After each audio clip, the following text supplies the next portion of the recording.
What is up, Halo fam? Welcome to the Straight Ripping Cash Grab. We got an amazing tournament here today for you all. And as you guys can see, we also got some beautiful talent members as well. I'll be your host, Blaze, this weekend, and I'm joined with some faces that you guys all know throughout the community. Let's start screen right. We got Why Not in the building. Tony, how you doing today, man? I'm doing good. It feels like a little bit since I've been able to cast, a little bit to be able to watch party some action and competition looking tough. Who's gonna be grabbing that cash? Yeah, now the competition is looking tough, and we'll be going through the matches here very momentarily, but I will say it is Tony's birthday, so make sure we get some happy birthdays to Tony in the chat as well. Okay. I'm about to walk out right now. We got real life Spartan in the building. Spartan, are your shields charged today at 100? I tell you, not only are the shields charged at 117% Blaze, but I got my active camo partially equipped because I know you're no stranger. You see the competition out there. You see what's at stake here with the cash grab by Straight Rippin. I'm checking my 6 already. I mean, I see the chat. I see Esper 117% charged in the chat. I mean, I'm seeing familiar faces coming into the Twitch chat already. It's Halo, baby. And who doesn't love a good old twist with a cash grab? That part, man. Who doesn't love a good old twist, okay? And we got some dope maps that was going to be played throughout the day as well. You know, some maps that I'm sure Kyle knows very well, all right? This is our most winningest player in Halo 3, two-time national champion, okay? 08 and 2024. And we got him in the building, Straight Ripping legend himself, Elamite. How you been, Kyle? Pretty good, you know, enjoying the off season. Excited to watch some Halo again. It's kind of nice actually to be back on the other side once again. Yes, it Get to is. chill, Yeah. relax, watch some Halo, and not have to worry about anything. There you go, man. Okay. And, you know, we won't have to worry about too much today, but, you know, even the casters got a little bit on the line. But before we get into all of that, you know, since we got, you know, some Straight Ripping legends in the building, let's go relive one of Straight Ripping's best moments.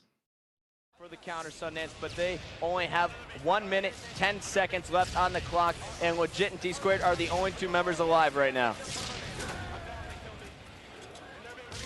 Now remember, if that flag is out when we reach the end of regulation, we're going to continue to play until it returns. So being in position to pull that flag near the end of regulation is something that Straight Ripping might want to think about. Right now, they got to go balls to the wall, though, because there's not a lot of time left. That's what I was going to ask you. What do you do here in this situation if your instinct? Do you protect your flag, or do you still keep attacking? You go for the final cap. Yeah. You gotta finish try strong. and close it out. Otherwise, Straight Ripping will go for your jugular, and they will get it through. And here we got Elmite Warrior going exactly for that. He's got the flag, fumbling it off the wall, but a great recovery here, and he's got Smackdown at the base with him. Here we go, Straight Ripping, your 2008 Halo 3 national champions. Oh wait, not yet, Sundance. It's only tied up 4-4. You're crazy, my man. Puckett's giving away the championship. I want to see how this is going to end. Next cap wins. Legit's got the flag out right here.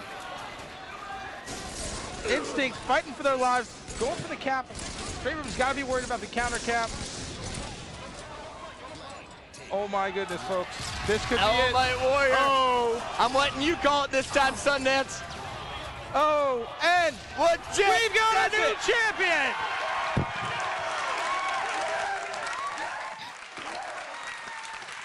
I mean, if that don't get the dopamine rolling, okay? It's been a while since I seen that clip, and I still get chills. All right, Kyle, you know, was that probably one of the hardest flag runs you ever had in your career right there? How does it feel seeing that over again? I kind of forgot. I ran both the flags at the end there too. Like I'm doing everything here. Where's the help coming in at? Like, luckily, Legit capped the last one at the end though, so he clutched it to win it. But no, that was a fun one for sure. Too bad the quality of those videos we just didn't have. Man, and it's crazy because I don't ever remember the quality looking that bad as it does now. You know, it feels like it was in prime 480p back then, but you know, now just over the years, man, you know, many transfers. 30 frames too. That's crazy to think about too. Back in the 30 frame days. 30 frames on the 360, man. You know, And also everybody too as well. You know, I want to remind you that soon we will have T Squared in the building, okay? Because I want to get his thoughts also on some of those greatest hits there that we've seen from Straight Rippin over the years. And just speaking of greatest hits, Straight Rippin has accomplished a lot. Just pretty much from its inception in 2005, back in the day. When it comes down to this org, and everything in which, you've seen it accomplished over the years, Kyle, like, how crazy is it to still see the brand here today? Oh, I mean, the evolution of esports in general, I think is something that none of us watching, especially if you watch back in the day and recognize any of the name brands or anything, was something we could imagine happening. To be able to see some of them live on and be able to do things like this is definitely pretty cool and special as well. It's talking about 2005. What a time with, like, we were talking about the technology, the internet, the streaming atmosphere, the companies that were involved at the time, everything that's happened since then with some of the blow ups and stuff as well. Definitely pretty cool. Yeah, man. Shout out Old Spice, man. We definitely needed y'all back then. Tony, were you watching Halo back then? Did you see? Do you remember where you were when you probably saw Straight Rippin, win a national championship? Oh, absolutely. And I want to give a huge shout out, by the way, to Flow State with the 3-month resub, and also LVT with the raid as well. My brother from another mother. Shout out LVT. And HS found me and really taught me my new love for casting and commentary and even analyzing. I mean, I'll be honest with you. I was right there at home. I was on my computer, on my TV, watching on my Xbox, and I was making sure that I had my big old dominoes on one side. I was smashing like a 2-liter of Coke throughout the whole weekend. See, nowadays I can't do that. I'm getting older now. But back then, I had a fast metabolism. It was all good, but I was watching every last minute. It's actually incredible that the players that I've looked up to and have watched so many hours, like an Elamite or like a T Squared, well, I'm actually going to be on the casting couch with them today. It's going to be real fun. Oh, it's going to be so fun, man. Heck, that was one of the few events that I didn't get a chance to see in person. I didn't qualify. I missed the playoffs by 1 round, but I was definitely watching from home. Now, when it comes down to today, let's talk a little bit about the competition, all right? Because we do have an interesting tournament at play, all right? We're going to be having 8 duos here, 16 players, and they're going to be playing 2v2 on some classic Halo 3 maps that you guys can see on the right-hand side of your screen. It's going to be first to 25, 10-minute time limit there in the matches, and there's going to be a 4,000 prize pool on the day for these players to take away. Now, check this out though, okay? It's going to be 1,000 up for grabs in each series. Now, if you go in and you smoke your opponents 3-0, you're going to walk away with the whole pot of $1,000. Now, if you are still lose the series, but you win one map, you're going to take $200 away from your opponent. We appreciate you for being here, putting on the show, winning your map. We're going to let you leave with something. But now, if the series gets tied up 2-2, our squads both have to agree. Do they want to walk away with the money, or do they want to play all or nothing in the game 5, put it all on the line to walk away with the whole pot? Now, that's kind of insane. Spartan, what do you think about this format? Man, I am loving this format, Blaze. I mean, it's just shaking it up a little bit with the cash grab. Every single match got the cash up for the grabs. So I'm excited about it. I also heard there is a potential for a open mic situation. Ooh, possibly an open mic situation. We shall see. Yeah, we'll have to see on that. But I'm excited to see how this is going to shake out. Every single game, money's on the line. And if we get that game 5 scenario, are we going to see them rock it out? Or are they going to just say, nah, we'll just take what we got here? We'll see, man. Okay, let's take a look at our schedule. And I did see a question in the chat. What if both teams, disagreed? And then they're going to be walking away with just the $400 in their pocket, okay? They're going to have to agree to go to that game 5 together and play all or nothing tools. Now, as you guys can see on your screen, our matchups, and in that first series, we got Boo Boo Doo Boo himself with his teammate Sab going up against Falcated and Penguin to kick off the day. And I can't think of no better way to kick off the day than those two duels. You know, follow up, you got a battle of friendship. We got Eli X and Spiteful going up against Trunks and Reclaimer. And then in our third series, Riot Noob, Suspector going up against Descendant and Stellar himself. And then to close out the day, we got some world champions and some young guns out there. Last Shot and Cycle going up against Sirion and Avusi. Now, Kyle, when you look at this schedule right here, which matchup are you most excited to see? Most excited for? I'm thinking Eli X and Trunks going at it head to head. This is the one that I want to see here. Now that's gonna be a difficult one for us to call, all right? And then I need to let you guys know, like, we are really trying to nail our predictions on this show today. Reason being, because if the casters get their predictions correct, we get $50 as well, okay? So we get a little money on the line for just nailing those correct predictions. So each one of the talent members could walk away with $200 if we nail all the correct predictions. So Tony, does that mean that you brought some immaculate notes today? Oh, you already know. You know, I was supposed to be at work. I have a little 9 to 5. I was supposed to be studying, paying attention to my training. I'm not gonna lie, I was deep in my laptop. I was like, all right, well, that's gonna be this, it's gonna be this. Not only do I know the predictions, I know the score lines. I know what the series are gonna be, and I already know how many sniper shots are gonna be fired in the match. Oh, really? I did the math. Okay, man. Hey, I hope Hit the me on the math side is with those mathing. intel. Hit me on the side, Tony. Yeah, nah, for real, okay? You know, we know Tony got that boy cash math grab. over there, okay? So we'll see how he added all of that up. But this first series being Boo Doo Boo and Sab going up against Falcated and Penguin, like, you know, these are 4 top players that we saw go out in a blaze of glory towards the end of our last season at the World Championship. And, you know, they're waiting. They've been waiting to put some money on the line to play for it all. So this is a tough series for me to predict here, you know. But you know what? Let's kick off some predictions and let's get some thoughts on this one first, okay? So I want to kick this one off to Kyle, okay? Kyle, in this series, who do you think could walk away with it and why? Ooh, I mean, you know, I've got obviously a lot of history with these guys. Off the rip, I'd say Fel and Penguin are like the 2 kind of heavy favorites going into it, but I still think it's going to be a fantastic match because just the different dynamics in 2v2, and then you've got Boo Boo and Sab, who are both like some of the hidden kind of like all-stars or kind of masterminds on their team during the 4v4s, to see how they're able to kind of work together and see if they can't pick apart the other 2 guys here. You know, 2v2s just could be just as exciting, if not more, than the 4v4s, and it's just a completely different mindset that you have to have in the games. So this should be a good one. And that is totally correct, okay? It's a Slayer 1st to 25, all right?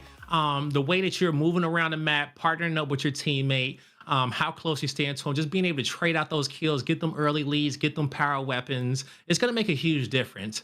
Tony, what are some changes that you may see in them playing 2v2 versus 4v4 in this format, especially with the Halo 3 maps? Yeah, when you're seeing 2v2 gameplay, you know, obviously the game is meant to be played in 4s, and it's something magic watching, whether it's Halo 3's, you know, slower, steady, more setup heavy, or even Halo Infinite's, where you'll get rewarded a lot for aggression, no matter what it is, in what period or era. It really is supposed to be meant to be played in 4v4s, but it doesn't mean 2v2s aren't fun to watch. In fact, 2v2s are probably one of the most purest forms of Halo. As soon as you see damage go down or a kill go down, curb slide, aggression, activating on it. It's going to be really fun to watch. You're going to see a lot more of an accelerated type of gameplay, especially with some of the players that we have. Yeah, I'm ready to see how fast these players are going to be moving around the map here. But also super excited to see a lot of these throwback maps that we haven't seen in a competitive format. in a while. So that's gonna be really cool, especially even the snipe battles too. All right, we're gonna see a lot of 6 snipe plays here today, and if we get any overkills, I might jump out the window into the snow. You guys, all right, you'll see me when you see me. But now let's go over predictions. Let's talk about who do we think is going to win this series. We'll get Tom's prediction a little bit later and see if his is right on who he wants to win. But Spartan, I want to kick this one off with you. Okay, what's going to be your prediction of the series? Who wins it? Man, Blaze. All right, here's what I keep leaning back into. I keep leaning back into Penguin having some big success. He's had big success in the past with doubles, with duos. He did that Red Bull tournament years back, I believe, with Trippy, and they took that doubles Red Bull tournament. Foul, I feel like Foul. I don't know if he gets talked about enough. I think Foul's a great player. he puts down some incredible stats. I'm going Foul and Penguin, although. Man, Boo Boo, he's fun to watch, man. He's fun to watch. I'm a little torn here. I'm gonna do a. You're gonna get upset with me here, but I'm gonna do a sweep. I'm doing a sweep. A 3-0 sweep. I'm doing a sweep. I'm doing a sweep. Penguin and Foul. Hey, you know what? I can understand why you would do such a thing. All right, especially when it comes down to those two super slayers of their own right. All right, so you're gonna go with Foul and Penguin. Kyle, where does your allegiance lie? Not the bandwagon here, but I got to go to Foul and Ping as well. Just the Red Bull thing is a good thing to point out as well. You already have guys that have had a lot of success in the 2v2 aspect. Individual shot. I mean, both these guys are just right at the top. So this is going to be a really tough one for Boo Boo and Sab. I'm not so confident that it's going to be a 3-0 because I think, especially teamwork wise, these guys know what they're doing. So I'm thinking like a Penguin Foul 3-1. Okay, Penguin Foul 3-1 for you. Tony, are you gonna, go with them and keep the train going when it comes down to this Falk Penguin duo? Is that what your notes are saying right now? Let me know because I need to know this. As always, all of y'all are absolutely sleeping, and I'm ashamed of it, and I'm gonna prove it right now here, y'all. It's disgusting. It really is. You're talking about Boo Boo Doo and Sap. Think about it this way: how do you lose a 2v2 if you never die? Boo Boo Doo, one of the hardest kills in the league. Number one, Sab knows how to put down that damage, but also knows how to get out of a situation. The bait and switch is going to look masterful. Boo Boo Doo and Sab are going to be a threat at every given moment. And they're still actually going to lose 3-1 to Valkated and Penguin. I think their play styles match each other perfectly. I'm a fan of this squad. I love them coming together the first time. I was mad when they split. Boo Boo Doo and Sab are going to be excellent, but they will be losing to Valkated and Penguin. At least you said they're gonna walk away with some money. All right, I think the chat's kind of triggered of how you cheesed them and went back and forth with them. Tony, chat, give me y'all prediction, okay? Do you think they're right with this sweep for Falcon Penguin?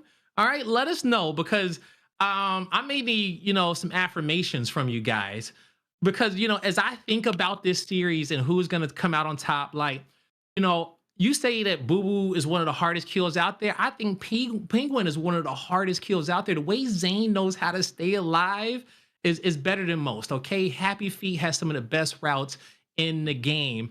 And then when it comes down to Falk, Falk is so renowned throughout the Halo community. I could not get a single interview with him all last season. You know how many times I walked up on stage and was like, yo, Falk, can I interview you? And he said, nah, I'm good. And I'm looking at Stellar and Eco. I'm like, bro, new guy on the team. Y'all not gonna throw him to the wolves. They was like, nah, no shot. Falcon could do whatever he want. I'll do the interview. That's why I had so many Eco interviews last season.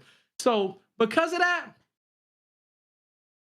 I'm going with the Cloud9 boys, all right? That's where I'm going.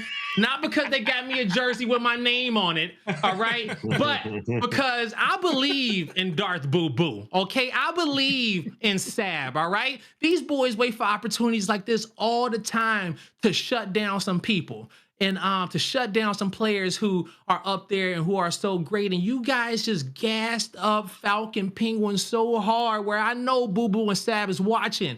And y'all gonna do this for me, man, okay? Do this for me, man. Do it for yourselves too, more importantly, okay? I'm going with Sab and Boo Boo, and I'm going with Sab and Boo Boo in this series for the upset. I think that these boys, they're not gonna go down without a fight.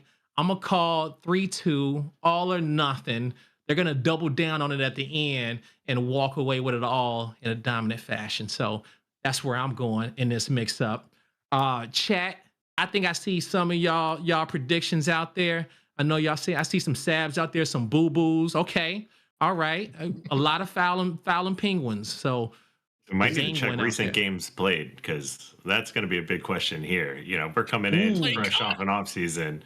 Somebody just got back from vacation. That You know, some part. people have been grinding. You know, it is like riding a bike in some regard, but like whoever's been grinding in the off season, you know, like last shot and stuff, and we go into last match world. That's going to be an exciting one too. Even Stellar and these guys. Saw them descended. scrimming last I night. match these guys every freaking morning. Oh my god. And all of them are so insane. Okay, man. All right, guys. You know what? The matchup is ready. The players are ready to spawn in and get this one going. So without further ado, casters, the floor is yours. Man, Kyle, it feels good to get to work together again and a little bit different. Last time we did, I believe, was on MCC back in the day. Now we coming in a little bit of Halo Infinite action. How have you been so far during the off season? Oh, good. I mean, I think it's definitely much needed off season here. And definitely one of my first kind of glimpses back into the competitive scene. I think it is for most people as well. We're starting to see some team announcements on Twitter. Intel's starting to come out on kind of what's looking forward. We got events starting to come up as well. So definitely, a good time kicking off 2026.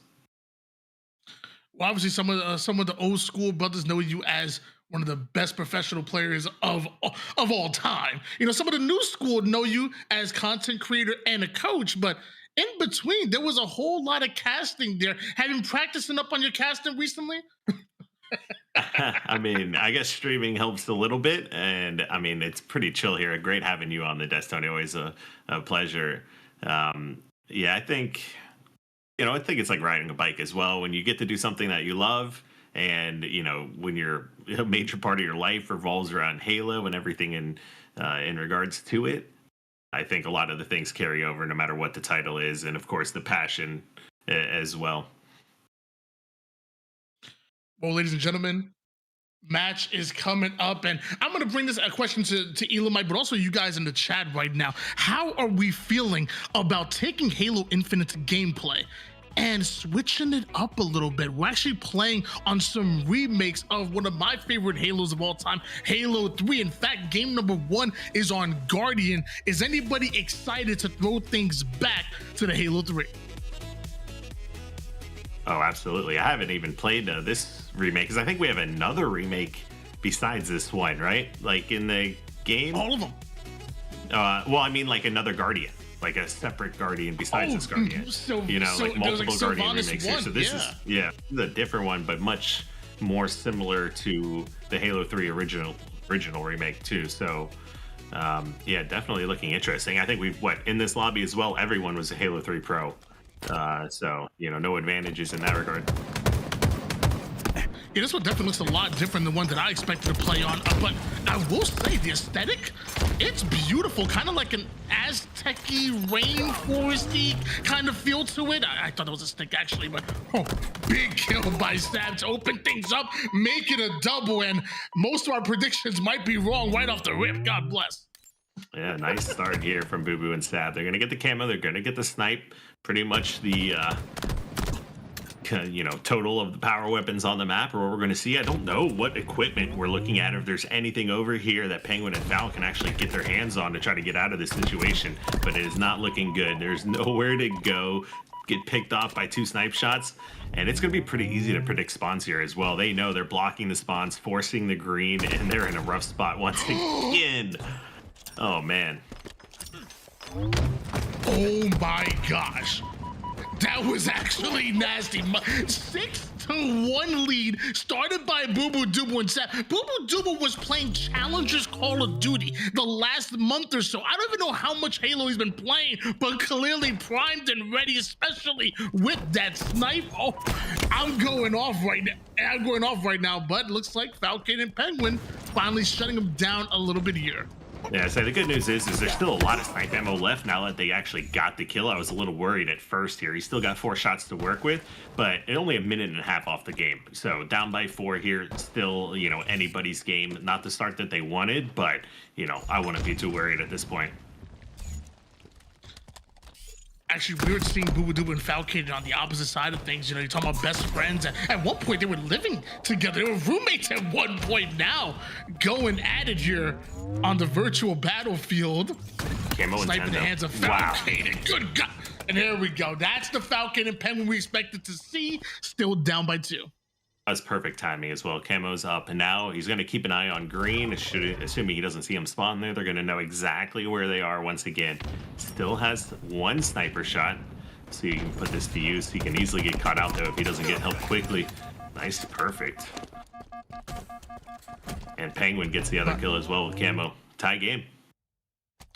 By the way, Red Panda, this is more of a watch party type of vibe. So if you keep throwing dirt on my name, I'm gonna point you out here. Just like I'm gonna point out all the subs that been going down as well. We had a nasty hype trade earlier. Kitten right meow coming in with another sub here. I wish I had a list of all the subs in front of me, but everybody who has from the 10 gifted bomb I saw earlier to everybody dropping 1, 2 subs, it's much appreciated. Straight Rippin is back. I know you guys are excited about it. In fact, if you excited in the chat, drop some ones in the chat. Let them know how you excited that Straight Rippin is here, and apparently so is Penguin and Falcon. Oh Jeez. My gosh, he keeps the sniper on the map. They have 3 more shots. This was a new one that had just come off respawn as well. So you got Boo Boo and Stab. It's crazy to think even after that and that fresh camo and new sniper, they somehow got a 1-kill lead. So Val and Penguin kind of probably pushed that over kind of played their hand there. Perfect teamwork. Beautiful double push coming out of Penguin and Falcon. Boo Boo Doo Boo now gets everything he can to stay alive with the sniper, puts it to work immediately, but catches a stick right to the face, ends up losing that sniper, and Falcon is gonna lose his life courtesy of Sab. Sab been impressive all day so far, all game so far. Now has himself a carbine, and if you're sleeping on the carbine, I'm telling you, pick it up in your next engagement. I promise you it melts. I promise you. Oh, absolutely. Carbine shreds now, but what also a camo sniper that shreds, and that's what's coming up right now. We got an engagement for both. They're gonna get sniper for free, but if they can get away with camo, that's what they really need here. It looks like Boo Boo and Sab do not want to let that happen.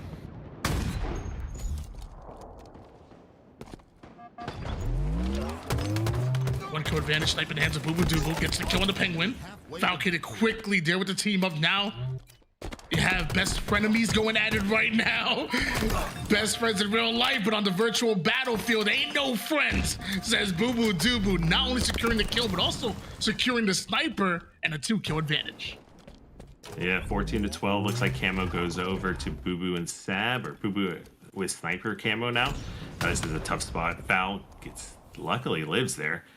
Down by 3. Now, this is a tough spot to be in here because we are reaching the end of the game with less than 5 minutes to play, and every kill from here on out is gonna matter.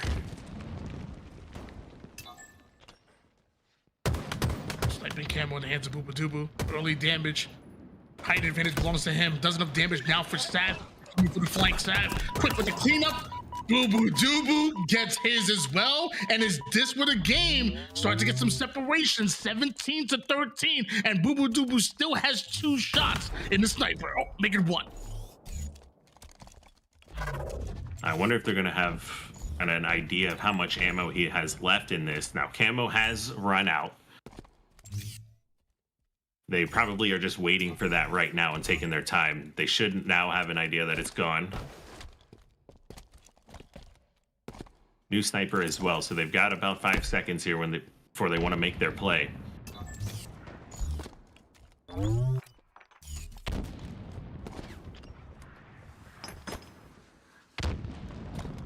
Guardian. Green almost seems like a super power position here as well on this map. Wow. Was incredibly clutch. Penguin in a tough spot now, trying to fight 2 different angles from top middle. does manage to stay alive though for a while.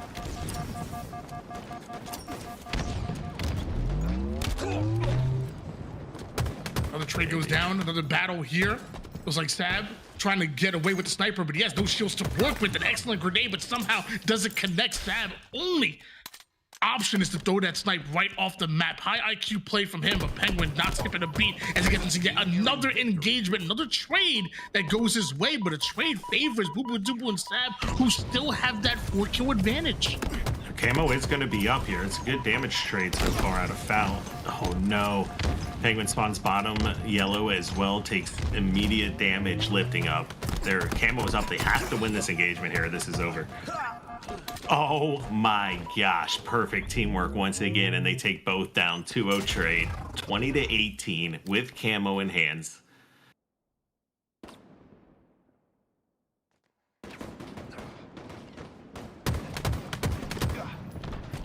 There's the damage you're looking for.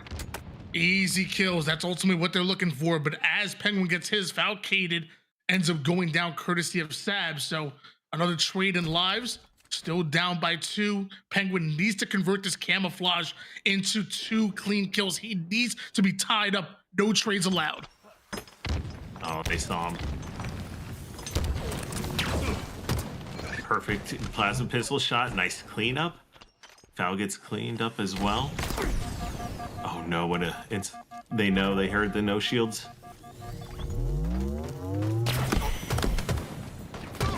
Yeah. 22-21. Snipes up. They know where Boo Boo is. They got him trapped on elbow. Foul does pick up the kill. Tie game. Sniper in the hands of Penguin. This is their game to win now. Boo Boo Doo has been playing fantastic all game long here, leading in kills, but is the last one to die. Luckily, they're not staggered at the moment here, but it was like Falcon and Penguin tied up at 22 apiece. You have Falcated with the carbide in his back pocket, and Penguin looking for an easy headshot. He'll catch the shoulder of one, brings him down to 1 shot. Boo Boo Doo Boo still feeling confident enough to get aggressive. He's already on the snipe side. Falcated wants to go in for the challenge. Might be Falcated versus Boo Boo. Meanwhile, Penguin hits his no scope. He's gonna connect. Falcated gets his. They take the lead when it matters most. Just one more kill. Yeah, less than a minute left to play. Camo's spawning. They essentially have to run at him now. This is not a bad position though, since they're close to sniper. Oh, perfect grenade. We're bringing it back to the Halo 3 maps. Why not end it with the Insta-splode? Actually, that's a really good point too. I mean, considering the start that they had off of that game, for Boo Boo or for Fallon Zane to come back and win that and tie that up, actually take the lead towards the end, that's pretty impressive performance. I know it was looking grim, or most people definitely concerned, but too much ice, especially with Boo Boo. I think hitting that snipe shot on Foul around the midway point of the game when he lifted over Snipe Lift, that was almost enough to like secure the win for them, but too much ice. I mean, one of the best Halo players to ever do it here, and I mean, thousands upon thousands of hours on that map. When you think about Guardian and how it normally plays, or how it traditionally plays, and we move it into Halo Infinite with obviously slides and sprints and whatnot, what are some of the key things that maybe go into your mind that's kind of the key changes with Halo Infinite's movement and aggression versus Halo 3's map design? Right. I mean, obviously the map designs and geometry of the maps go into the movement and, play a factor. So you're not going to necessarily get the same sort of kind of play style through a remake, I don't think, that you could see in something more designed for the game specifically. I think one of the biggest things in here, it's always about the timings. So, in Halo 3, if you're getting like chased down by somebody, you pretty much know where they're going to go based on where they're not in any specific moment. Let's say you're being chased, or, they're just trying to find you. You're always able to keep track of those players in your mind. In Infinite and some of these other ones with G slides and some of the advanced movement tech, that's when you start being able to really kind of mess with people more consistently and lose track of them. In Halo 3, to lose track of somebody was definitely a really hard thing. There's only so many places on the map, but on Live Fire and some of these other maps, you can definitely kind of get lost on the map.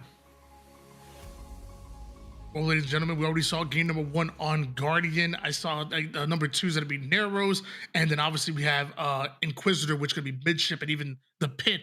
And I just want to know what you guys think in the chat. Like, what's your favorite maps of all time? What is your favorite maps of all time?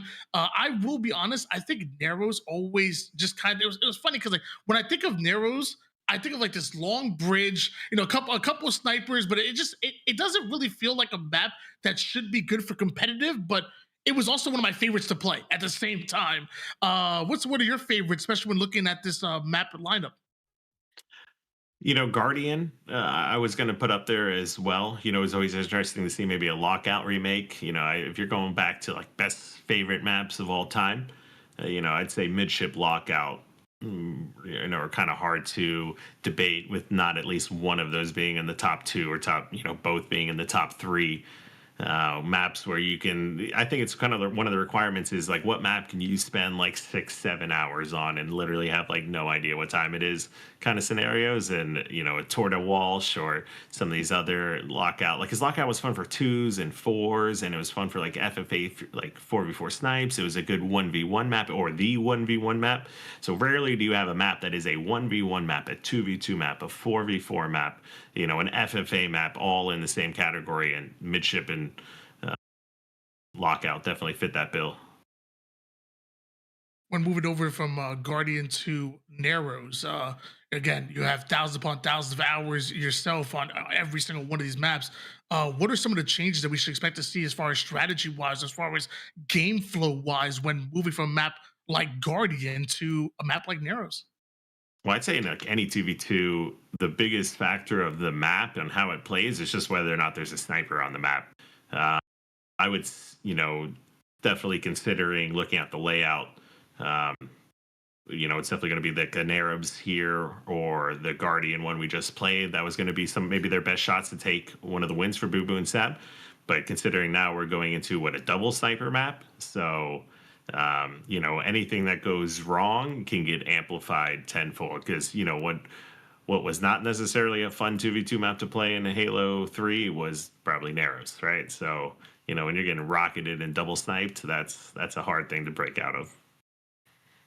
I think about it, even if you look at what we're looking at currently, like playing a map like Forbidden, you allow a team to get 2 snipes, they're controlling your top main and your snipe, and flags are just going like water, it's just flowing.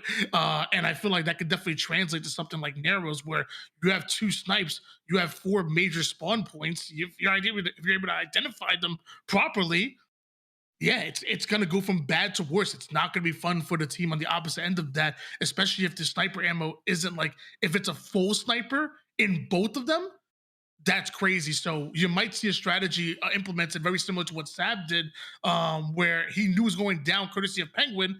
He got that snipe right off the map. He said, I don't care if I go down, you're not getting 4 bullets as well as an advantage. And I expect to see that plenty when we get to Narrows.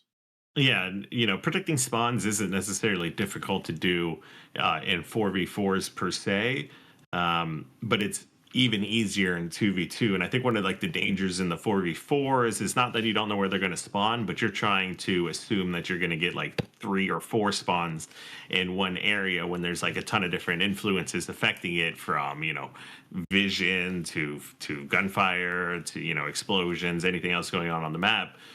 So in 2v2s, you could see how once you get 1 or 2 kills, you're able to just kind of sit still, position yourself in a way to make sure you know exactly where they're spawning.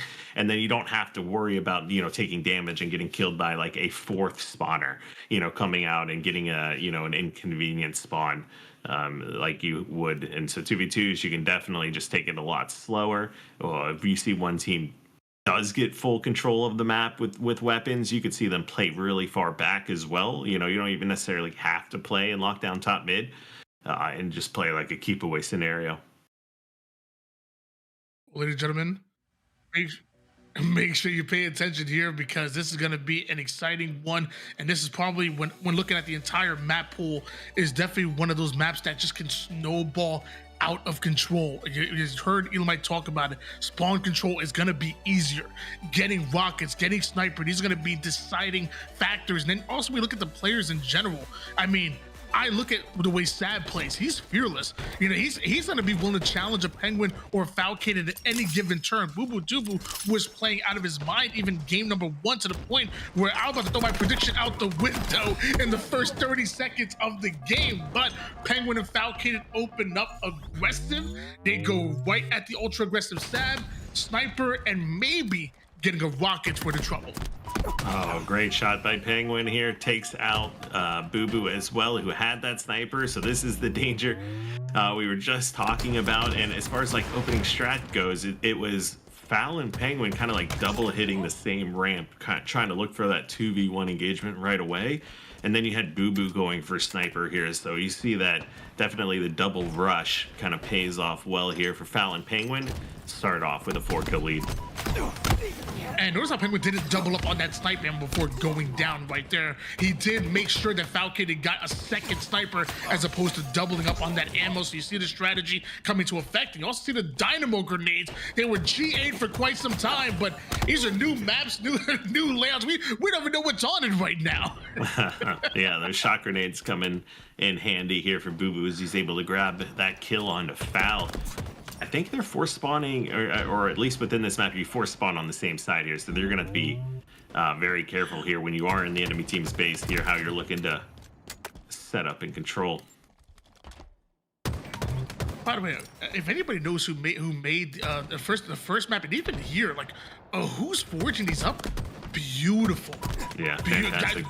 Guardian looked really good, and then the aesthetic of this map, it's incredible work. With the forgers do not get enough love, man. Like if you see a forger next time, you know, give him a couple kills. Don't teabag him or something. Like if you run into a forger in matchmaking, show some love because they've been doing some incredible work for a very long time.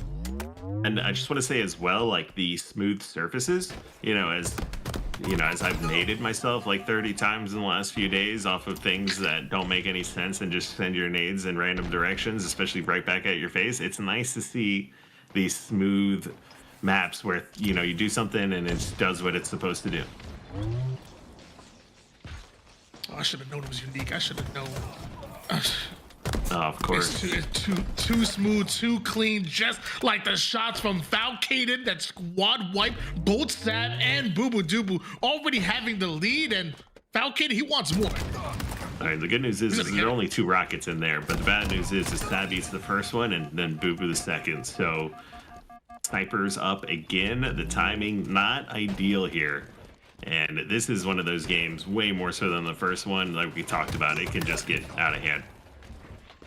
Foul does go down though. Enemy halfway to victory. And it feels like this is where the mental is going to be tested. Like, you know, obviously, again, things are heavily going in favor of Penguin and Falcon. I say that until Penguin is forced down to the low ground and things get a bit even as far as damage. Penguin stays alive, eventually gets naded out, but ultimately, you have to be able to stay mentally strong to stay within the game. Both, I feel like both mentally, but also as far as the scoreboard as well. The moment you start to get down on yourself or you start throwing away your lives, that's where things can really snowball out of control. Yeah, I mean, in a game that's only to 25, you know, or sometimes in matchmaking, you know, the enemy team's got rockets, and I know my personal mindset is, all right, I'm just going to run at this guy a few times and make him use these rockets out on me. But in a 25 kill Slayer on Narrows, you know, making them waste rockets on your face is not necessarily going to be your best strategy here. And we're going to approach the mid map.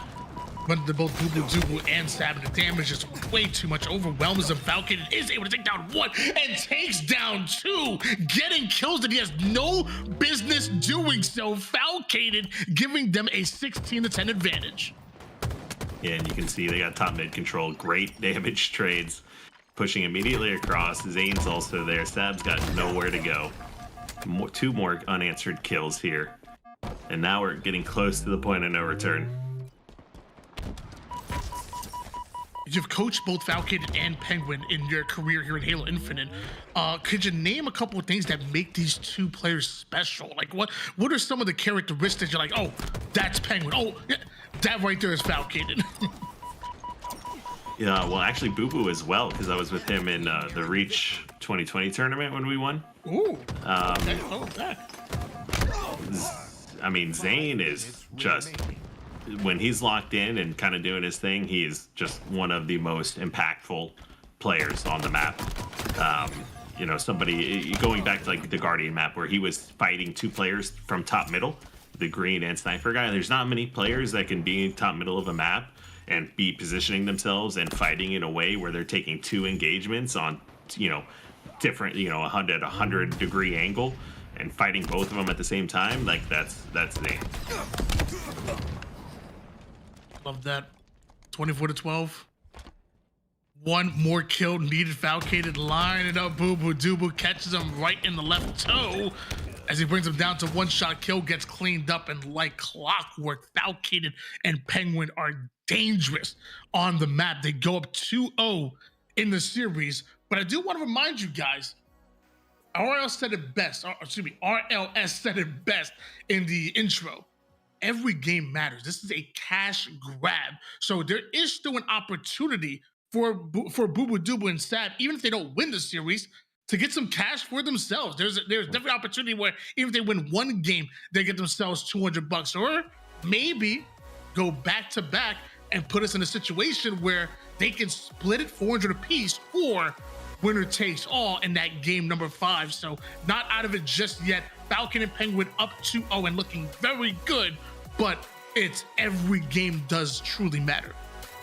If we see Boo Boo and Sab get back into this series, this is one where I don't see them walking away in a 2v2 split, and that we go to a game 5 all or nothing kind of scenarios here. That's what, you know, all 4 of these players are trying to play for, essentially.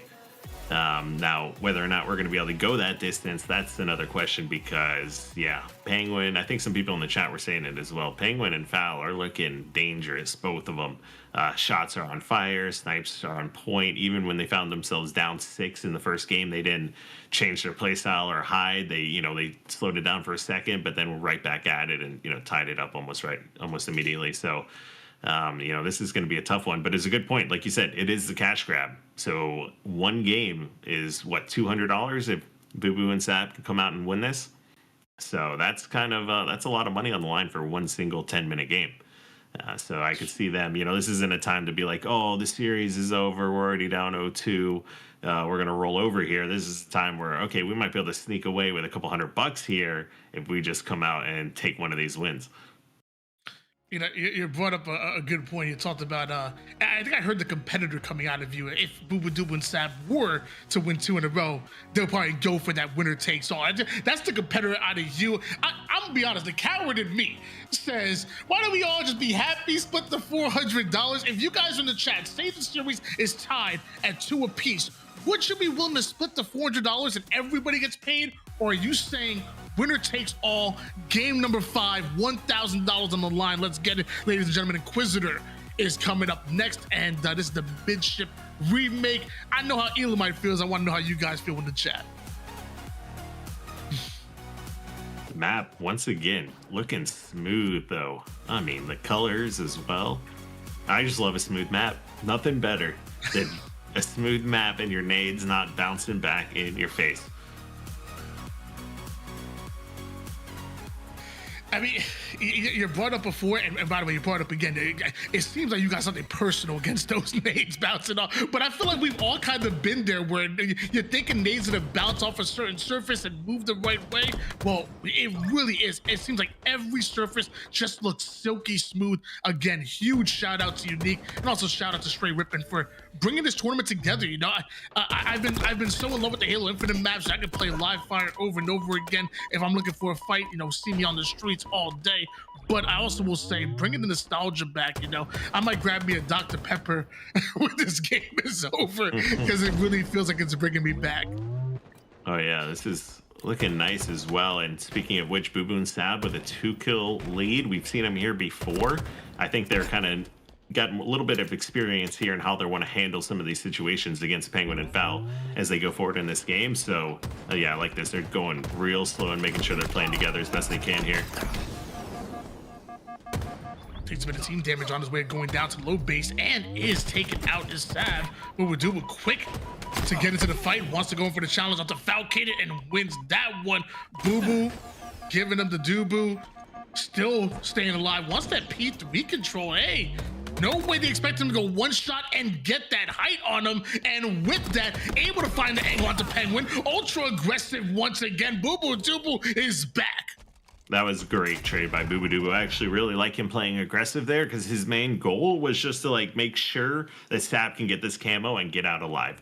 You need to make sure you get these guys weak. You know, it's so vulnerable to have to go up top middle, especially no matter where anyone's spawning. So putting his life on the line and just forcing a trade to make sure they can get this camo player, definitely approve.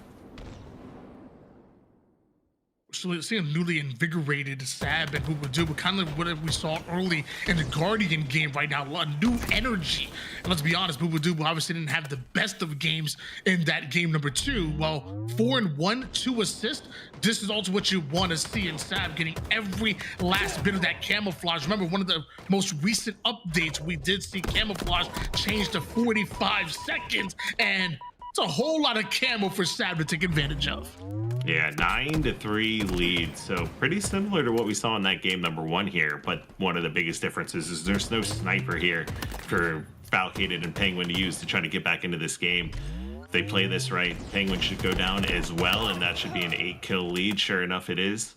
And you can see kind of definitely playing similar to what you would see in Halo 2 as well. Just this kind of like P2, P3 or P1, P3 combination of trying to use the grenades, stop any pushes, and of course the cover to live from anyone car side of the map. Wow, it's great pushes. All 4 people dead on the map. Camo still up as well. This is the chance for Fallon Penguin to try to lock down some P control here and see if they can't try to get back into this one. I love how much we see Elomite talk about, you know, potentially getting a sniper, or even when rockets are in play, potentially getting a rockets. Well, he talks about it because he never got it. Tom was too busy being greedy, T2ing it up left and right, that Elomite never got a power weapon in his hands. If he did, he would go even more positive than he has in his crazy career. 14-7 in favor of Sab and Boo Boo Dubu, down 0-2 right now. But this is a fire comeback that we are seeing out of the duo. Yeah, 15-8. Like we talked about before here, like you're down 0-2 in the series. You can either just kind of let it go, but with so much more on the line to play for here in the format scenario, you see like Boo Boo, he's answering the call and he's bouncing back from last game. Double the score line of the opponents right now. Sub and Boo Boo Dubu feeling confident. You're seeing a couple extra ego chows go win. How does that stick connect? Are you I'm done. I am absolutely done. Where was this Boo Boo Dubu and Sab in the first 2 games, specifically that game 2? You know, we talked about the sniper rifle, you know, maybe benefiting Boo Boo and Sab, but, you know, maybe we were wrong and it's actually benefiting, you know, Penguin and Foul a little bit more even so. And you can see a scenario where it's all guns up.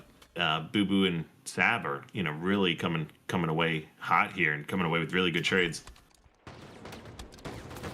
20-9 lead. Falcated with the trade there. Another huge stick that we're seeing, which kind of seems like the norm here on midship, starting with the sticky grenade instead of the frags. And it looks like every player is very comfortable with that 10-kill advantage. Meanwhile, Sab and Boo Boo Dubu only need 4 more. Oh, nice kill by Foul. I mean, a comeback always starts with 1 kill, and we're starting to see some individually 1 pivs here from Zane and Foul.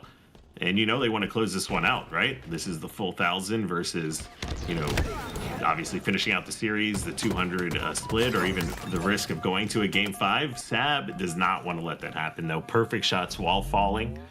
Does go ahead and finish that out. And now, especially with so many plasmas on this map, 2 kills to end it, this is a tough spot. Like whenever you're in a position where all you have to do is trade kills to end the game, like that's always a great feeling.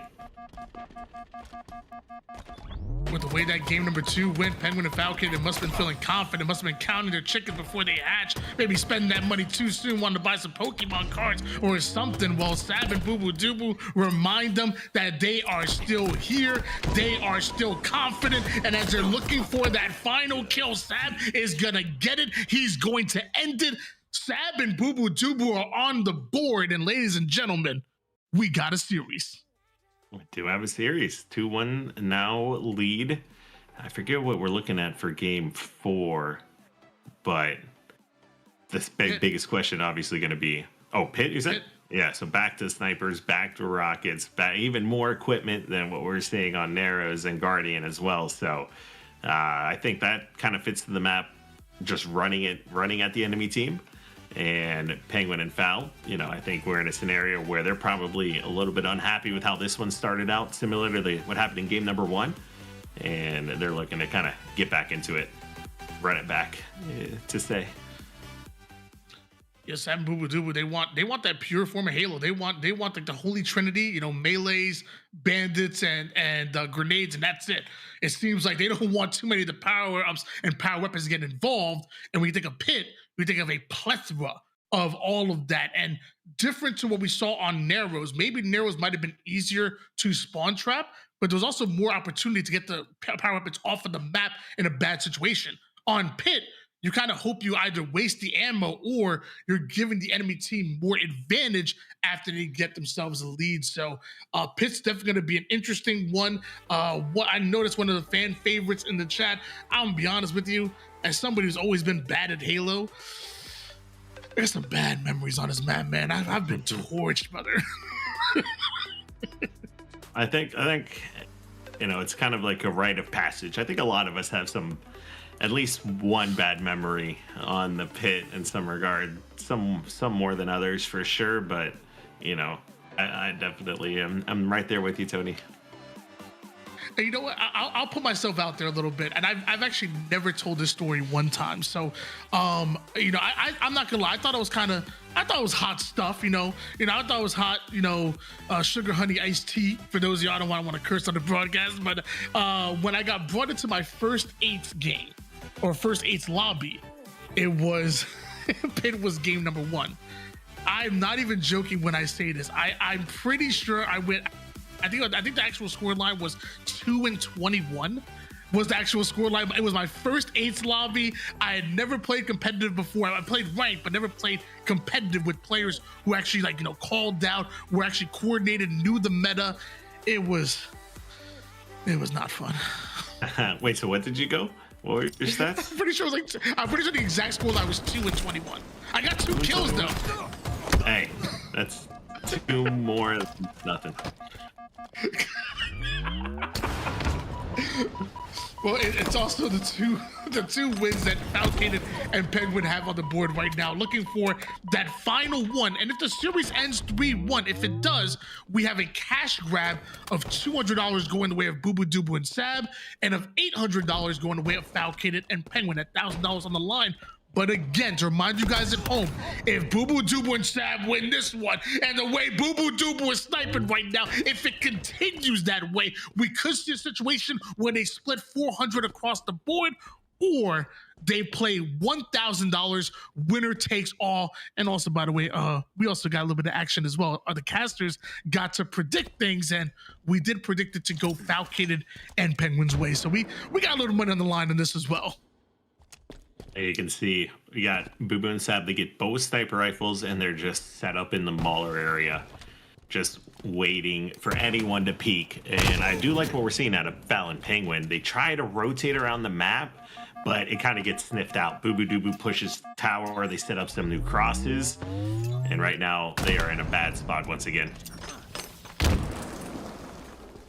Penguin and Falcon looking to take space here. The moment he does, runs into multiple grenades. Boo Boo Doo Boo and Sab's teamwork has actually just gone through the roof over the last 2 games. They already were individually super talented, but the teamwork has been there, and it's been shutting down Penguin and Falcon, giving Boo Boo Doo Boo a killing spree and putting Falcon on an island, and Sab just eliminated him.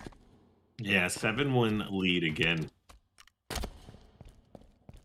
Also with OS coming up, this is going to be a tough spot.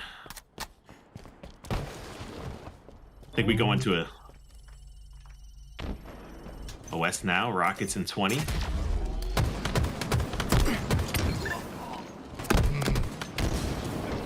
Challenge.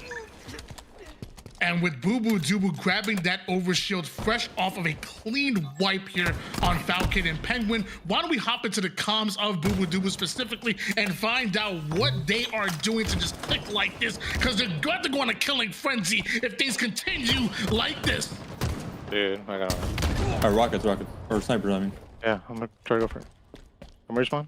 I saw on our first. I'm going for a sniper. I have sniper rockets. I'm gonna go run away, okay? Get out. Alright. They're pit. I'm one. I don't know if one's gonna be tower. Watching. Fuck, they could try to kill me. Watch me on the bridge. On the bridge, one shot. Okay. On bridge, their side. Valve's above you. Try the right one. Yo, on bridge, 2 shot. I'm 1 shot, bro. I'm running away out. Yeah, I'm playing for myself. I'm 1 shot. I'm on. I don't know You where watch he on the bridge. He got me. He has a 1 bullet snipe. I'll tell you where he's going. He's going to our runway, gonna peek it. He's like, oh, no, he's going back to on the bridge. Check out the death game. He's on the bridge, just sitting in the OS. 2 shot me. I got D-scope. Okay, he only has 1 bullet. I'm only in our training. Don't let them play up and get our side and just keep holding. On bridge. 1 shot, they're training, sniping. 1 shot, they're training. Okay, 1 minute. I'm going runway. Watch for Mike. I don't know where he's at. He's not runway. He could be sword. Be our side, Loki. Checking behind me. I'm down from training. I'm Yo, probably dead. on bridge. We went into that listening with Boo Boo Doo absolutely frying, and we exited the listening exactly the same, putting the sniper to work. He's 9-1 at the moment here. Good God, Jesse, you are an animal, and proving that Halo's not a sprint, it's a marathon. And we talked about what they needed to do in order to win here, and it was really about them staying alive and just how difficult of kills they can be, and you're seeing that right now here. Another 2 kills going over to Boo Boo Doo Boo. That's 11-1 in a fresh overshield. 10 kills left here. And, you know, this is the moment where the 50-50 split, the game 5, the what are we going to do after this game, thoughts might start rolling in. They say when it rains, it pours. Well, right now it is snowing, it is hailing, it is a monsoon. I don't even know what analogy I'm looking for, but I'm seeing some greatness on the side of Boo Boo Doo Boo and Sab. Meanwhile, Boo Boo Doo Boo only dying a singular time right now. My gosh. Using that height advantage is falcated, but it doesn't matter because this man cannot miss. Yeah, you can see maybe a little bit of an ego chow by Val there to try to take out Boo Boo, but Boo Boo does get the best of him. Zane, nice cleanup kill, 18-7. I would say this is the last moment of any comeback here. Rockets do go in the hands of Boo Boo and Stab though, and that's a tough spot to be in. Unless Foul gets the kill, then that might change things here as well, which he does with 1 rocket left in his hands. The overshield must have just gotten melted though, because Zane has nothing left here. Gets sniper, connects on 1 shot. He needed that badly. Cannot die here. They cannot die at all. Well, we saw Boo Boo Doo Boo and Sab go on a quite inconceivable run. We can see Penguin and Falcon do the same. Down by 8 kills might seem like a lot, but with momentum and every power weapon to your disposal, we see Penguin icy, or as a guy called him Happy Feet. Falcon aggressive here. Sab trying to take advantage of the 1-shot Penguin. He's gonna do everything he can to stay alive. Sab somehow buys enough time for Boo Boo Doo Boo to come off the spawn, and is that all they needed? Sab made some really sneaky plays there. Almost got the kill on the Penguin, which would have probably cemented the game. But great teamwork from Foul and Penguin. They do sniff him out. They do get a kill. Both no shields, and they both live with the OS coming up once again, and their sniper is still up. They're only down by 5 now. Completely different story from a minute ago. Bolter 1-shot. If Boo Boo Doo Boo gets that double kill, I don't see a role where Penguin and Falcon to come back, but because they're both able to stay alive, because Falcon is able to grab a hold of that overshield and have the awareness that Sab is going for their snipe, it looks like Penguin and Falcon are trying to make a comeback here. Get off my sniper, says Falcated, and still has some overshield to spare. That was a pretty good play by Sab, though. He knows he needs to stop the bleeding, and one of the things in order to do that is they need to get that sniper rifle out of their hands. Wow, Sab, great damage. Nice job staying alive, gets damage onto both players. They actually get the kill, the first one here in a minute. This is going to force Foul and Penguin to have to reset the map, play for new snipes. If Sab and Boo Boo Doo Boo do end up winning this game, that momentum shift of a kill, I believe it was Sab who was awarded that one, and really left Penguin having to force his way out and backing down. That's going to be a deciding kill, but a deciding flank by Penguin as well. Killing spree out of him, although losing his teammates still aggressive on his way to Stab, who's about to get us some rockets. Penguin has to take the chow. He has to get the trade here. Rockets are still up. Who gets it? Yeah, they know they can't just let them get these rockets and get away for free. There's not enough time left to play in the game. They're down by too much. I like that he had to put his life on the line. It does allow Falcated to secure these rockets here, but I believe Sniper just came up as well. This is a tough spot. First rocket doesn't do anything. They need to hope for a Sniper trade. I mean, maybe they can play around with OS with how much time's left to play, but this is definitely the final sequence. The tides have shifted just a bit, but it seems to calm down here. Stab and Boo Boo Doo trying to get back that control that they once had, still up by 5 kills. This overshield could be the spark that either one of them need. And Boo Boo Doo rips the head off of Falcated, which allows Stab to get not only the overshield, but the rockets as well. Is that the nail in the coffin? That is 100% the nail in the coffin. That could have gone so differently. You could see the player no shields got away and soared. There was they missed the shot to try to kill him. He tries to contest him down by overshield, but Boo Boo Doo goes so clutch with the shot. They should be able to take this one. Not a lot of time left. Power weapons still in their favor. Just wow. Majin Boo Boo has been activated. And my gosh, that snipe that literally robbed them of that overshield and rockets is absolutely insane. Less than a minute on the clock and only 2 kills needed. Can't see a world where Penguin and Falcon to come back in this one, as they don't even have the shields to fight with. Forced back multiple times. Falcon gets cleaned up. Penguin, the only player alive, and just 1 more kill needed. Yeah, you can see Penguins was probably just going to spend this one, see what he can't do. They've got 30 seconds left. It's not like they can sit back and even try to plan anything. They got to kick kills and run at them, and I don't even think that's enough. Sure enough, Sap takes that one, and wow. We're going to a game 5, Tony. From the first series.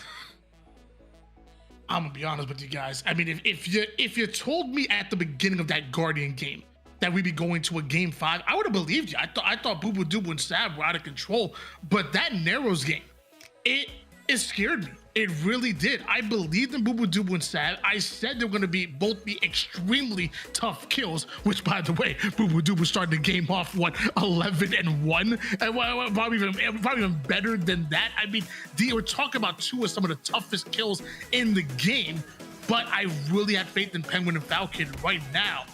I don't know, because we're tied up into a piece right now. If I'm Penguin and Falcon, I say, dude, give us all the 400. I'm not playing these boys on this type of momentum trip with the way they are. Did you not see what just happened in that game number 4? If I'm Penguin and Falcon, I'm perfectly fine with splitting 400 apiece. Let's all get paid. Yeah, I mean, that's a really good point. You know, do you want to even risk allowing a reverse sweep to happen? And then at the same time, do you want to be like this close to a reverse sweep and then, you know, walk away with nothing as well? So, you know, I guess we just wait to see what they decide. They're probably talking about it amongst themselves kind of right now. I don't think any of them expected to be in this position, you know, just a minute ago as well. And, you know, speaking of that game, well, that was almost a comeback as well. Like we said, they were down by 12 and put together quite a run, and just 1 or 2 kills go differently there. They walk around with another set of rockets and another overshield, and, you know, the end of that game looks a lot different. Yeah, I feel like on one side of things, remember that one engagement over towards top tower, Boo Boo Doo has 2 1-shots in front of them, not able to take down either one of them. They both stay alive. They grab a hold of an overshield. They get every power weapon, momentum, and a spawn trap. It was beautiful. But then on the opposite side of things, another overshield coming up. It feels like it belongs to Penguin and Falcon. That is theirs. And out of nowhere, Boo Boo Doo snipes. I didn't even know he had to snipe, let alone an angle on Falcon. It gets the snipe. Sab comes in, steals overshield and rockets, and that really just solidified the game from him. But you think if either one of those plays go an opposite way, you know, we're having a much different conversation. That's one of the things that makes Halo beautiful. Every life matters, and one thing that makes the cash grab beautiful is every game matters as well. Again, we told you, if this was 3-1, you're stealing 200 away from the pot. Right now, we're in a scenario where it's tied up 2 apiece, and we need to find out what do Sab and Boo Boo Doobu want to do? But I feel like more importantly, decision is Penguins and Falcated. What do you want to do? Because you had momentum stripped from you, and you're staring down the barrel of a reverse sweep. This is going to be a tough one, you know, especially considering it's the very first series of the first cash grab as well. So do you walk away from it, or do you, you know, it kind of seems like you have to just go for it. You know, it's kind of like the thing. So we'll see. Walk away or risk it all. And while we're waiting for it, League Ops is going to let us know what's going down. I'm waiting to hear from the bosses, and I've had my Discord open. I'm ready. But I guess in the meantime, I want to ask you, Elamite, and also you guys in the chat, you know, we're talking about two very different games here. We're talking about Halo Infinite right now, but being played on Halo 3, those legacy maps. Just, you know, what are some of the key differences for somebody who maybe didn't play much Halo 3 or even much Halo Infinite between a game style like Halo 3 and what that brought to the table, and now with Halo Infinite and those mechanics? What are some of the key differences between the two games? Oh.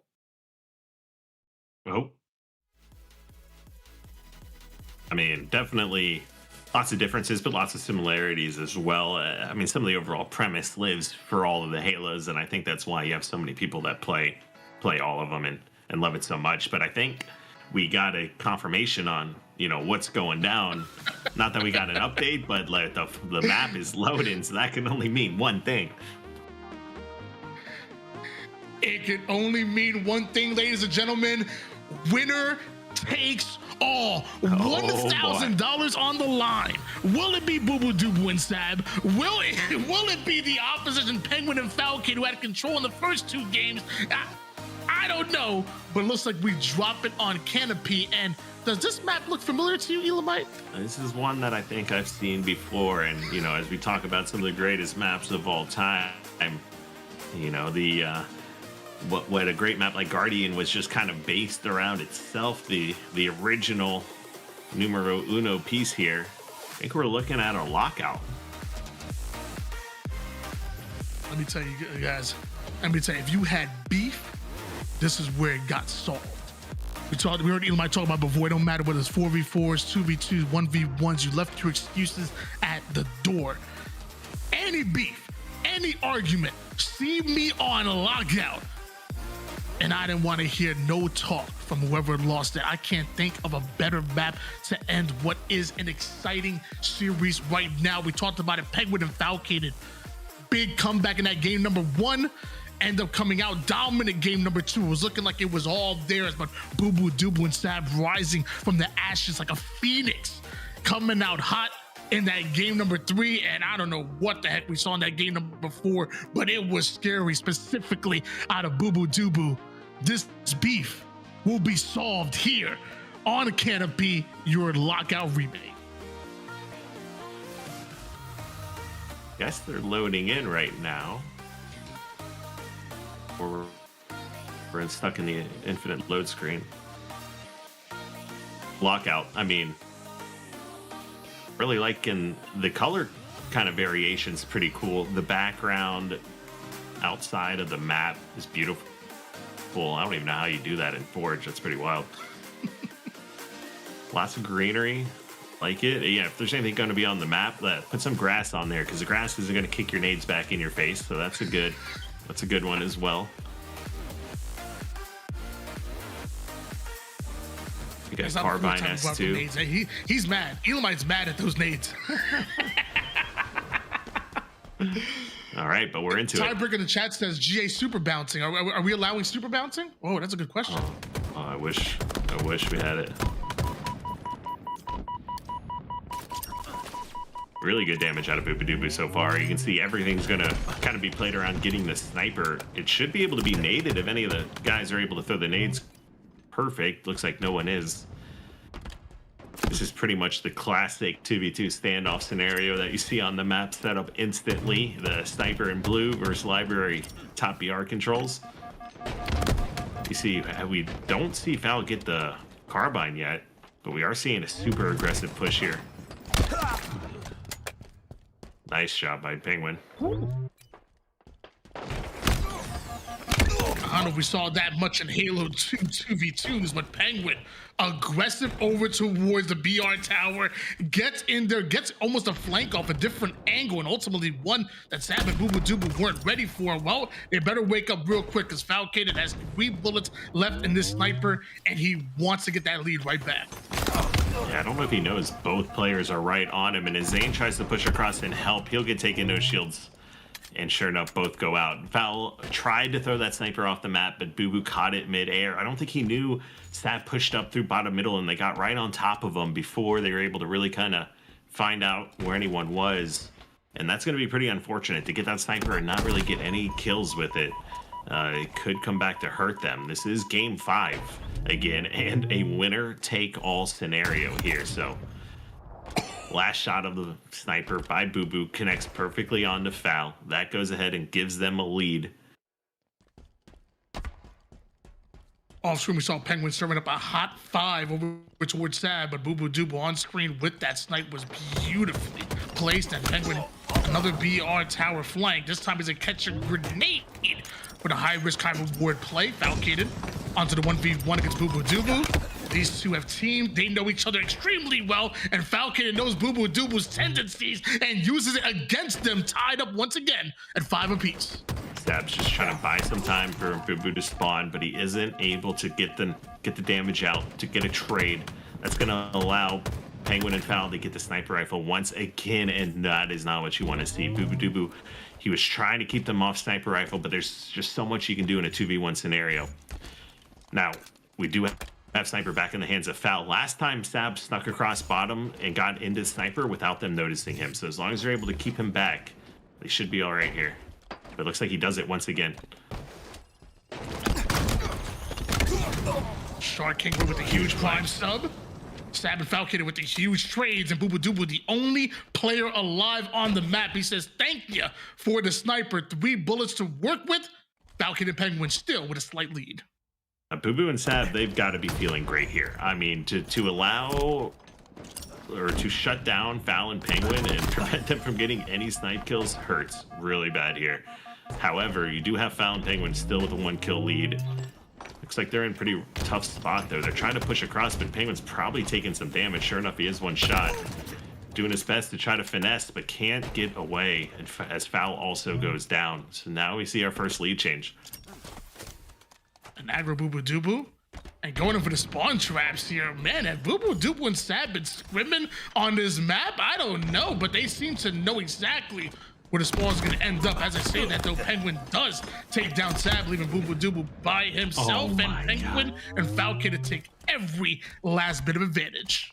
Now, I mean, what you're seeing is like no matter who gets, I guess, quote unquote, set up in a good position, which, you know, you generally want, you want snipe and BR and like trap them in blue. That's generally kind of like the best case scenario you could hope for, but no team with sniper or kind of setup has been able to really take advantage. This is by far like the most neck and neck or back and forth game we've had so far.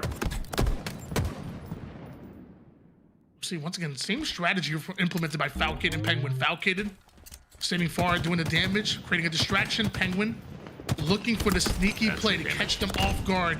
As the damage goes down, Penguin thought it was the opportunity, runs into 2 players as opposed to the 1. Gets out of it safe, staying alive here. Now from the air, the top rope, he comes in with the pistol.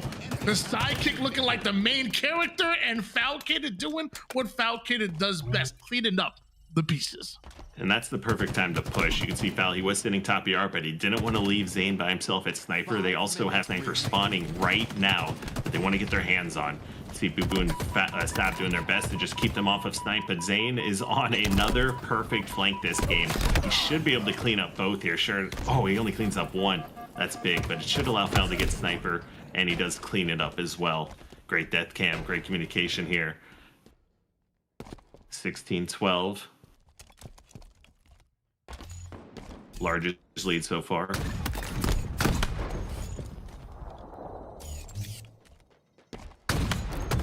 Both teams had the opportunity to split that prize pool, get 400 apiece here.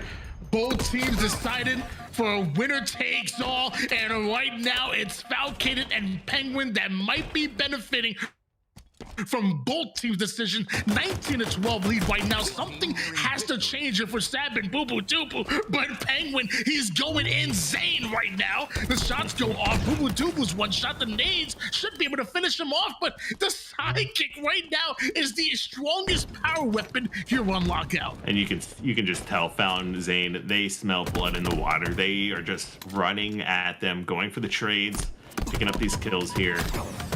You can tell that the setup that they finally wanted to get all game and top yarn, top snipe worked out really well for them. Picked up multiple trades or multiple kills.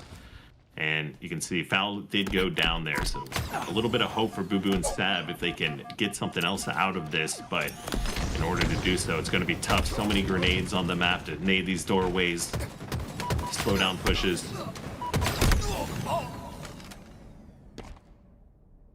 Only 2 deaths to work with here. Zane gets a great spawn back BR ramp. They're going to have to fight him before Foul spawns.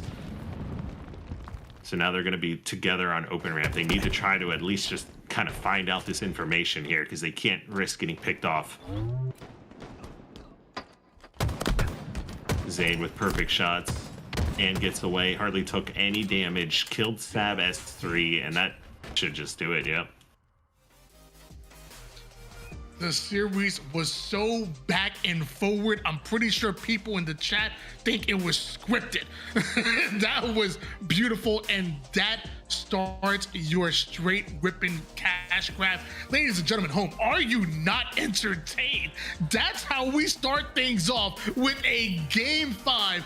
I mean, huge shout out to Penguin and Falcon. Obviously, gotta give them some love, but also let's give some love to Boo Boo Doo Boo and Sam, making it a show, and then on top of that, willing to put it all on the line. They could have walked away with $800. They said, no, we want to do winner takes all, and you already know that's what we love. As a fan of the game, that's what we love.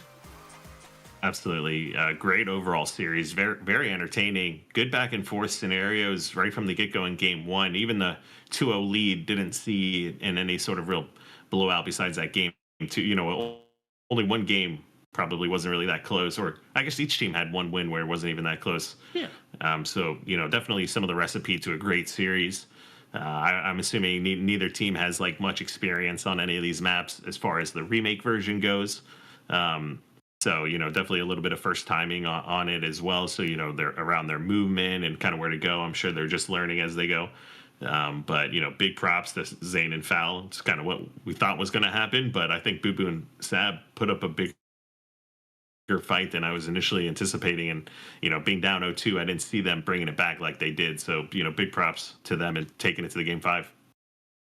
Yeah, I want to send a word out to League Ops. If there is an opportunity for us to talk to the winners, I would love to get the chance to do so. Not sure if that's going to be possible right now, but I mean, going back to that matchup, beautifully played. In case you guys did miss it, you know, Elamite kind of walked you through. You know, both teams did have, you know, a game where they kind of blew it out of the water, but it looked like Penguin and Falcon were going to run away within the first 2 games, honestly. And what Boo Boo Doo Boo and Sab were able to do in that game number 3 and game number 4 made me a little bit nervous for our predictions, because in case you also didn't know, for the first time that I can think of in any esports tournament, us as casters and hosts had an opportunity to actually choose a winner, and our prediction was Penguin and Falcon. And I looked a little scared about my money, but it looks like we walking home with a little bit on top of obviously Penguin and Falcon and taking the lion's share, actually all of it, that $1,000. Elamite, you've played in a ton of tournaments. I mean, where does this rank as far as the format goes for you, where you're able to kind of steal cash from the winner, you're able to decide if you want to go for that winner takes all, even the talent, the casters get a little bit of the action with the predictions? Where does this kind of rank with some of your favorite tournaments? Definitely, it's pretty brilliant, really. You know, I think if you think about it, I think a lot of series can lose interest over time, depending on, you know, how it evolves, and rarely do you see kind of comebacks. But in order to add, you know, the, you know, kind of a wild card factor, or like a, you know, being down 2-0 and having still so much to play for, almost, where you see the importance of one game, how important one game is towards the end of the series, both in the format of being down 0-2 and in the format of reaching game 5, kind of adds, you know, different elements of excitement, I think, which makes it cool. Absolutely, and it looks like we actually did have League Ops actually coming in saying that we actually do have a bit of a winner view in Zane in the membrane. The icy man himself, Penguin, is joining us. How are you feeling after that huge series? Yo, what's good, Tony? What's good, Kyle? I'm feeling good, man. That was a lot of fun playing the Halo 3 maps, kicking it a little old school, new school with the infinite version of them. So yeah. I want to ask Zane, so was this your first time playing on the maps, and essentially what were your impressions of them? Because I mean, they looked pretty cool from watching. Yeah. No, this was my first time playing these versions of the map in Infinite. I thought they looked great. I thought they played pretty good. My only critique, I guess, would be the fact that Slayer spawns weren't like flipping on narrows in the pit. It was kind of like playing Capture the Flag, where everybody spawns on one side of the map only. So that made it a little different. But yeah, it was good. Gotcha. And then another one for you too. Considering this is the first kind of format, we were just talking about it and some of the added elements of excitement here. Can you talk us through a little bit about what happened or what you guys were talking about going into the game 5 and how the decision was made? Honestly, me and Mike were just having fun with it. We didn't really talk much about anything, but we had to do the double or nothing for the fans. You know, you gotta go game 5. If game 5's on the table, you gotta 100%. Especially if it's blackout, just a random off pick that's not even in competitive. Like, why not? Who knows who's gonna win? Awesome. You talked about a big thing being about these spawns flipping on each of the sides for narrows and pit.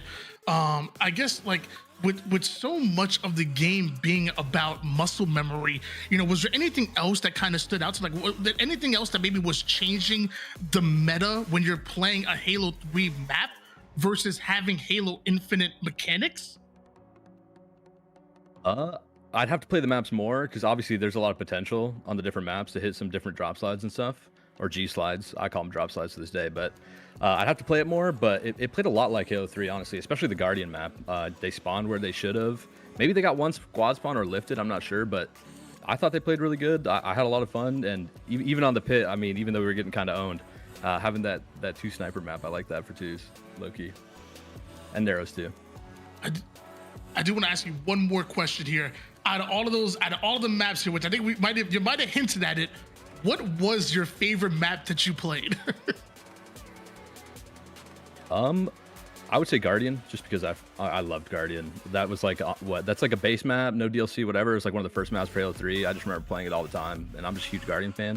And then my second favorite was probably, like, honestly, the last map, Canopy or Blackout or Lockout. But yeah, I had a lot of fun on those two. And I know you want to spend some of that money you got in the cash grab. So Elabite, I'll ask, you have any final questions here for Penguin before we let him go? Let the champ go. Let him do his thing. Thanks, guys. Yeah, thank you. Fair enough. Penguin, why don't you let the people know at home where they can find you? Are you on socials? I've seen you stream it a little bit.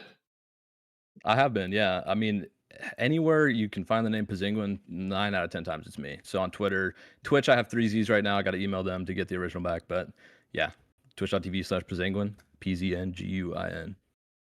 Twitter.com, same thing. Fantastic. Again, thank you for putting it on the show. Thank you for doing the Game 5 elimination right there, man. Gotta do the Game 5. Enjoy that win, and we'll see you some more soon, brother. See you later, Tony and Kyle. Yeah, have a good one. Peace. Well, that was your first matchup. You heard from the winner himself here. And I should also ask how much Halo 3 has actually Penguin even played. I'll make sure I'm going to try to get some information. I want to know, like, does he miss it a little bit? We'll make sure we get that information for you. But guys, we have another matchup coming for you soon. And maybe we had a lot of pros on the roster. Maybe we switch it up a little bit. Get a couple of content creators in here, mix it up a little bit. It's cash grab, $1,000 every single match. Even the talent get involved with as well. Why don't we go on a short break? When we come back, we have more of that straight ripping cash grab action.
Ladies and gentlemen, welcome back to Straight Rippin's Cash Grab. And we got the full house, okay? As you can see, T Squared has made it to the show, the 10-time Major Land winner in the 2008 National Championship. Tom T2 Taylor in the building. How you doing, man? Happy you're here. Oh man, I'm sorry I'm late, guys. Small, he spent all of my bail money on the cash grab, so I had to escape jail with a spoon. And then I beat up some old guy and I took his iPad, and that's what I'm casting off of right now. So I appreciate you guys. It's good to see everybody. Hey man, I'm happy you made it here, okay? And if there's anyone more resourceful with any tools, I'm pretty sure it's you, okay? Believe me, I had to be resourceful, so Blaze. far, I had Ill on my team for years, so I had to be as resourceful as possible. And so that's why you took snipe and rockets every time you got, right? You just make sure that you can guarantee some kills on the map. I was mainly there for the vibes. The vibes and running flags and the support. I got you. And now he's got all the big talk right now because Kyle's MIA in the moment, but don't worry. He'll be back. And for all you guys that's just joining us, we just got done watching an awesome series between Boo Boo Doo Boo and Sab and we got a chance to see Penguin and Falk go against them. And we didn't just get any Penguin performance. That performance was, as you guys were saying, insane in the membrane.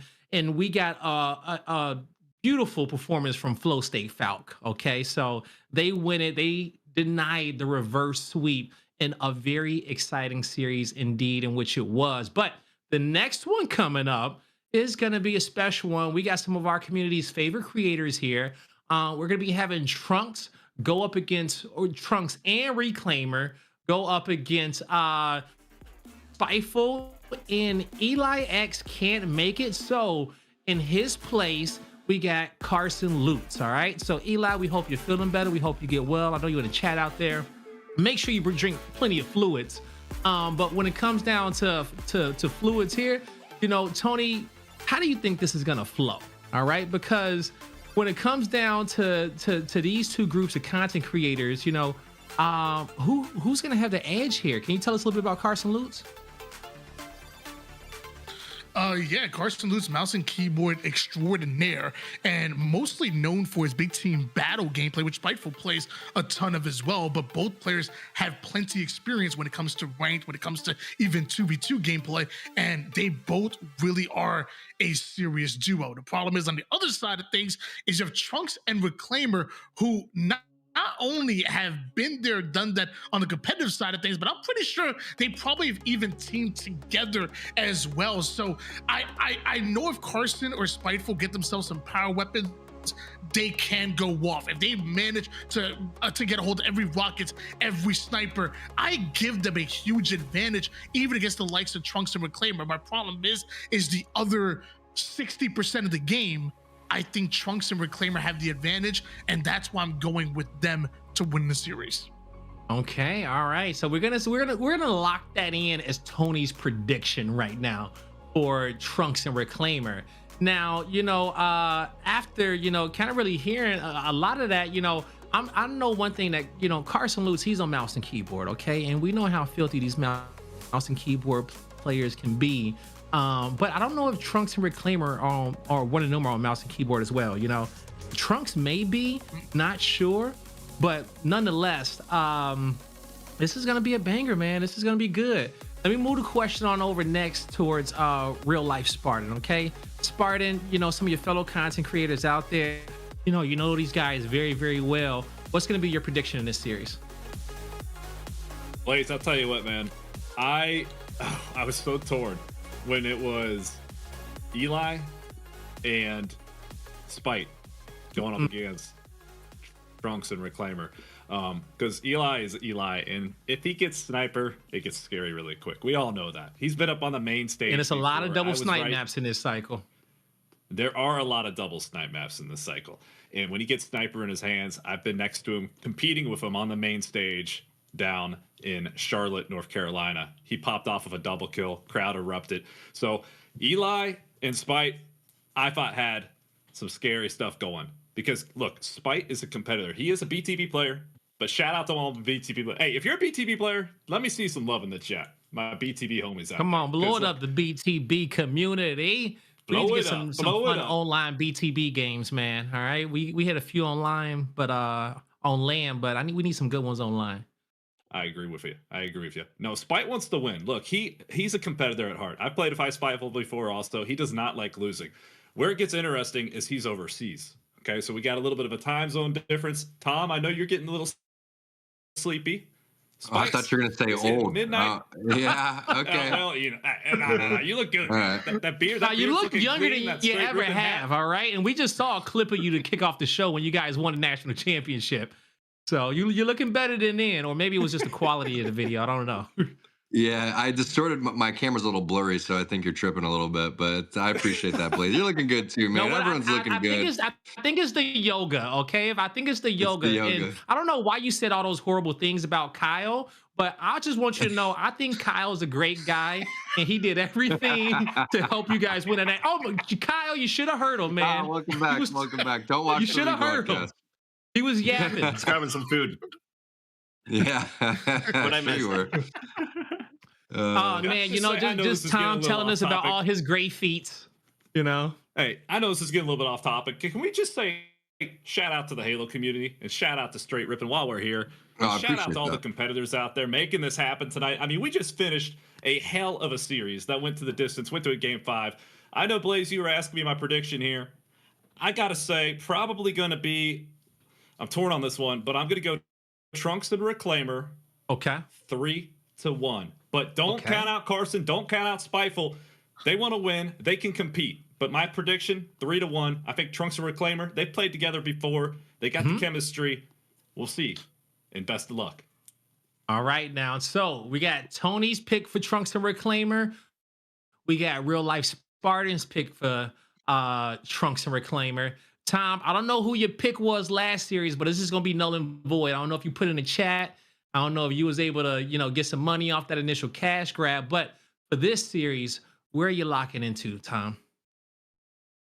Yeah, I'm gonna have to go. Well, first of all, I know that everyone's shouting out the big team battle community. I will say that nothing's worse than me going into playing big team battle and facing the big team battle community. It's actually really, really frustrating. So if you guys could stop trying so hard and let some of us old washed up people have fun when we go to try to relax, I would appreciate that. With that being said, I'm going to go with Carson Lutz's squad. I'm going to go 3-2 because someone's got to switch it up over here. Okay, so I'm going to switch it up. I don't know who's going to win, but I can't be like the rest of everybody else and pick Trunks and Reclaimer. I'm going Carson Lutz because he's coming in with new vibes. We love that for him. There we go. Coming in with new vibes, coming in as a filler, ready to show the world what he got in the tank and also come away with some money. Lastly, Kyle, who's going to be your pick going into this series? I got to go Trunks Reclaimer for this one here. I think I mentioned it to start one of the series I'm looking forward to see some of these guys battle it out for the winner of the creator side. But, I think they've got it in the bag.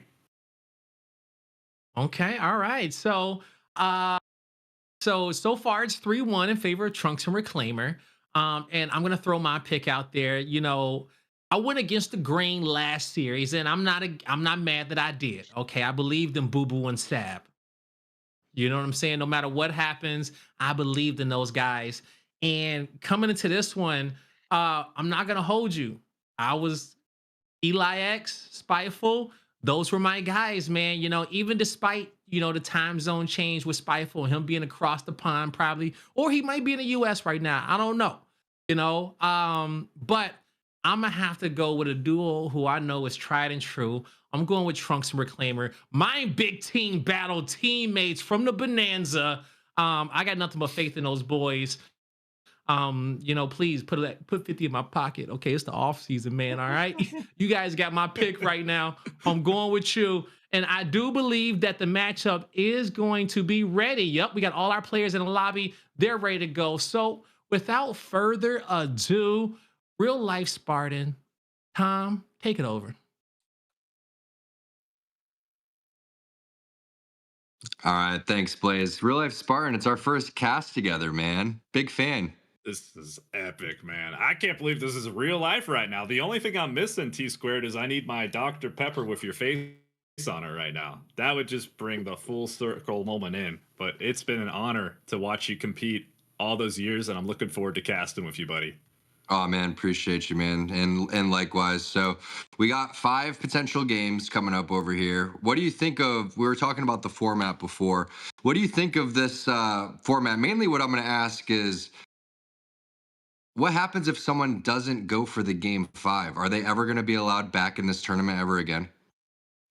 I don't think so, man. I don't think so. Okay. I think with all the eyes, right? All the eyes, everything we've come to expect from just the competitive nature of Halo and all the storylines that have been created over the last 25 years. I don't think so. I don't think they come back. I think we go the distance, or we just hear about it for years to come. Yeah, exactly. Now, the one thing I was a little nervous about here, RLS, is that, man, I haven't casted in a while. There's going to be all these new maps. Fortunately, these are all Halo 3 maps, so I actually know exactly what's going on. So there's probably a couple Halo 2 maps in there too, but these are all maps that I've played. So let's do this. We're kicking this one off. I'm going to call them by their OG names, and it says that on the graphic too. So we got Narrows on here. This was one of my favorite maps. I mean, we're getting kind of flashbacks to the Straight Rippin montage over here. I love this map as well. I'll tell you, so many moments just man cannoning. Oh, it's a fast map. I love the lanes on it. It's a fun one, man. It's a fun one. I remember watching several years back, Gilkey hit a nasty no scope man cannoning. Yeah, man. Shout out Gilkey. Hope you're doing well. But yeah, this is a great map, Tom, and it's such a treat to be casting with you and hearing your knowledge on all these maps that you've competed and dominated on. Oh, speaking of dominating, nice Trunks with a snipe and a headshot off the rip.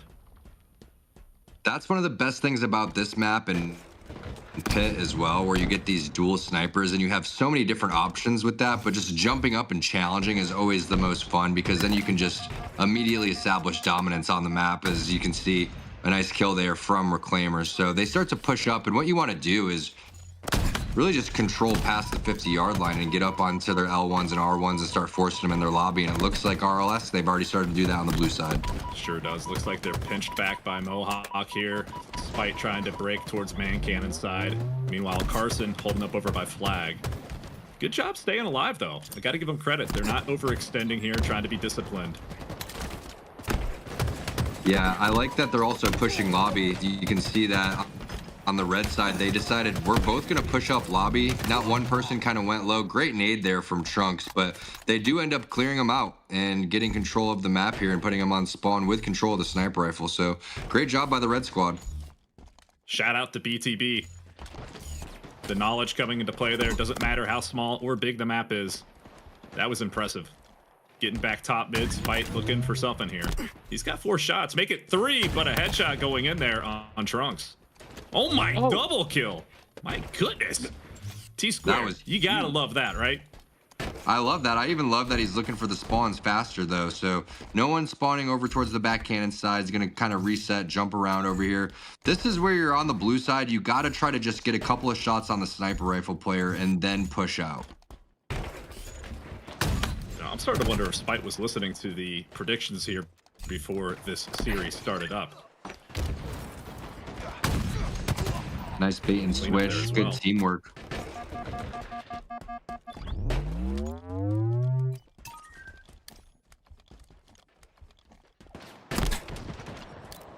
So Tom, if you're Trunks and Reclaimer right now, down 3, still plenty of time, obviously. Anything can flip-flop in doubles. What do you do right now if you're Trunks and Reclaimer?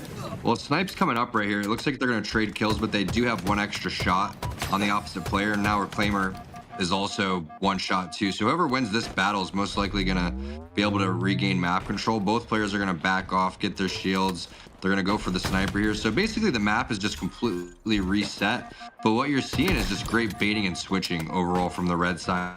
There's another double kill coming forward. They're not prioritizing the player that has the weapons. That's what you have to do. You have to find out where that player is located, focus on killing that person first, and it looks like they're going to be nice enough to pass over the rockets. That's something I never did. Or you could just grab your own power weapon and get a kill. So that's one of the reasons why I'm not a huge fan of just like kind of swapping weapons. You don't know where they're going. They just pushed over towards top center, regained control, because you're not really getting eyes on where players are. So you end up losing a little bit of information by switching weapons there, and you get punished for it, but not that big of a deal. Looks like they're out of sniper rifle on the blue side. They do have rockets over towards the man cannon. A shot there too going in.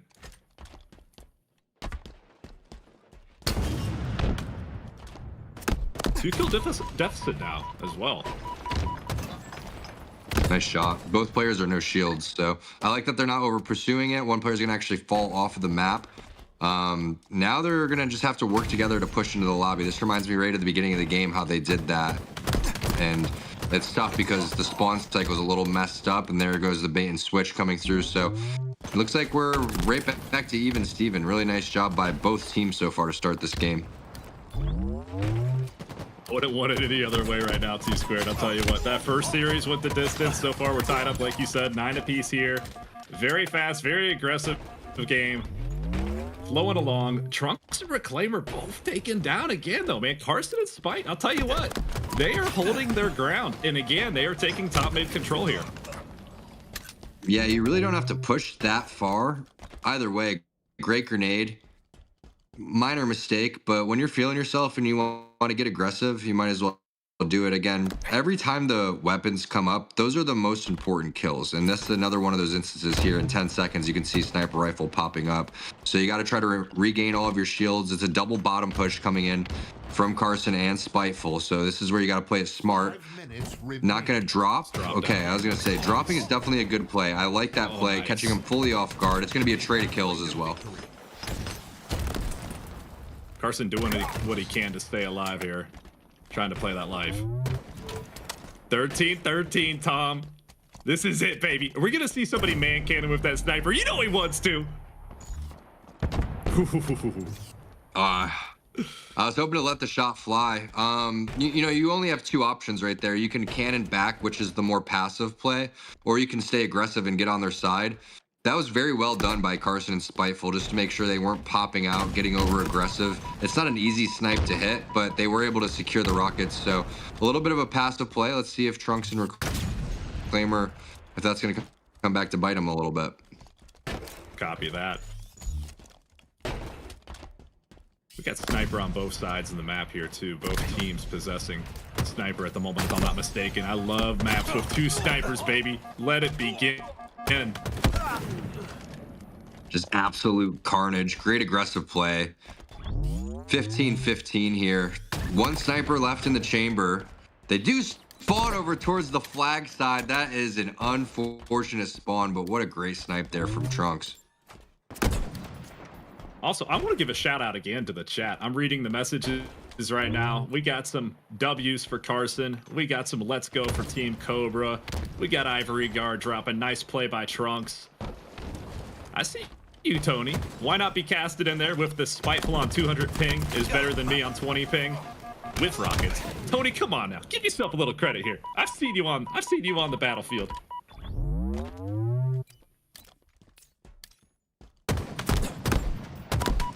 Got a 3-kill difference here. Tony's not as bad as he says. I mean, Tony's bad, but just not as bad as he says. Just kidding, Tony. Savage, Tom. Savage. I'm just kidding, but I just like making fun of people that are muted and not there. It makes me feel better about myself. Got to give a shout out to Sparty X in the chat as well. Always a pleasure running into you, Sparty X, and appreciate that straight ripping sub. We got LVT Halo still dropping it in here with that big raid early on as well. Meanwhile, we got a 3-kill difference. Make it 4. This game definitely, I'll tell you, it's going the distance here. Both of these teams want that money, that cash grab.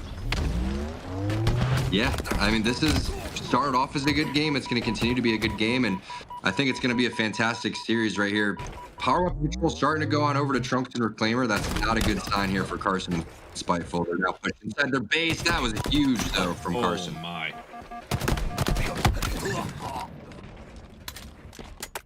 Nice. Good trade of kills.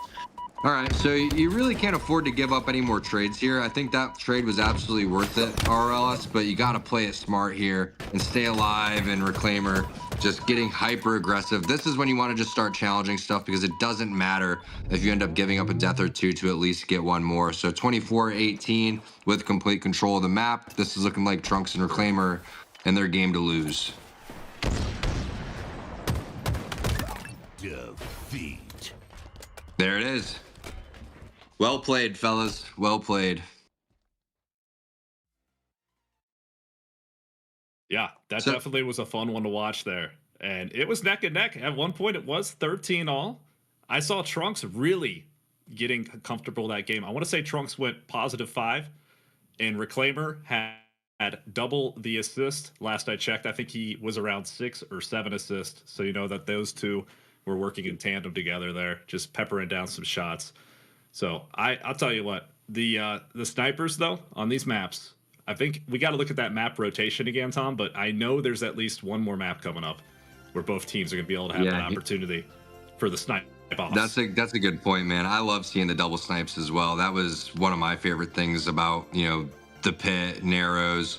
One of the things that you were talking about with Trunks and just how well they played kind of in tandem was, you'll notice that obviously it was a Trunks and Reclaimer W, but it's about the amount of time spent top mid or on the enemy's side of the base. And that's it's an exact correlation for what the score kind of represented. Like if you looked at the score of what was it, 25 to 20, you could say they were inside of their base about 20% more. And that kill mark really reflected that. So 25 to 18, nice job just keeping map control the entire time. Next, we're moving on over to Canopy, and then you're getting your wish. Your wish is coming true in game number 3 there, RLS. They're gonna have double sniper rifles.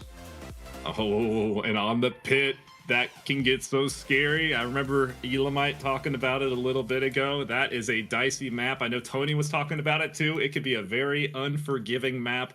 I remember seeing Ace do a exterm on that map several years back on Master Chief Collection in doubles, and then get, if I'm not mistaken, another exterm. It was insane. We'll have to see if anybody in the chat knows what I am talking about, but it made a highlight reel, and it's just a crazy map, man. The double snipers, I got to give a shout out to my brother. He may or may not be watching right now, but when him and I used to play team doubles back in the day, he would always joke about his success rate at getting the rocket launcher, saying he would get the rockets 80% of the time, Tom. 80%. But we're not on pit. We're going to another iconic map because Halo 3, as you know, is full of iconic maps. So let's see what we got here. 80% of the time is really impressive. Shout out to your brother. It's definitely important to make sure that in this map specifically, again, it's all about map control. That's what it's always been with Halo, right? It's about positioning. It's about owning real estate on the map. And you do that by keeping the high ground, keeping the weapons, and applying pressure. Now, in 2v2, you can kind of take your foot off the gas sometimes and catch people off guard.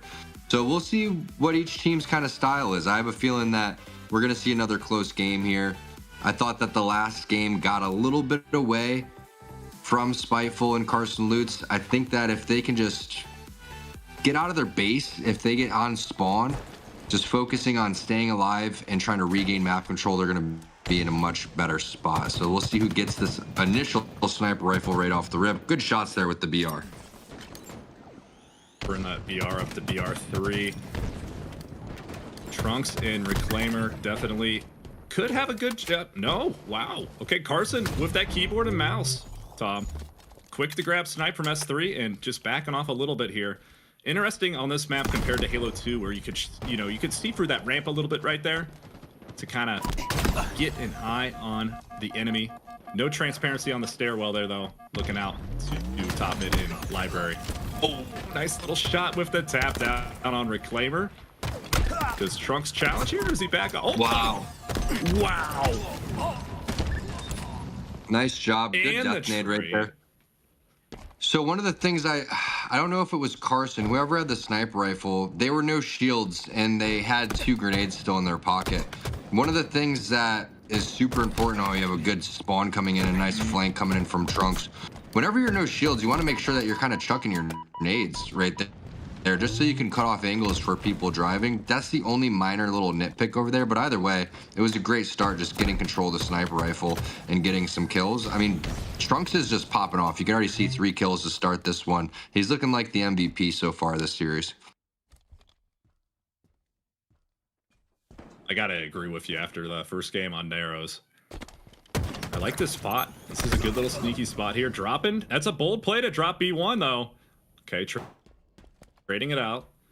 Let's see if Reclaimer can get himself on the board here. He's rocking the goose right now, but you know that's going to change. He is no stranger to these competitive environments. I had the pleasure of teaming with Reclaimer in Charlotte for a main stage event, so he can handle the heat.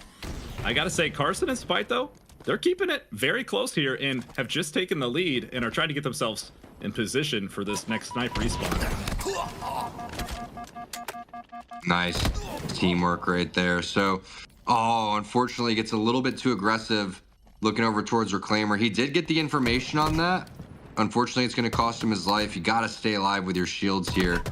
Trunk's going to pepper down some shots. You're going to see a flank coming up over towards the elbow. Spiteful's going to spawn there. That was a big 1v1 for Reclaimer. That's going to be able to at least get the sniper rifle in the hands of Carson as Trunks is going to start pushing over here. You do spawn over towards the library. Two options. You can stay over here or you could just book it on over towards the library. This is an aggressive play coming in from Carson. He still has a majority of his shields and is going to try to do a little bait and switch, and that's the aggressive play that you're looking for from your teammates. So Spiteful immediately comes on over. I love that he stayed over from library, came on over to S2 instead of just going top BR, helping his teammate out up close and personal.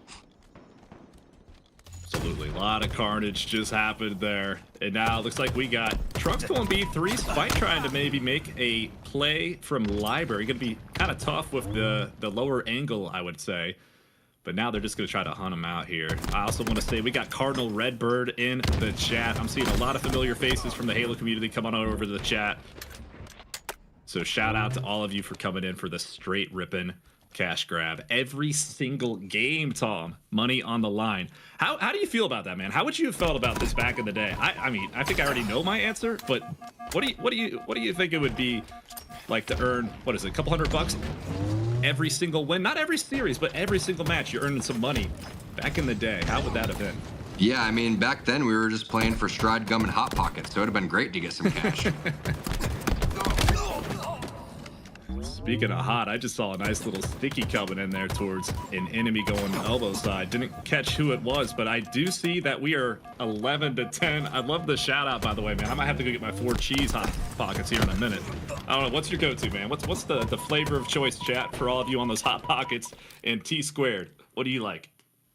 Yeah, I'd probably just go with the classic pepperoni, but you know, now I'm thinking about it, they're kind of like little crepes. So maybe if they should come out with like some savory ones, right, or some sweet ones, because they have the savory already. So how about we make our own and we do a banana Nutella hot pocket?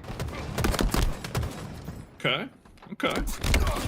You're not feeling it, I can tell. It's all good. I was just trying to get creative. I'm just deep in fun. No. I'm just trying to channel it and put I'm trying to put that twist on it, because I always thought it would be great. I always thought it'd be great to have a Halo famous pizza. In fact, I got some commercials on YouTube that may have a couple hundred views. No big deal. Just some ideas flowing from my head right now, Tom. Let me get back to man. We could make our own. We could definitely be making our own. We'll have to collab, man. Put great minds together and find out what we come out with. I'm loving the looks of this, man. Loving the looks of this. Oh, there's a Halo game going on, so it's still a close game, 14 to 13. It looks like it's been pretty back and forth in terms of the weapon control. One of the things that you see now is a nice little slow setup going on over towards the back BR. But there's been a lot of flanking. There's a flank coming up over towards the elbow. You're gonna see Trunks gets taken down. Good job playing. That's the flank we're talking about. The teamwork's on point for these guys, man. For big team battle players, I mean, they're playing up close and personal here. They absolutely are, man. I'll tell you, Spiteful, he does not like to lose. He does not like to lose. I saw him. He did a head-to-head, actually, at Halo Worlds in, if I'm not mistaken, 2024. And he went up against Eli X in the head-to-head. So I was actually really excited to see how those two would do teaming together after playing one another head-to-head. But Spite does not like to lose. I've played with him in some online BTB tournaments before. And even, some of the fun Forge game types, he is a winner and he wants to win. So he's not going to be in any way, shape, or form concerned about who he's going up against.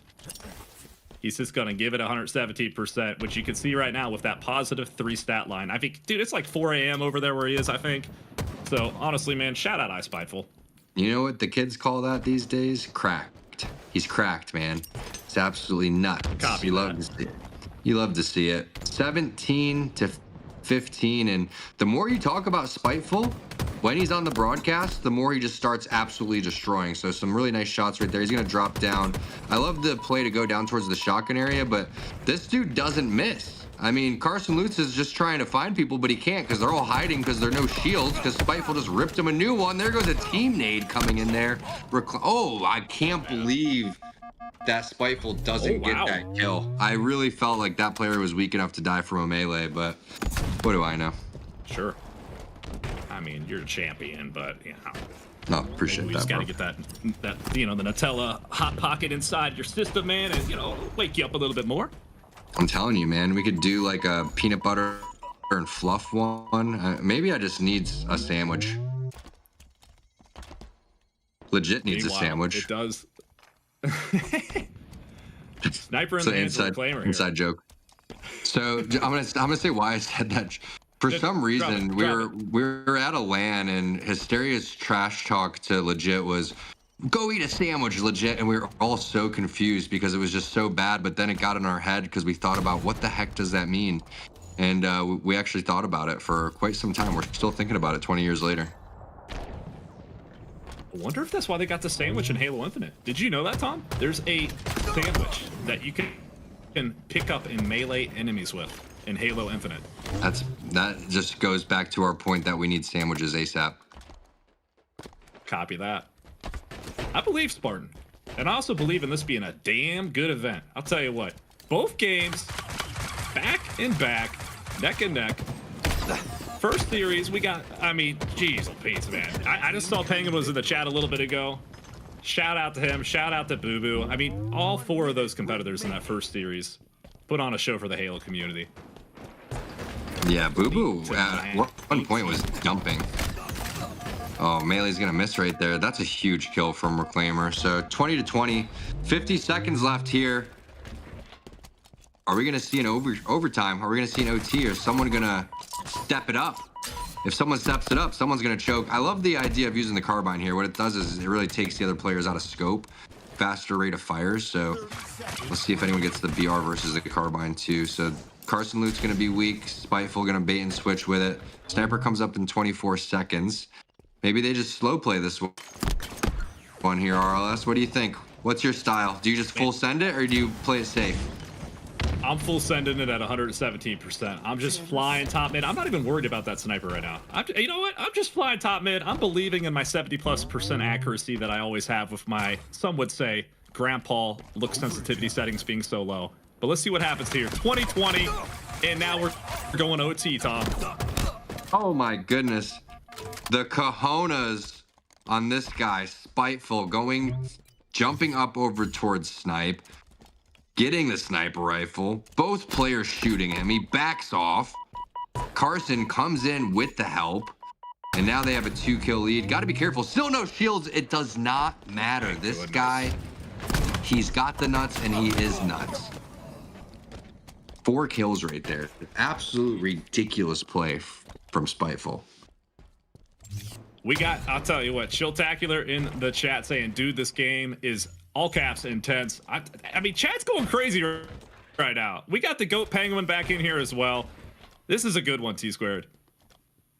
It is, and we could see a tied series here any second. Just one shot from Carson, and he's scouting out where Reclaimer is. You can see Reclaimer's trying to gather information. He's trying to check on over towards his teammate, make sure no one's flanking over towards Elbow.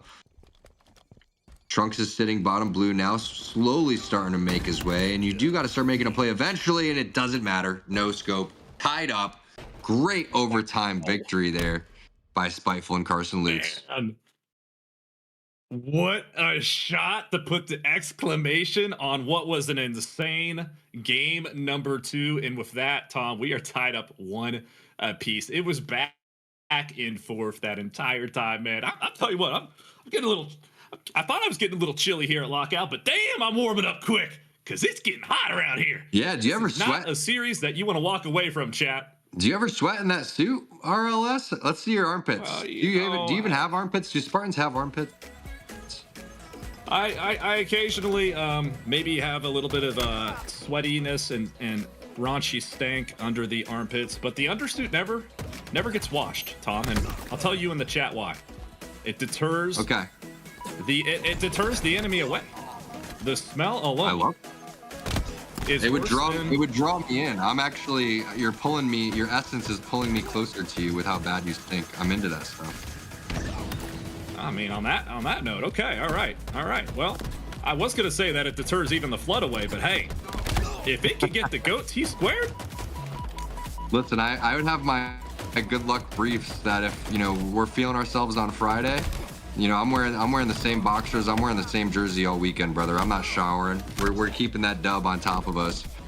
Oh man, This was all about the overtime right here when it comes down to it. This is the play right here that changed everything. I see Elamite in the chat too. Man, can I just say this is so much fun to hang with you. It's so much fun to watch these competitors out there. Shout out again to Trunks and Reclaimer and Carson and Spite and everyone else that agreed to come on here for the Straight Rippin' event. Because, I mean, look, I know sometimes there could be egos or there could be a lot at stake and you got people watching all around the world, but everybody coming together, having a good time, I hope. And man, I am so excited to see what happens here going into the pit with the sniper duels going down. It's going to be good, Tom. It's going to be good, man. And we saw Narrows had 2 snipers. It was all about getting map control. But you know what we need right now? We need to call on your brother because 80% of the time he's getting rockets, I heard. So if he was in right now, call him up. Say, hey, what's the strategy? How do you do it? We have to know your secret. If I get him on here, Tom, I'll let you know. In the meantime, I'll tell you what my secret is. I'm gonna try to get him up on here. My secret, chat, is the Halo 3 game fuel from 2007 here. Oh my gosh, that thing has shrunk big time. We're calling him. We'll see if we can get through, Tom. Our boy Charlie. Oh. At the tone, please record your message. When you have finished recording, I'm gonna leave him a message, Tom. Yeah, I'll leave him. Hey, listen. You're on the broadcast, and I was just telling T-Squared, I got you on speakerphone. We're about to go into map number 3, but you're on the broadcast. I was telling T-Squared about your 80% success rate with rockets on pit. Can you explain to the chat and to T-Squared how you do it? Pit. Oh yeah, you just gotta rush straight at him every time. Don't slow down for anything. There it is. That's it. Yep. Don't slow down. Straight to the rockets. You gotta get them 80% of the time. Everybody else hesitates. You can't hesitate. Hold forward before the match starts. When it's counting down, hold forward. I appreciate that intel, man. I hope everybody heard that loud and clear. And if there's ever any errors during matches that we're in, it's not my fault ever. It's always my brother's fault. And I'm gonna hang up before he can correct me. Oh, there sorry, Charlie. Hey, you got to charge forward like a bull in a dang China shop. Look at that. A little bit of hesitation, and Alex is already, or that's not Alex, excuse me. That's our production team. That's Alex on our production team. Sorry, Alex. Shout out to Alex on the production team, okay? Let's give a shout out to our production crew while we're at it. But you can see the rockets. You hesitate, you don't get them. All right, our boy Charlie was correct. Copy that. That's it. Map control. Map control going on over. Trunks has been starting all of these games off RLS just extreme. He's so hot right now. That Trunks is just so hot right now. He's been feeling it, man. He's been feeling it. Got them both kind of pinned up over there. Looks like by BR start. Looks like a kill going down on Spite. This is going to put Carson in a dicey spot. What a play. And just like that, we got a 4-0. 4-0 lead in favor of Trunks and Reclaimer. Yeah, they're out of sniper rifle. You should have one more spawner in the courtyard, and they do. So, trapped, but it's not that big of a deal because they are completely out of weapons. So at least they've got rid of the sniper. They've gotten rid of the rockets. That's a big kill. Kind of getting one player outside of your green allows you to start to push up a little bit towards the sniper rifles. So it could have got a little bit out of control, but at least they stopped the bleeding for now. Ooh, I thought that was gonna be. Oh, and there was that headshot. It may have took a couple, but player advantage again. Player advantage again. Reclaimer and Trunks.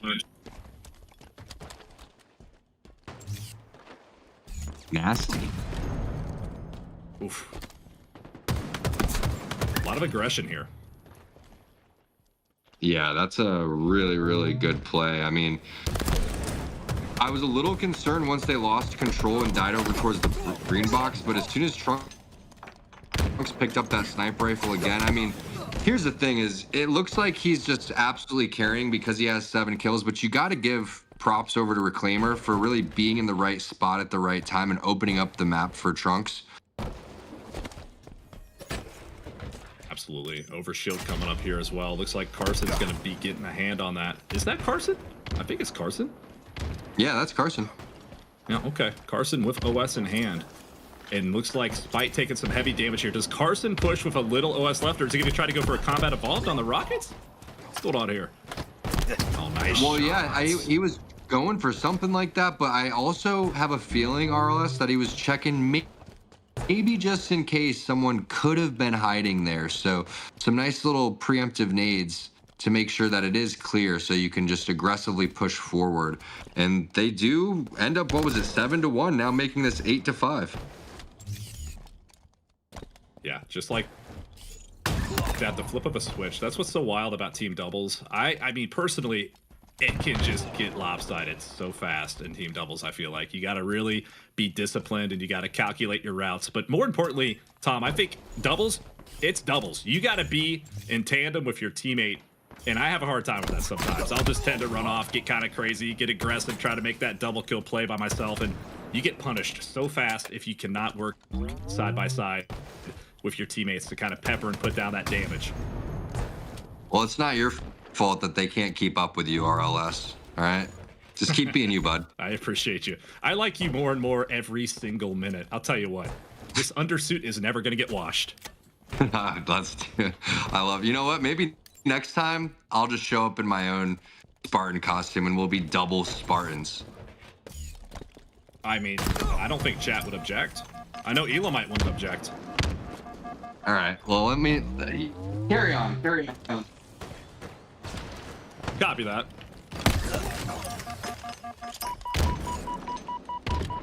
Meanwhile, we got ourselves a 10-8 with just under 6 minutes left. Overshield is coming back up here. Let's see what Spiteful's got. Oh my goodness! That was a shot right there by Spiteful. Overshield equipped. Numbers advantage almost going in favor of Spite and Carson here. Only down by 1. See if they can sneak out where Trunks and Reclaimer are trying to set up. It looks like Trunks may have Sniper rotating towards Battle Rifle. I see you, Mighty Ben. I see you, Mighty Ben, in the chat. Got to use this overshield here. It's a really nice job. Good nade there from Trunks to push him out, but they're waiting a little bit on Rockets too long. I love that the fact that they're waiting for their shields. I mean, this is just a masterclass in baiting and switching right there from both teams. Nobody giving up their life. You do secure the Rockets. Spiteful gets those, so overall a pretty big win for Cobra. Then the Sniper goes in the hands of Trunks. He's got map control, baiting it. Carson with the perfect shots across the map. And that's going to open things up. Now it's all up to Trunks to try to get a pick. I still go back to that shot Spiteful had with that Sniper right before Overshield. That was disgusting, man. That's definitely going to be making that highlight reel for the production team. And tied 10-10 here. T squared. Oh, what a series, buddy. This has been extremely close. It's such an important time. What do you think about this? Sorry, what do you think about the Sniper still sitting there? They just now grabbed it. Any idea why they were waiting so long to pick that up? Yeah, they're shitting their pants because Trunks had the Sniper and he was baiting it. I respect that. Okay, we got Insatiated in the chat, Tom, saying, can we ask T Squared if he has any tips for either of these teams that will keep them fragging like a pro? Of course. I mean, you just throw a grenade at your feet and then people just die all around you. That's pretty much what all my G4 tips were like. But yeah, I mean, if you just listen, we're dropping a lot of knowledge here. First one is you don't wash your clothes. That's one of the first keys to fragging like a pro. Appreciate you taking the time to answer that, T Squared. And double kill, killing spree like a pro is Spiteful. Rockets in hand, a little bit of overshield still to work with. Oh, he might get sandwiched here, though. I think he's got somebody behind him also, maybe? Okay, never mind. Looks like Reclaimer rotating over towards Trainee. Nice long distance shot there for that rocket. Now it's going to be up to Carson and Spite to try to clean up Reclaimer. Ooh, okay. Good job playing his life here. Reclaimer with 6 assists. Still just a 3-kill difference, Tom. We got a fresh set of snipers coming up, chat. And rockets.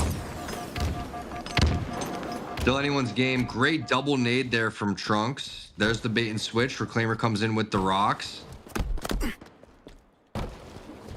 You can just see how much they've really started to get a feel for how the other teams play as this game's going on. That's why it started to slow down a lot more. Yeah, Tom, I was going to ask you, does the clock start to become an issue yet with 2 minutes left? I don't think we're getting to 25 kills. I could be wrong. I think that, you know, that's a very good question. To answer it is the clock matters to a certain extent, right? We're not going to get to 25 kills.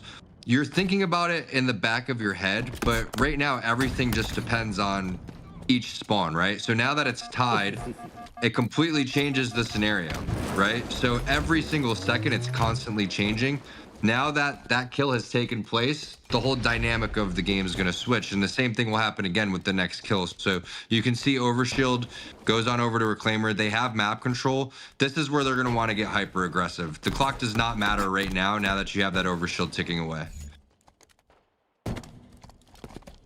Gave that insight. And did you see that snipe shot that went down just a little bit ago as well? Complete madness, chat. Speaking of which, I see the chat's getting super hyped up here for the straight ripping cash grab. And this has taken me back to 2007. Shout out again to the Forgers making these maps come to life in Halo Infinite. It is gorgeous. I know Unique is in the chat right now. I saw Mr. Greencastle a little bit ago. But enough. We got a 17-17 game, Tom. I'm going to let you take it away here for the final 40 seconds. Yeah, it's a good time just to kind of sit here and watch what's going on. I mean, this is the best time to, there's not really much to break down. It's a standstill. It's either going to be one of two things. There's going to be a kill or there's not. It's either going to go to overtime or it's not. Right now, the teams are just kind of feeling each other out, and it's going to be Spiteful taking down Trunks. Now you have to get aggressive if you're a Reclaimer. 10 seconds. Power weapons not going to be a factor unless for some reason Trunks and Reclaimer can get a kill here, force that overtime. 3 seconds left. Defeat.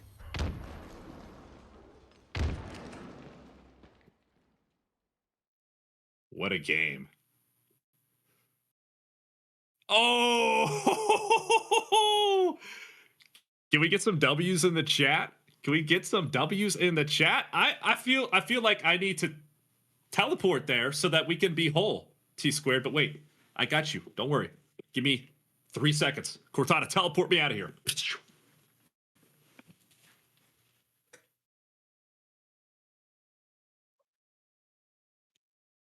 Now we're talking. Now we're talking. That was a thing of beauty, and it's an honor to have you there, Tom.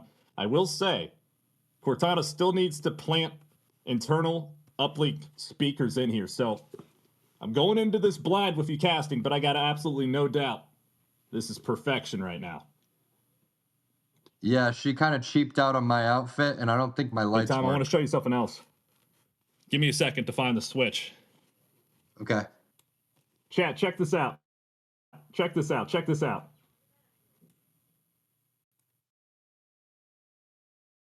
I can do that with my tongue. Whoa. Wait, I think, wait a second. Copy that. They got Cortana chick cheaped out on my dang Master Chief helmet. He did that with his tongue. That's impressive. All right, chat. What do you think here? We're going in to game number 4. This series is kind of flying by. Dude, it has been flying by. I think it's because it's just been so damn fun to watch and also to be casting with you, man. A dream come true for me. A big shout out to everybody out there watching. A big shout out to the Spartan Army, to Straight Rippin' putting this on. Guardian is one of my favorite maps of all time, man. My first game of Halo 3 at release was on Guardian, doubles, ranked with my brother. It went down to the wire, a 25-23 finish. I'll never forget they had the was it the Mauler, chat? I think it was the Mauler. Pick that thing up for the first time. Bottom middle. Yeah, I picked that thing up for the first time. I remember reading about it. I think in like, gosh, man, it might have been a Game Informer or the Xbox magazine. You know, I was flipping through the pages, looking at the previews for Halo 3. But here we go, man. I'm super hyped for this one. It's gonna go the distance. This is probably like the best 2 versus 2 map because it's just like the perfect size in terms of what you need to do in terms of rotating. I mean, and there it is. You can get across the map so quickly.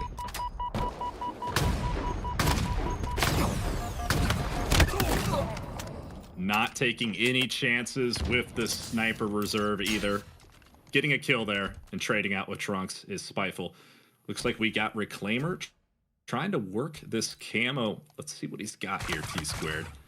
I don't think Spite and Carson are too eager to give up a kill here when they know that he has that active camo and a carbine, which has some damn good distance, man. That thing is like a laser from across map since being added to Halo Infinite.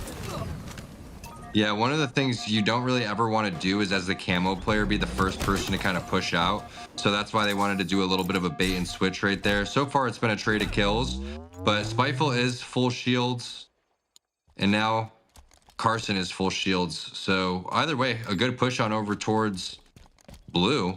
And they've basically just swapped sides over here. So that's why this map is just so exciting because all it is a little bit of poke here and there. And then you decide when you want to charge over. You can just charge top center just like that, chuck a couple of grenades. And next thing you know, you're already towards the other side in 2.3 seconds.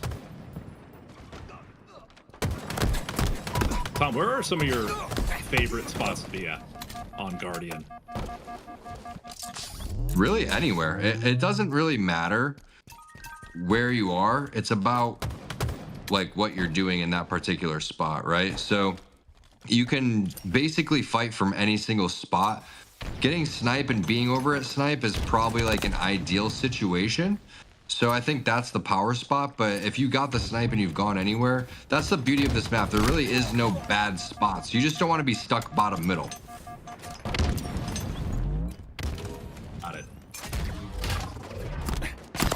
Like we got a fresh camo in the hands of Carson, but if he dies here, that could be big, and he did just get taken down by Reclaimer. That was a big first kill for Reclaimer. Sniper in hand, looking S3 towards top gold. Green looks like they're spawning up over that way. This is a 1-kill game. Every single game's been neck and neck, but Trunks and Reclaimer, they got a little bit of work ahead of them here, man. They got to win this game to force that decision of, do we see a game number 5, and how wild would that be for back-to-back series to go to a game 5? I mean, I don't know who got the teams together for this, but you did a great job with balancing out these teams so far. This has been such a treat.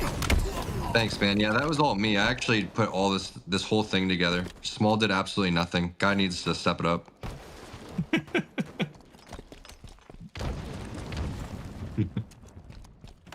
Just kidding. When you asked about where the best spot is, it's definitely where you're at, like snipe 2, snipe 3, because you can just kind of snake around and you have so much cover for the rest of the map, and people are forced to challenge and basically give a little bit of their body up and shields up to get towards you. But I do want to give a shout out to Carson Lutz, who came in, filled in for Eli. Now he's 6-2. They're up 2-1 in this series. They're up 8-5 in this game. And it's not like Trunks and Reclaimer have been playing bad. Both teams have been playing absolutely amazing. It's just, it's been one heck of a series. That's all you can say. Absolutely, man. I'm glad you mentioned Carson Lutz as well, because I'd be so curious to see how this all transpired.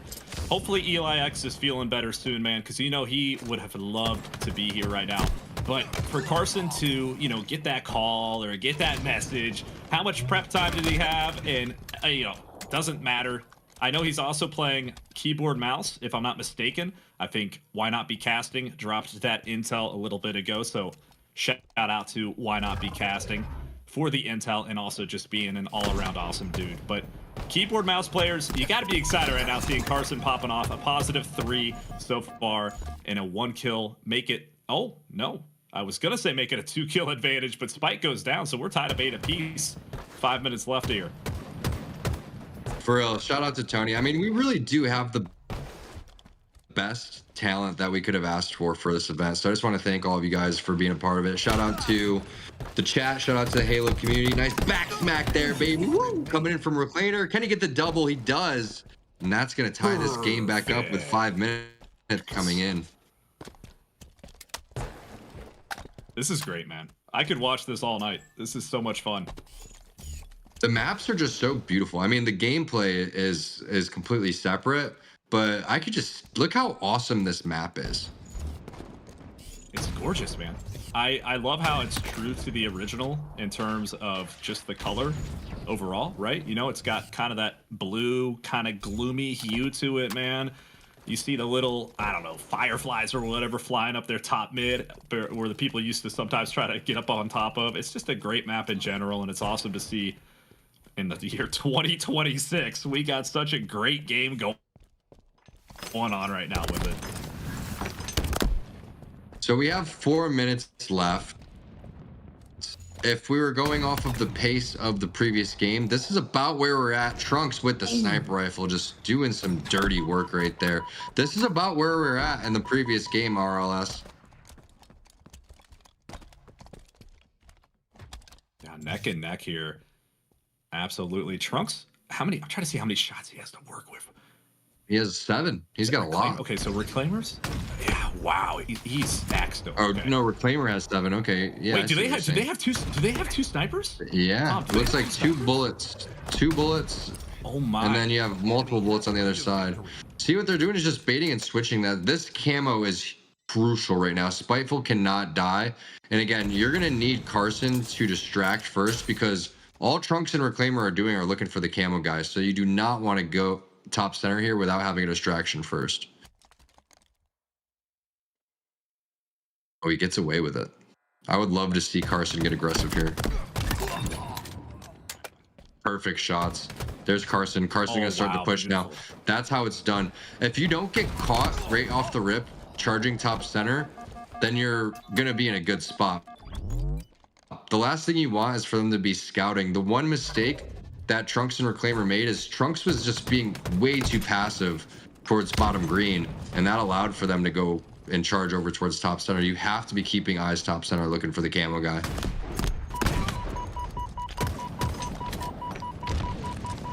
Oh, you know Carson wants it, but I don't know if he's going to get it here. So close to that no-scope headshot.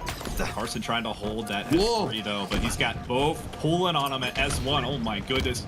Look at the look sensitivity with the keyboard mouse, Tom. If that doesn't make you dizzy, I don't know what will. Man, that was looking really nice, man. I know, I'll tell you, Woodham is a treat to watch, too, from the keyboard mouse competitive side of things. Seeing him up on the main stage at the events was so cool. Yeah, Woodham was an absolute monster, and you could see the benefits of playing mouse and key. I mean, those are types of things, that type of movement you can't really do on controller unless you're on a super high sensitivity. 1 minute and 38 seconds left, 14-13. Still anyone's game over here. You do have the sniper control on the side of Trunks. So Trunks gets, oh, he gets taken down. Carson with the shots.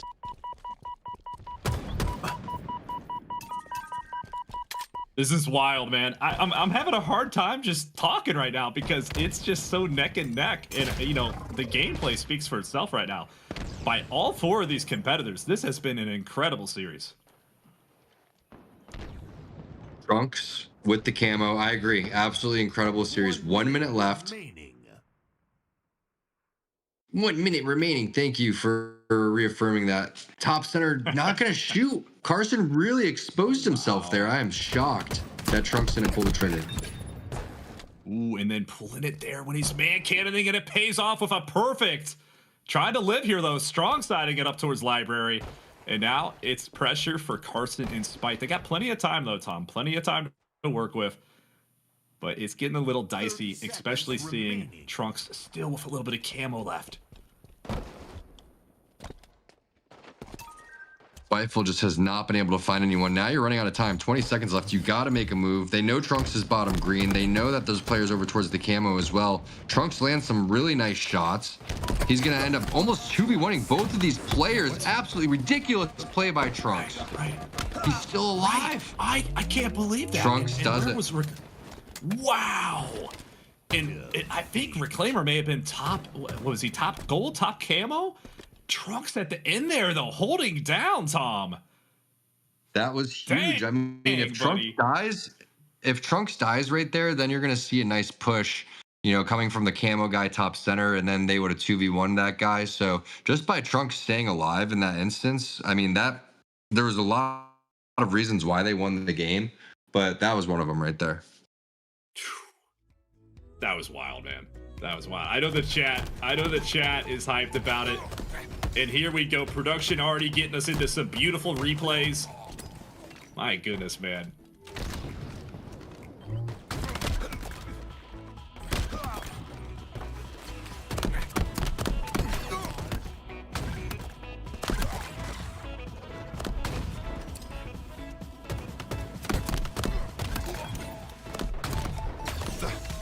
Look at those shots. I just can't believe how he stayed alive over towards bottom green. There were so many key moments to this game. That's where Carson staying alive on that M&K, going back and forth right here. The lift on over, not the smartest move, but this was the key moment. It's 15-14. The snipe doesn't land. I mean, everything that you can do to stay alive right there and play that perfectly, that's what Trunks did. Wow. Defeat. So with that, Tom, it's decision time. I cannot believe I'm looking at the stat line again, but it is just like our first series. We're going potentially to a game number 5. I will say there really haven't been any lopsided games this series. I mean, have been, I'd be curious how many lead changes we had. It's been so close every single game. I mean, I guess you could make the exception in the opener on Narrows. Trunks and Reclaimer really started to pop off and spread out that gap. But man, all these other games have been so close. They were extremely close. I mean, every single game in this series specifically could have went any way, right? I mean, if Trunks dies right there, this series is probably over. It probably goes to overtime, or potentially you're going to see, you know, Reclaimer come over and he gets picked off, you know, going over towards top center, because Trunks was able to hit both those players down to no shields. He had zero help the entire time, right? So that is extremely impressive. So going into construct over here, I mean, the players, they decide if they want to, you know, risk it all and do the cash grab going into game 5, which I think we've already established. We all want that to happen, right? We need that to happen. But if the players take the money, I'm not going to be mad at them. You know, I'm not going to be mad at them at all. They say $20 is $20. $400 I'll be honest. With you know, with them being content creators, I know that money could be put to good use, you know, so I respect either decision that they have. I also want to sound the alarms and give a shout out to TTRX7 with the Prime sub. Appreciate All right, so we got an update. Production, can we repeat that? Are we hearing split? No game 5. Hey, I respect it. I respect it, guys. Take the money and run. You know, it was an absolutely great series. You guys earned every single one of those dollars right there. And not only that, I'm impressed. I'm impressed. You guys look like absolute pros the entire time. That was a heck of a series, Tom. I'm right there with you. I mean, a game 5 would have been awesome, but at the same time, Carson came in out of nowhere. They still somehow got the series tied up 2-2, and there were just so many pop-off moments. I think there was a lot to celebrate about that series, and I'm happy to see them making some good money. And a big shout out again to STR8 RIPPIN for making this happen. Yeah, let's tip our helmets to them, Spartan. Let me grab the helmet real quick here, Tom. You got to always keep that thing on you, Spartan. All right, we'll wait for him to get back, and then Hey, we're Tom, going to take a quick it's been break. an honor. It's been an honor casting with you.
Ladies and gentlemen, welcome back to the Straight Ripping Cash Grab. We are halfway through the broadcast, and I just gotta say, you know, that last series was so good.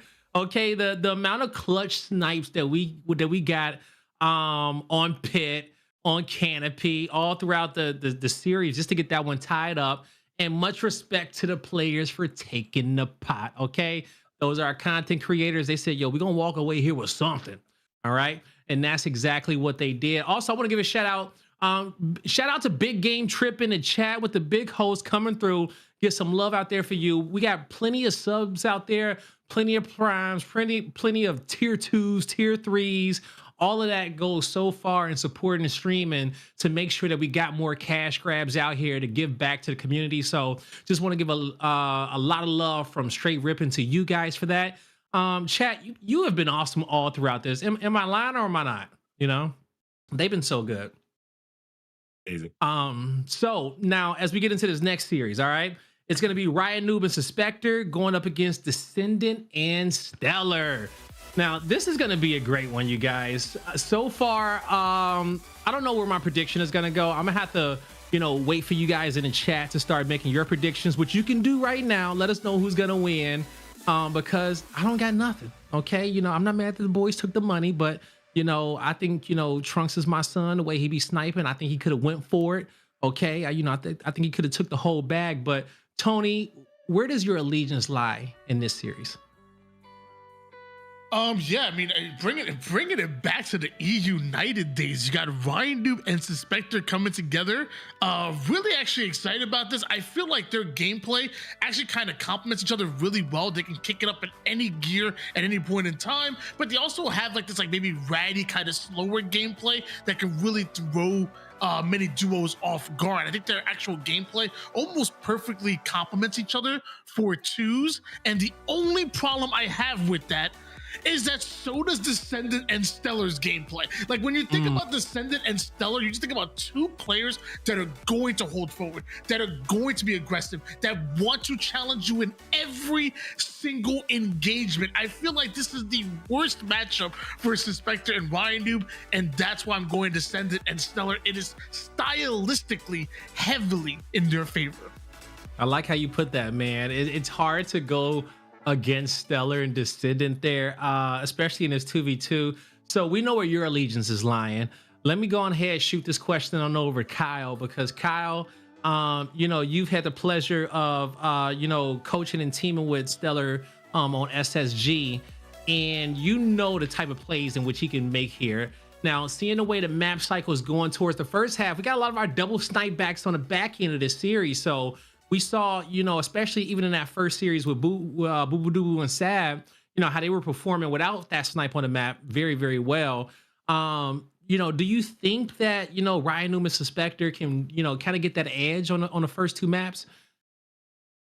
The possibility is there without a doubt. I think we could see, especially with that first series that we had with Penguin and Foul versus Sab and Boo Boo, how kind of back and forth and one-sided each map may be, just depending on who gets early advantages and leads. So to say like one team can take this, I think is, you know, definitely a bold statement. Like, I mean, it's still anyone's game for sure, but my money, you know, Stellar, if you're betting against Stellar, is a bold move in and of itself. So Stellar Descendant all the way here for me.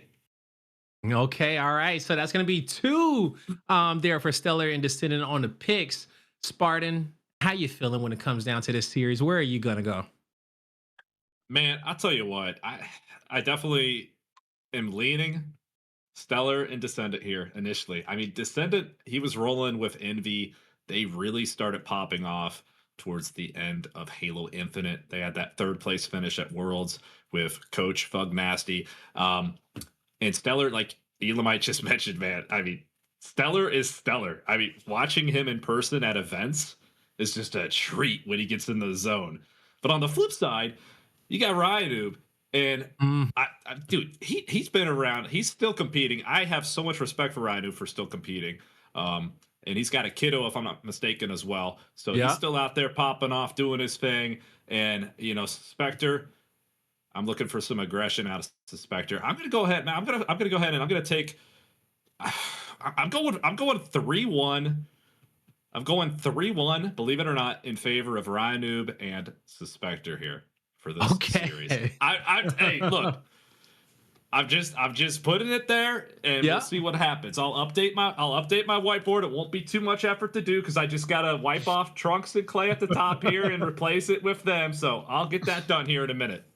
All right. As you get the taking down more notes and clearing up your whiteboard, where my allegiance lies now. It's so hard. You know what? Ryan Noob is so good, and I think he has a good team. Like, I feel like if you're a good listener and you're playing with Ryan Noob, he's going to lead you to success, okay? And especially with these classic Halo 3 maps, this is right up his alley. I think they can really roll with the punches here. But on the flip side, it's money on the line, all right? And we're talking about someone who we called SS Jesus all throughout the 2024 season for how damn good he was playing, especially with the scope, without the scope. He just plays the game at a different pace. And I know when it comes down to Descendants' work ethic, especially even at the Worlds, I believe that he has leveled up, and he wants to show everybody that he's going to be dominant in whatever matches that they have all throughout this year. So I'm gonna have to go with Descendant on this one, Descendant and Stellar for my pick. So right now it's 3-1 when it comes down to the talent team. Well, 3-1 when it comes down to the talent team on who we think is going to win this one. Chat, I'm seeing a lot of y'all go back and forth right now, but I think majority of you guys as well is going for Stellar and Descendant. We'll see if this ages well, okay? So far, all my picks have been wrong, okay? I don't got no extra money in my bank at all. But, I think that this one still is going to be a close series. I say if we go to distance, these players play the money. It's 3-2 in favor of Descendant and Stellar is where I'm going to go. Hey, without further ado, let's see if we pissed off Ryan Noob and he's about to prove us all wrong. So, casters, Tony, real life, you could take it away. Appreciate well, that. Ladies and gentlemen, you got the predictions. You already know what's going down. And me and my boy RLS, how you feeling today, brother? Buddy, I'm just, I was already hyped. I mean, I just got the cast with T-Squared. Now I get the cast with you. I see so many familiar faces in the chat right now just going off. And we just got the competitors from the last series in the chat as well. I see Spiteful and Trunks. I'm sure there's Reclaimer and somewhere, maybe Carson. We got that big fat raid from Trippy. We got Callus with that big tier 1 sub coming in as well. And now we got ourselves a good old series cooking up. I was the only one to go Ryanu and Suspector. Let's see. You were the only one, but I don't actually think I don't think you're far off the beaten trail on them actually being able to win this. I think on paper, I think everybody could probably agree that Descendant and Stellar are the favorites in this matchup. But when I talked about stylistically, them wanting to hold forward, be aggressive, and take every gunfight and most likely win it. They have some of the best gunnies in the game. You could also flip that right on them. With Ryan and Suspector's ratty defensive plays, there are ways that you can catch Stellar and Descendant off guard. You can use that overconfidence and that over-aggression against them. Bait them into a back smack. Bait them into a couple of grenades and make your easy headshots. Like, use that aggression against them, and then you can find yourself with the lead. And then I can't think of a better front runner than ultimately Ryan and the Suspector in the lead. So even though I feel like better on paper are Descendant and Stellar, there is very much a world in this multiverse where Ryan and Suspector are the favorites and they come out on top. But I guess we'll find out right here, right now. That we will, and already a double kill coming out from Suspector, giving them a 1 kill advantage. Also saw the little remote detonation awareness on those plasma grenades up there towards top car. See what we got going on here with the positioning, though. Ryanu, the chess master, and Suspector just raining down those bandit shots across the map. What do you think, Tony? Ryanu really holding this angle here, but it looks like he's been spotted by Stellar. Wants to do as much damage as possible. Knows the Descendant was going to get very aggressive toward that angle. What does he do? Prepare a couple of grenades and try to trap him. They don't exactly hit, but again, that's the kind of gameplay to expect. Use that over-aggression against them and turn it on them, and you're going to see that eventually start to connect as Descendant use that top mid control, gets himself an easy kill, finds a shot on Ryan, but Ryan still makes it through here without his shields. Stellar gonna make him pay for that. Ooh. Definitely a bold play there. Unfortunately, it doesn't pay off. And camo advantage also going to Descendant and Stellar here. Let's see what kind of patience we got out of Descendant. Is he going to go right in, or is he going to wait for his teammate Stellar here to rotate her out a little bit? Oh my, Stellar going down, Tony. Can he get that double kill? Yes, he does. Double kill, but also let's just add a little perfect on top of it, don't we now? Why not be casting? Whew. Stellar may be going down, but Descendant is not. And Descendant is one of those players where if you haven't been familiar with this game as of recently, even though what he did on Envy was absolutely incredible, you will be very soon.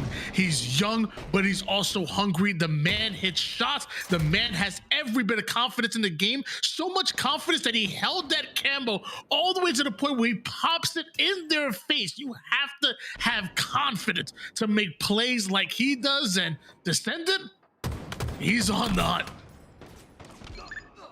Yeah, Tony, going across top mid like that and then waiting to pop that camo. Definitely a very bold play. Does get stuck there up by Car Bubble, though. So we got ourselves a little bit of something maybe for Suspector to get some type of map advantage. Looks like he's doing exactly that, maybe trying to get up there towards that P2 side. But I'll tell you what, they got a HUD. Oh my God. All right, well, hey. Stellar going down. Ryan with a nice little melee trade there. Ryan Noob coming out on top. He reminds me of like, you ever go to the basketball courts, play pick-up basketball, and there's always this old guy, barely can move, but he got all the tricks. You know, he could put the arm on the back of your knee, kind of just like slow you down a little bit. He has a post game. That's what Ryan Noob is right now. He's just a crafty old guy at the pickup, but he has some of those tricks that'll catch you off guard, like the first stick or that melee that he's only player alive. Ryan Noob is the real deal. And because of him and Spectre's gameplay, only down by 2 kills. Tony, you got Burton in the I'll tell you what, first of all, shout out Burton. You got Burton in the chat laughing. You got T-Squared also, the GOAT with that Prime sub also. Reminder, if you have those Amazon Prime subs, you can drop them here in the Straight Rippin' stream to get that ad-free experience and get yourself some Straight Rippin' emotes and help support some tournaments like these. It's been a lot of fun, this cash grab. T-Squared and Westside Navajo with the subs as well. MVPs here. You guys can become an MVP as well. For these guys like cash grabs like this one is one way to keep it going. All the subs, all the raids, all the hype you guys are putting up in the chat right now will definitely go a long way and help us do more of these. So far, it's been absolutely fantastic, just like Suspector's back, and we want to do so much more. Tied up at 14 apiece, will we see another potential Game 5 scenario? Tony, I just saw 2007 flash before my very eyes. I mean, I still got my Halo 3 game feel right by me here. And, dude, it's tied up 14 apiece, like you said. It's 15 apiece. Every single series tonight has been so damn good. It's unbelievable, the balance of these teams right now. Oh, we're getting sneaky up here, Tony. You're babysitting that soda more than I babysit a beer at the bar, brother. Like, when are you gonna drink it all, brother? Like, there's one sip a year. Look, man, I got a hidden stash somewhere. We might go ahead and drink ourselves one when the next Halo multiplayer game releases, but in the meantime, I'll keep it safe for you, buddy. I appreciate it. 18-16 right now. Suspector 13-8 is the KD, and it makes you wonder why the heck did Suspector and Ryan Noob split up to begin with. These boys have gotten second place on land before. Why did we see them split up? Because they're so damn good together. 2-kill advantage going up against the favorites Descendant and Stellar, who right now are on the ropes. Tony, can you take a look for me at the stat line with Ryan Noob right now? The assist column, double digits. I'm seeing. Let's see. My old. I'm gonna take my glasses. My old eyes might be betraying me here. And I see a 1. I see 11 assists. My man almost has double his assists than he has kills. My man Ryan, the chess master. We do have a camo in the hands. Oh no, but he's down. That could be pivotal. It's a 2-kill game here. Suspector needs to win this, and he does it. 1-kill game, Tony.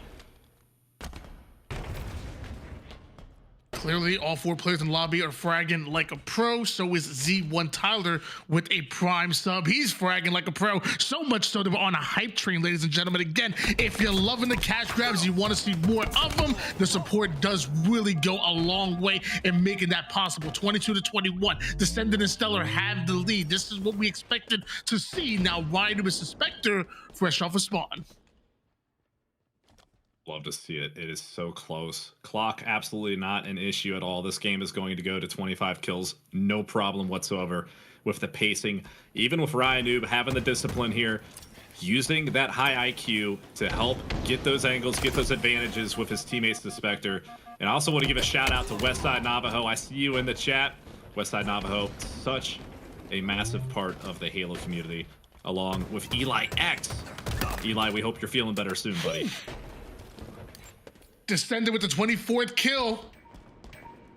Can he get that final 1? Oh, don't worry. Stellar is serving up hot 5s here in this late evening. Hope you're hungry. Buddy, I wasn't hungry until you started talking, until I started watching that gameplay, Tony. What a heck of a first game we had there, man. It was fiery. It was by no means a blowout, and I expect that and some more come game 2. Which, speaking of which, we know what map is game 2, Tony. You know where we're going next? I can't wait to see. We're going to find out real quick, but I guess first maybe we should take a look at some of the replays before we get there, because there was plenty of them.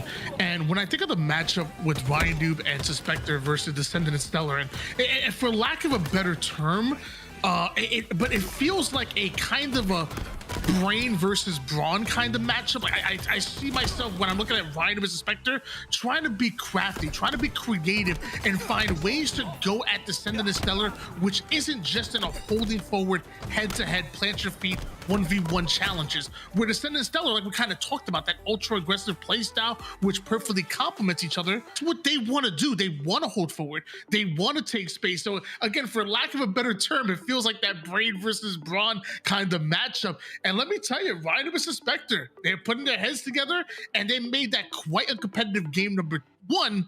And now the question is, can you bring that into game number 2? Because Construct is different.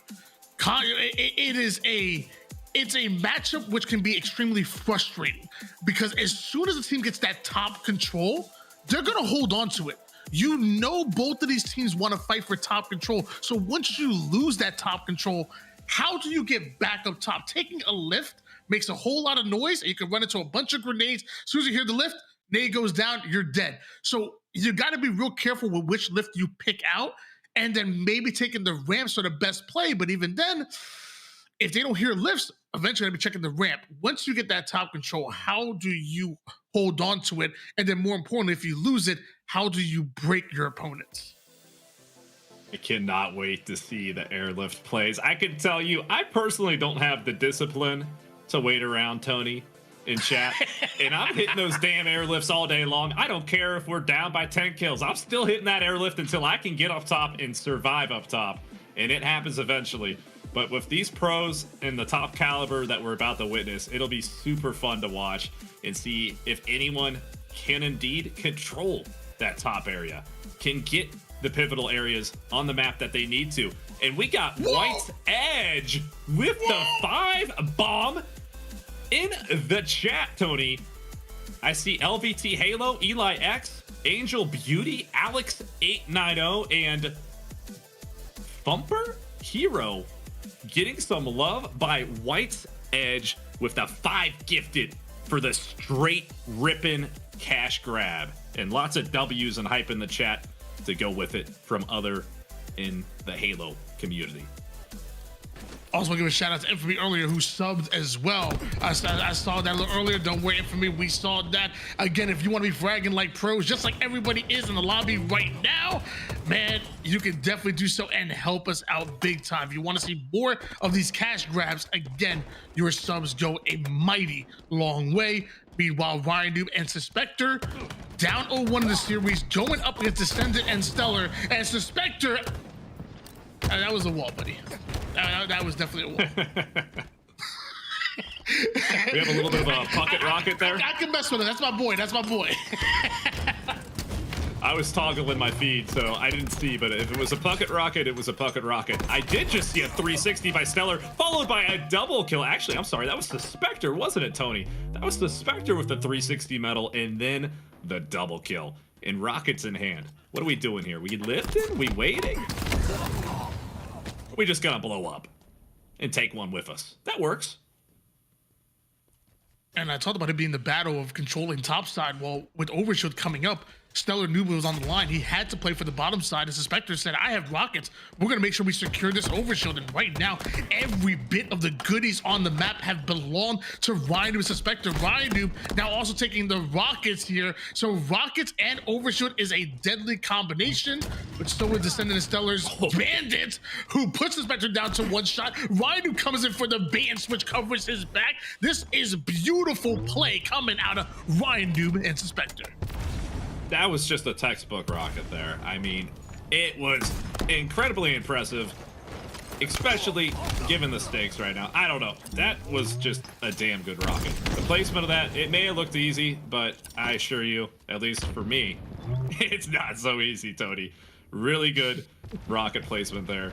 And now some great patience with Sniper, and that would have been me going up the lift and meeting my end. But an impressive stick there, too. Great reaction time. Copy that. By the way, guys, new record with the hype train. Level 4 motherfucking hype train. Mix725 coming with the prime sub. You guys are absolutely ridiculous. Clearly, you are straight ripping on the virtual battlefield and also in the love as well. I promise you, not only are me and RLS getting hype right now because of it, but I'm sure Smalls and the rest of the Straight Rippin' family are loving it as well. Thank you guys for your love and support. We want to continue to do these all month, all year, all day. Why not stop? Straight Rippin' is back, baby, and so is Ryan Noob and Suspector. And what a fun time too, right, Tony? I mean, look, obviously it's a little slow this season. There's no mysteries there. So what a great surprise to see the cash grab coming up and to see all these familiar faces duking it out. It's awesome, man. And then the community coming together too in the chat. It's just been a lot of fun. And I hope we get to see some more of this in the future from the Halo community, from the competitive community. It's just been a great time, man.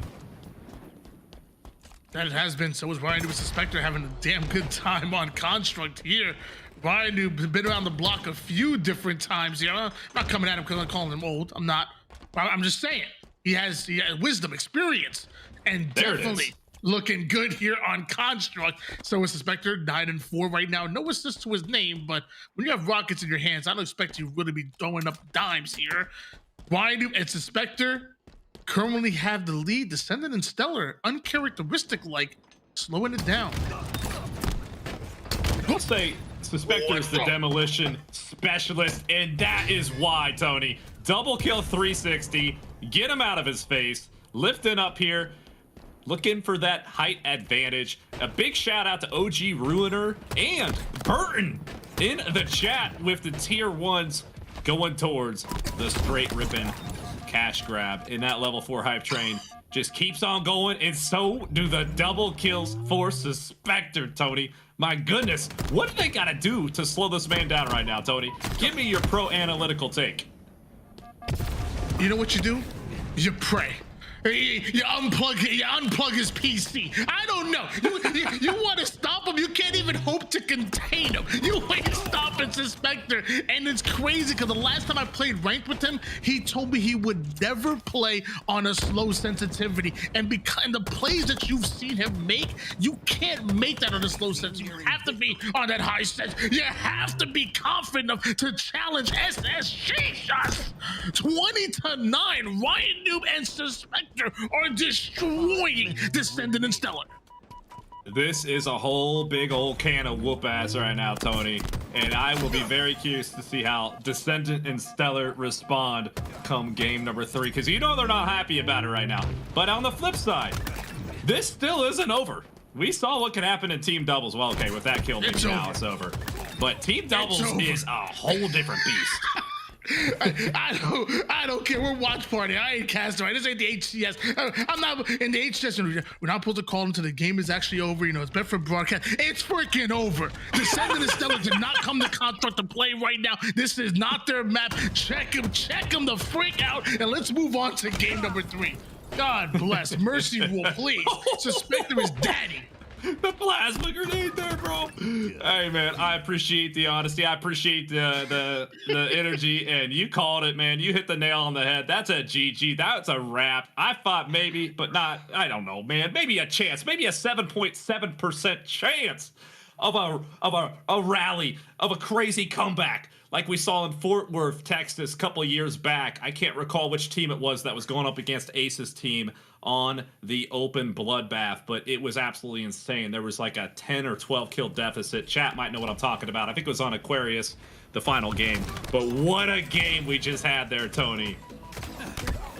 What's that meme where they're like, stop it, he's already dead. Like it's crazy, man. Honestly, at this point, I think Smalls, one of the owners of Straight Rippin', I feel like he's Herb Dean, man. He's like, stop making them punch, okay? The KO is out. You gotta stop the fight. That was crazy. All match long, Ryan Noob and Suspector had control, and they never looked back. Descendant and Stellar, whew, they're gonna have to switch it up big time.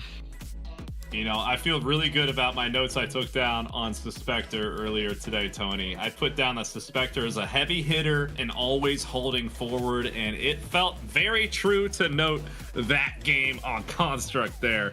And Ryan Noob, whew, man, oh man. I'll keep saying it. I feel like he is the mastermind on these operations. He has the veteran experience. He has the patience and the discipline, and he knows where they need to be on the map at any given moment. My goodness, Tony, we got ourselves a tied up series 1 apiece with all these Halo legends duking it out in the cash grab. And man, this is where your mental's gonna get tested once again. Once again, your mental is going to get tested. How can you click that mental reset button and go into that game number 3, knowing that you've lost all of that momentum? All of that momentum you got from game number 1 just sucked right out of the room and right back in favor of Ryan to a Suspector. And the one thing that I feel like I know about Descendant and Stellar is I feel like they have that type of mentality. They have like a Michael Porter Jr. type of mentality. No matter how many shots they miss, they touch the ball, they're gonna keep on shooting. It's the same thing. No matter what matchup they just lost, they're still gonna come into that next game with the same energy. We're confident we can win our gunfights. Let's go win. Let's overwhelm them. Construct is not their map. Maybe Guardian is. I love Guardian, man. I could never get enough of Guardian. I'm going to have to stand up for this next one, Tony, because it's going to get that much hyped. We're going to get ourselves ready here for a map number 3, Guardian. Who do you think's getting sniper, Tony? Who's going to make that play and go for it? You think my boy Stellar's going to go for that sniper? What's going to happen? I think, to be honest, I think the only player that's on this map that's willing to sacrifice the sniper is probably Ryan.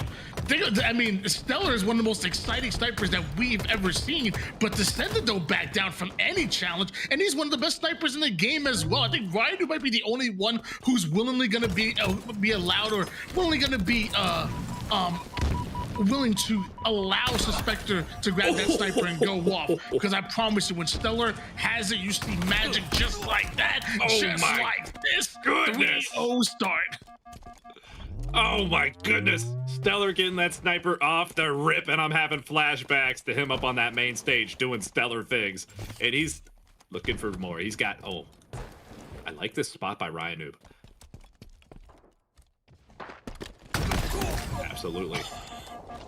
I've just had word, Tony, of something exciting. We got ourselves a listen-in opportunity. Halo community. Let's take it away.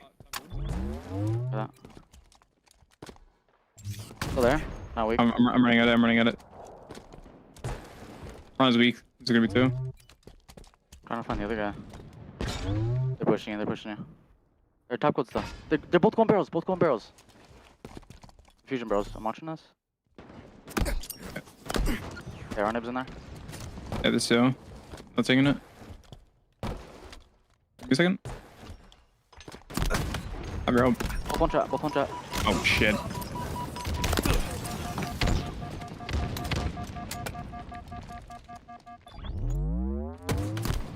I spawned bottom gold. One shot on my X on the blue ramp. Still there, going up. He's up, going down.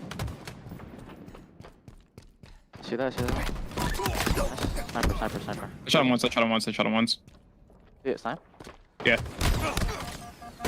Nice. Spawner spawns in 2 seconds. Just one. Don't go for it. And camo's coming up. Give me a second. I'm playing for camo. Fuck, gauge up. Shot him twice. Gauge jump. Yeah, and blue. Yeah, top blue. 2 guys. Both right here, both one shot. Really weak.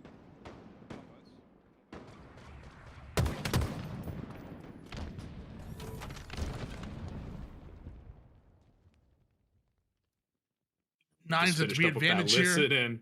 Tony, what do you think, man? What did you get from that listen in? I mean, calm, cool, and collected, and I mean, I feel like we shouldn't expect anything less. I know there's times, my gosh, beautiful 5-shot by Descendant. There's times where Descendant can go off in the comms after like getting a crazy triple kill or any kind of multi-kill. But for the most part, he's actually calm and cool. And Stellar, this is demeanor all the time. That right there was just her was a happy Stellar. That was also a mad Stellar. There's no difference between the two. He only has one level, and that is calm and collected. And that's what you see out of the duo who have 3x'd their opponent's score line in this matchup. Copy that, Tony. I also want to point out, chat is mentioning there was apparently a teabag that occurred. A teabag. Halo community knows all too well about the said teabags. It had to be Ryan that bagged. It had to be. I can neither confirm nor deny, but there is some names being floated around in the chat, Tony, that it could be Ryan Noob indeed. Ryan was the only person that could have like a sick play and be down, like can be down half the scoreline of their opponents, get one play and decide to start bagging just to get it to his opponent's head. You remember back in back during a formal interview, he was, I don't know why the heck he was back. I remember that. There was some colorful words said that I'm not going to repeat on broadcast, but formal was not happy. But that's what he does. He'll somehow find a way to get in your head, and 14-6, literally in the favor still of Descendant and Stellar. We're gonna need a lot more bagging than that to potentially get in the heads right now of Descendant and Stellar, because that lead, like you said, is just getting wider. But a good grenade coming in there to potentially open some things up over here. Oh my goodness! Oh my goodness, Tony! Xbox, record that. Ho, ho, ho.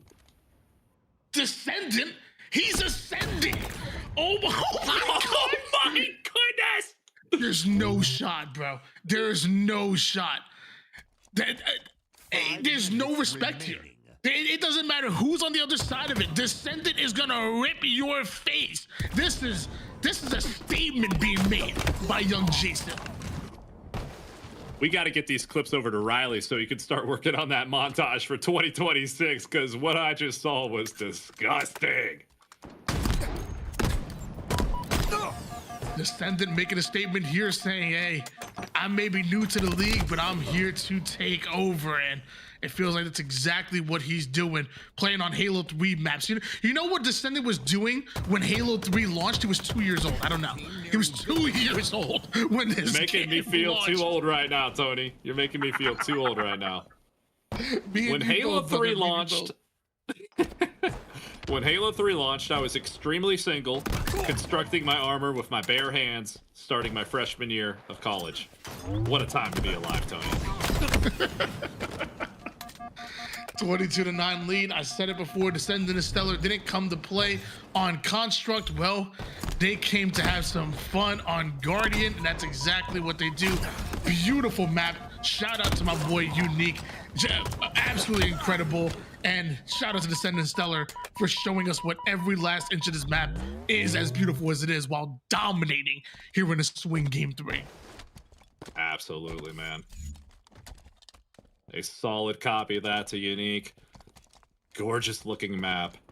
Any Halo fan, however long they've been away from the franchise, I'm sure Tony could look at this map and immediately know what it is. It just looks that good.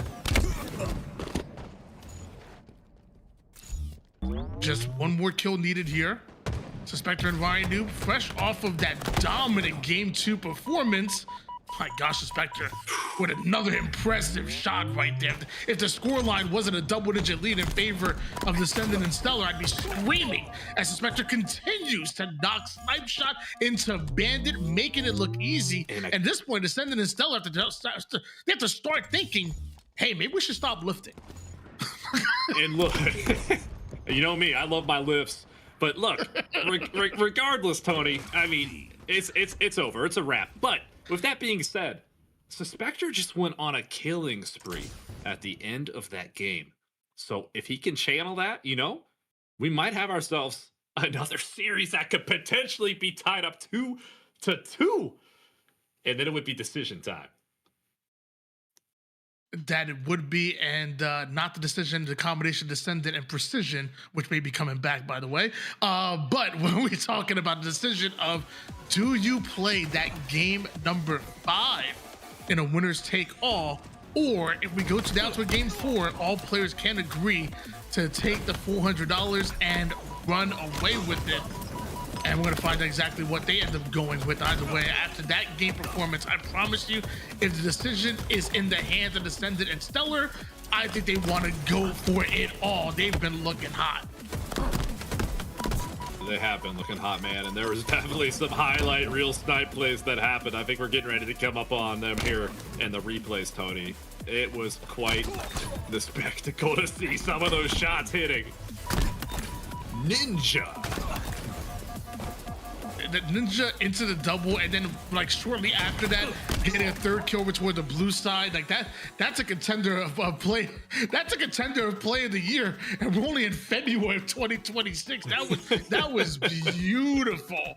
As we switch over towards Narrows, and the one good thing for, I would say, Ryan Noob and Suspector is on a map like Construct, which is very setup heavy and controlling the top of the map. They had a crazy amount of success. Now, Narrows, it obviously plays different, but I mean, there's a sniper there, there's a rocket there, and how important is that top mid control when it's easy to manipulate the spawn? So there are similarities in the way that both of these teams want to approach the game that can draw some confidence from that Construct game. The problem is that Guardian was not close. I mean, let's be serious. Guardian was not a close game. And with no momentum on your side, are you able to dig deep again? And against the likes of Descendant and Stellar, who are going to continue to pressure you? Tony, good points. And one thing I want to also mention that I just noticed, this is the first map with 2 snipers in this series between these 2 teams so far. So I'm going to be very curious too to see if we have some wild snipe face-offs. Not to mention, Tony, we got rockets bottom mid, and we saw what Suspector did with those on Construct. So I'm very excited for this game number 4. if you ever get the chance to talk about Descendant and, you know, a lot of his influences when come to improving his gameplay, you oftentimes lean on the time that he spent with Ryan Noob and said that a large part of his game was drawing influence from Ryan Noob, but putting his own spin on it. He, you know, understanding timing, understanding pace, understanding how to slow the game down, but also putting his own spin on it. We're using that understanding to speed up his own gameplay as opposed to playing the old traditional Ryan Noob type of game. And so he always gives a ton of respect to Ryan Noob, even though he only used that playstyle to kind of mold his gameplay as opposed to copying it or emulating it. He's really become his own player, and a dangerous one at that. That's some great intel and great points there, Tony. I see Daft23 in the chat mentioning Ryan is the professor at Why Not Be Casting. Great intel, Tony. Rockets in the hands of Stellar, Rhino, and Suspector. I mean, this is a must-win situation for them. They're down by 2 kills, but obviously you don't want things to get out of hand. So why don't we hop into a listen-in with them and let's find out what they're gonna do to try to get their game back. Yeah. On my way. Yeah, I just got Shadow 1, 2 there. Nice. He's R1 now. Above you. Nice. 11 top mid. They're flagging. Yeah. Honestly, pushing their flag. Both lobby. Yeah. Okay, I'm pinching flag. Give me time. Yeah, you got time. Trying to pop this guy for you. But I gotta trade them. No eyes on the other guy. Could be aping you. Yeah. I'm grabbing our snipe towards you. One shot. Give me time. Dead. Top right again. Win. R2. I pick bottom mid. Yeah. Jet on. Nice, I'm living. dude. I'm mid. Watching R2 maybe.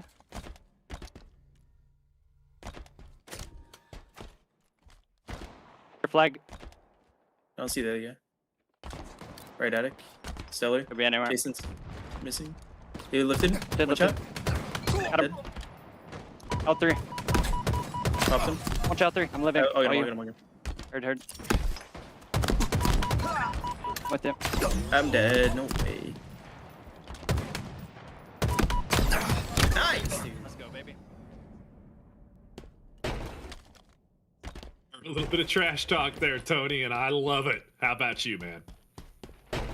I mean, I love it as well. You know, you gotta make sure that you're staying competitive mentally, and if it means that you gotta talk a little bit of trash here to hype yourself up, that's exactly what you're gonna do here. Suspector must be hyped up after his scoreline right now, 9-4 at the moment, but you allowed Stellar to get the sniper, and many will tell you that's a bad idea. The man won an MVP from his sniping alone. Got really excited to see here. Looks like they did take Stellar out though, Tony. Believe it or not. So Sniper no longer in the hands of Stellar. Rotating over to Rhino. He's trying to strong side it and get it out there. He's in a spot he probably doesn't like too much, but he does have some help from Suspector. Do they know he's at ramp though? Suspector in trouble, looking for the trade and unfortunately not able to get it. So now Rhino in a little bit of a dicey spot. Does he man cannon? Does he go down low towards OS? Or does he hit himself on no scope top mid and clean it up with a nice icy bandit shot? Rhino doing everything he can. He doesn't need the help. My goodness, what pivotal plays there by Rhino, and they have a 2-kill advantage. Damn, that was good. The move so nice, he hit it twice on them. Ryan Noob, only his 3rd kill, but every single one of them feels so impactful, especially with the snipe in his hands. Suspector does end up taking down Descendant, leaving Stellar by himself. Looks like Ryan Noob Suspector want to be able to pounce on it. It's exactly what they do. 15 to an 11 advantage. Ryan Noob and Suspector trying to time the series. Gonna give a shout out here too. We do have that noob combo in hand. I will never forget using that in Halo 2 on Beaver Creek and so many other maps. I like to call it the pro combo, but hey, I'm a little biased. Anyway, when it's in my possession, I'm a pro. Speaking of that though, Suspector is going down. So just like that, Tony, we got Suspector down, we got Ryan Noob down. We got Descendant getting a nice little sneaky spot here. They're trying to control that top mid. Battle rifle in the hands of Stellar too.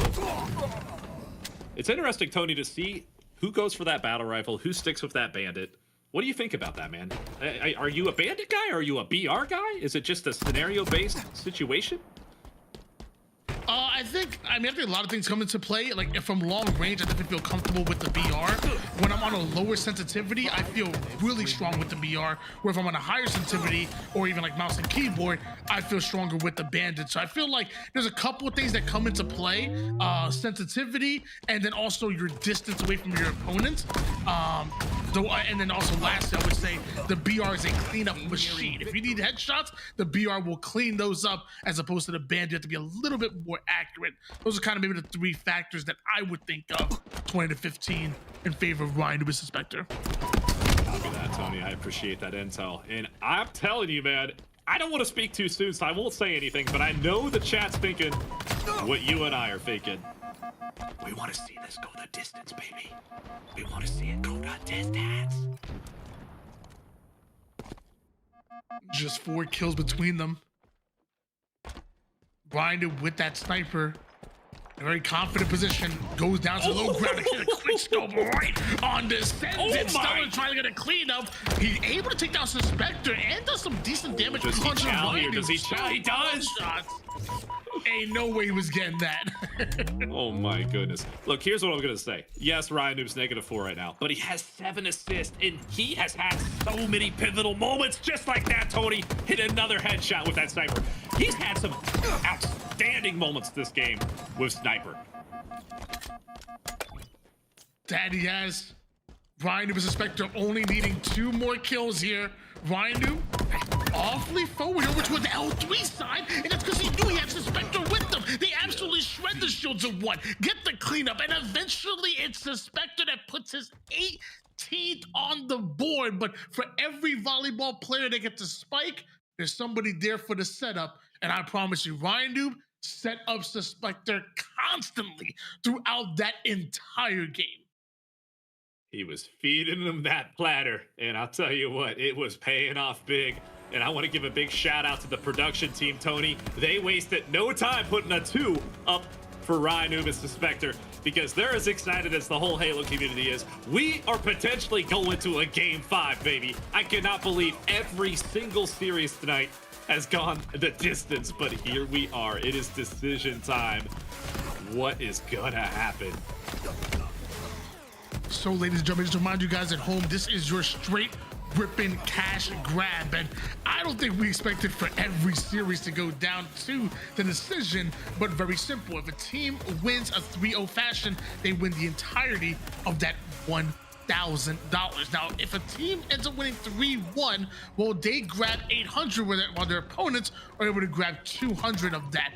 And where things get ultra spicy is if both teams win 2 games, they have a decision.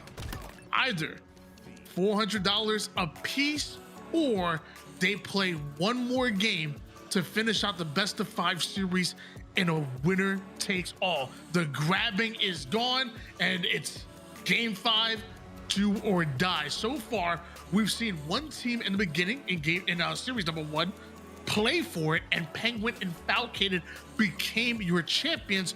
By the way, started off 2-0 and then lost 2 in a row and still went for it, and big high risk, high reward works in their favor.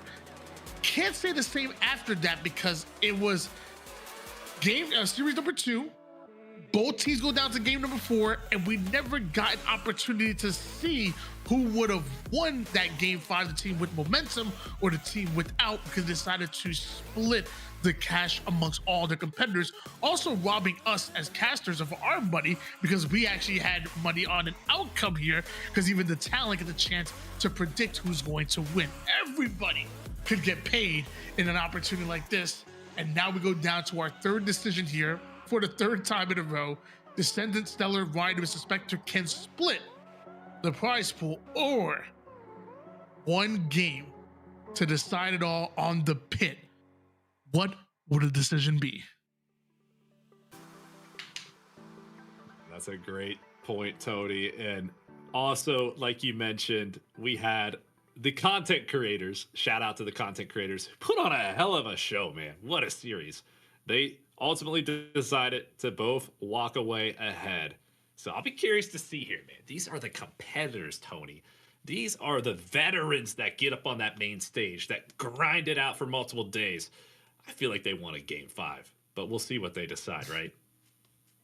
Yeah, I might also say that Vegeta's son, Trunks, and Reclaimer done robbed me of my money because I done picked y'all to win the series and he decided to split it. So not only did you rob us of a game 5 experience, but you took money out of my wallet. I'm gonna make sure at the next event I go after one of y'all's knees. Don't mess with my money.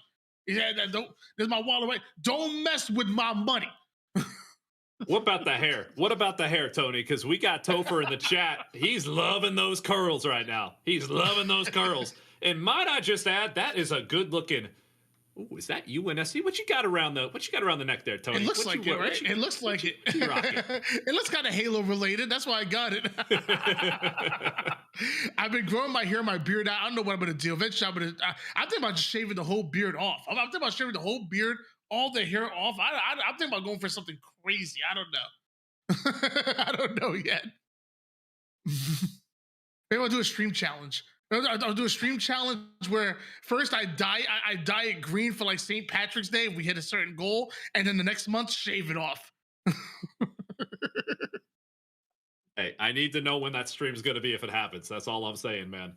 Maybe live. Maybe live at an event. Get up there on that casting booth. So that was a fun series, though, man. That was a fun series. Oh, wow. Okay, just heard from League Ops. Actually, they are going to decide to just split it. And again, we're getting robbed for the money. It's the talent that's getting robbed for the money right now. But I will say, I would make the same decision. Hey, everybody gets paid in the lobby. That's what it's all about, the straight ripping cash grab. And I believe we actually have Ryan Dube coming in soon. That's affirmative, Tony. We got the mastermind for the interview. Why not? Take it away. How are you feeling after that series, Ryan? Oh man, that was a lot of fun. It was a lot of fun playing on those maps on Halo Infinite. Hey, you know, you've been an underdog for a large part of your career. And I'll be honest, we did some predictions. A lot of us went the way of Stellar and Descendant, even the chat as well. But dude, you guys put on one heck of a show, man. What was the game plan going in? Oh, there wasn't a game plan. It was give it our all and hope for the best. And I think that game plan worked out perfectly. So super happy. And you see RS on the screen right now. He's showing off. He was the only one to go with the prediction of 3-1 in favor of y'all. We ended up having a bit of a split decision, which wasn't bad. Because, dude, that construct game was beautiful. Like, do you think of like maybe like the old school strats kind of took over? Was it just, you know, or was it just muscle memory? Was it just like a new style of playing? What was up on construct?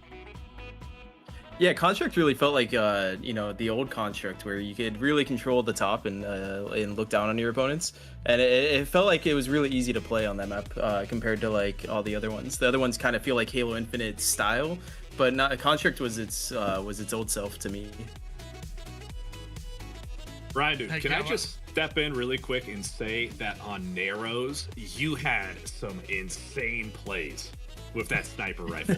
I mean, it was awesome to see, dude. That was incredible. Big fan, buddy. Yeah, it was a lot of fun playing because I haven't played too much in the off season. So to match up as well as we did against these guys and to take it to game 5, you know, it was something that I even I didn't bet on. So I'm happy to have achieved what we did today.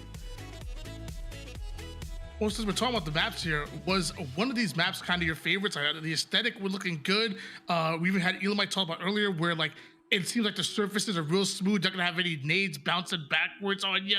What was your favorite map that you played so far here tonight? Yeah, so Narrows and Construct really. I mean, I think Construct played. You know, it was so familiar to me to play that map, but Narrows as well. I liked how it felt. Guardian, while it looked really good, and I liked You know, there was a lot of questionable spots on that map where I thought a grenade was gonna bounce back, or I thought I was gonna have to step over some really weird geometry. But it felt like all the maps were really smooth compared to, you know, a Halo Infinite maps where there's always something you're running over, there's always something you're tripping over. But in these maps, it all felt good. So speaking of Halo 3 maps, do you have a favorite Halo 3 memory that you'd like to share with the Halo community right now hanging in the chat? Oh man, just really our run at the last Halo 3 tournament that we attended. I think that was Raleigh, maybe? That might be wrong. But no, we got top 4 at the last open tournament, and we just barely missed out on nationals. That made me really sad. But to get top 4 with Batman, Goofy, and Twilight was something that I could never see coming. So I was so happy to beat Instinct, to take final boss. Like, we got 3-0'd by them, but every single game was down to the wire. So that has to be my favorite moment. Well, I just want to end it with one last question here, and I'm actually going to steal it from Dav in the chat. Will we be seeing you compete in this upcoming 2026 season? Yeah. I mean, whatever I can go to. Right now, my schedule's a little busy, and there's questions as to what's going on this season. But I love Halo. I love playing, and I've played this game for 16 years. So just because we're having a little bit of an off season, like an off year, doesn't mean that I'm gonna take it off. But probably not gonna be putting in as much work as I did on a United, because we used to play 12 hours a day every day. Man, that was so fun. I mean, it wasn't and was at the same time, but no, it's definitely going to be a lot lighter of a year, but I still want to go to tournaments, still want to have it. Like, I still just love competing, so I'm sure you'll still see me around. Well, Ryan, I'll be dropping a 1 in the group chat tonight here. And in the meantime, where can the people at home find you? Any socials you want to shout out real quick? Nothing too much right now. I mean, you got me on the Twitch, you got me on the YouTube, you got me on Twitter, but honestly, I don't use social media. I haven't streamed in a while, so no, you can't find me. Just you're gonna have to find me in matchmaking. All right, ladies and gentlemen, find them in matchmaking. We'll let Ryan do go here. They decided to split the decision, which, hey, I'm not mad at it whatsoever. It's a straight ripping cash grab. Everybody getting paid, and we all had a ton of fun while watching that. Why don't we go on a short break? When we come back, we have one more match, and you are not going to want to miss it.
Ladies and gentlemen, welcome back to the Straight Rippin' Cash Grab. We are about to enter our last series of the day. But to recap all the action, okay, I gotta say, if you're just joining us, you done missed out on an incredible day of matches. We've had 8 of the best duels that we got in our community, battling it out for some hard-earned cash. And in our first series, we saw Penguin and Falcade walk away with the entire pot in a game 5, going up against Boo Boo Doo Boo and Sab. Then we went after that and we saw Carson Luke with Spiteful go up against Trunks and Reclaimer. They split the pot after a game 4 banger, going back and forth respectfully. And then we just saw that yet again with Ryan Noob and Suspector going up against Descendant and Stellar. They also split the pot in game number 4. But going into this last series, we got some hot fire young guns out there, okay? 2 of them world champions, 2 of them up and coming. This last shot in cycle going up against Sirion and Avusi, man. And when it comes down to these duos, Tony, I know you are excited to watch them go up against each other.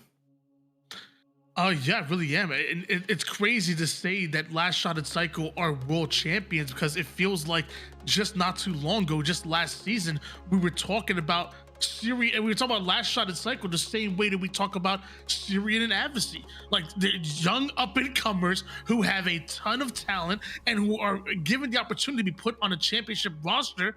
They will answer the call. Like, in Last Shot at Cycle might be looking back at like kind of a little bit of an older version of themselves. Syrian and Avusi are here, and they're here to prove something.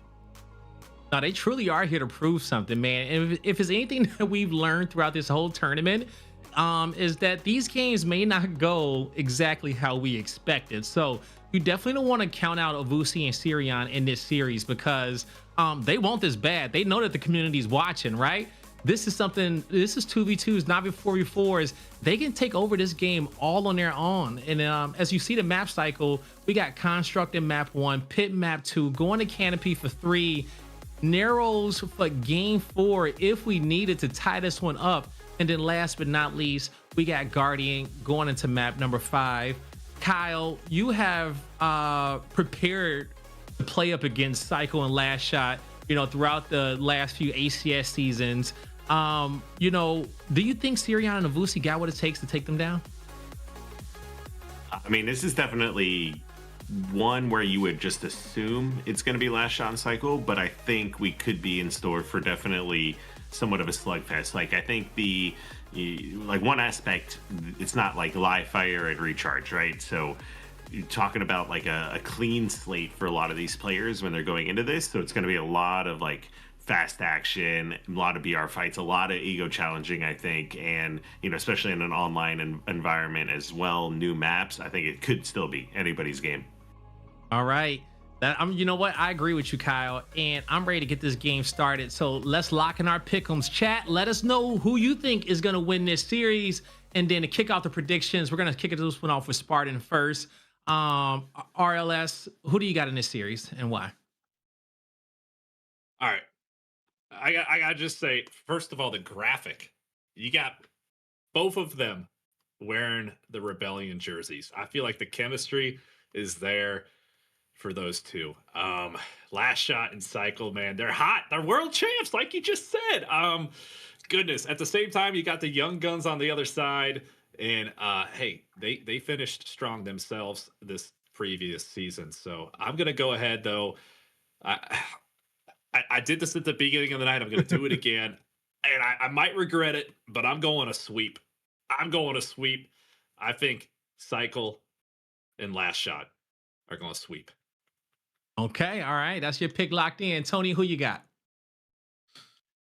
Honestly, I actually want to do the complete opposite of RLS and say this goes down to a game 4 2-2 and they end up splitting the pot. That's how I feel. I mean, if you go back in time and you say last year, you say in Last Shot of Cycle in their current position and say, would you win out any matchup? Yes, they would. They were young, they were hungry, they wanted to prove something. That's exactly where Sirion and Avusi are to this day. I'm gonna lean more towards Last Shot of Cycle because I know more of them. So I guess I'll say 3-2 in favor of them because I have to predict them. But do not sleep on Syrian and Avusi. It's their time. Okay. All right. 3-2. You know, Tony says that they're going to go to distance, Elamite, and Avusi and Sirion said they're not going to, you know, just split the pot. They're going to want to go for, you know, all the glory. You know, do you agree with that in a 3-2 fashion for Cycle and Last Shot, or are you going to call a sweep? Or maybe I think a 3-1. I want to, you know, I feel like it's almost disrespectful to go against the world champs coming off this into a 2v2. So I got to give it to Last Shot Cycle. But I would like to see Sirion and then Avusi take a game at least, and if not, you know, send it the distance, because I think, you know, they're up against the chemistry, they're up against the world champs, they're all young guns in this scenario here, basically. But you know, if you're just running, I think these two teams, especially, kind of been watching how the game's been going today. They're ready to just run at each other and kind of get it started. Okay, and so let me make my prediction so we can get these guys running at each other and figure out who's going to win this one. Now, and it was hard for me, man. And you know, we was talking earlier, and I went and I pulled all my pro passes from the 07 to 08 and the 09 season here, and throughout these, you know, some throwbacks for you guys who maybe have never seen them. But there's one that stood out to me, and it was, where is it at? It was this one. Okay, 2010 Orlando. All right, this one, where we got a chance to see Wes Slays, Wes get his first championship win, and he went up against Best Man, where he took down Classic. But as we know, Cycle and Last Shot got Best Man that trophy that he deserved and put him on the mantle. So because all of that, you know, my juju is telling me I'm going with Last Shot and Cycle. Not because they're the defending world champions, but because my pro pass has told me. So that's going to be my pick. I'm locking it in with them. So without further ado, it's time for our last series of the night. Tony, Kyle, let's get it.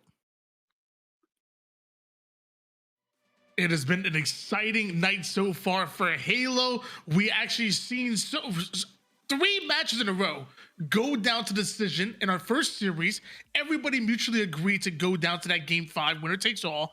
In the second series, everybody mutually agreed to split the pot. But mind you, in our third series, Ryan vs. Spectre versus Ascendant and Stellar, Ryan vs. Spectre wanted to split. Ascendant and Stellar, they wanted to play for the game 5, but if they don't all mutually agree to play for that game 5, it turned to a split. So what will happen this time? Will we see another potential game 5 scenario, or will we see the 3-0 like RLS said, or maybe a 3-1 like Elamite said? You got the world champions going up against the hungry up-and-comers, and why not put them on Construct to start things off? Yeah, and you know, it might be tough for one team to know, you know, you want to go for it, but you end up with a split. But like, all the more reason why you got to close it out early. You don't want to even get to that part. You all right? You want to close it out 3-0 and take the full 1,000 that way. You don't even want to risk a split here in this cash grab. So Construct, this is going to be, you know, I think what we're seeing earlier is this is definitely one of the maps that's going to benefit you to take your time and make sure you're not giving one team a heavy lead. I think, you know, we did see one game so far come down to time, but I think it was only one. We haven't seen many constructs, but this would be another one where you can see it come down to time. Most of the players in the lobby are born 2005, 2006. Halo 3 came out in 2007. They were 1 and 2 years old when this map in game mode first was introduced, and we all fell in love with it. 1-0 lead to start off for Syrian and Avusi, and Syrian is hitting 5 shots like that. Yeah, quick early lead here, Syrian, and they're Lash on them battling for control of top middle here. You can see it's going to be a constant battle back and forth to just maintain that top control. You see the Rockets, the OS coming up in 20.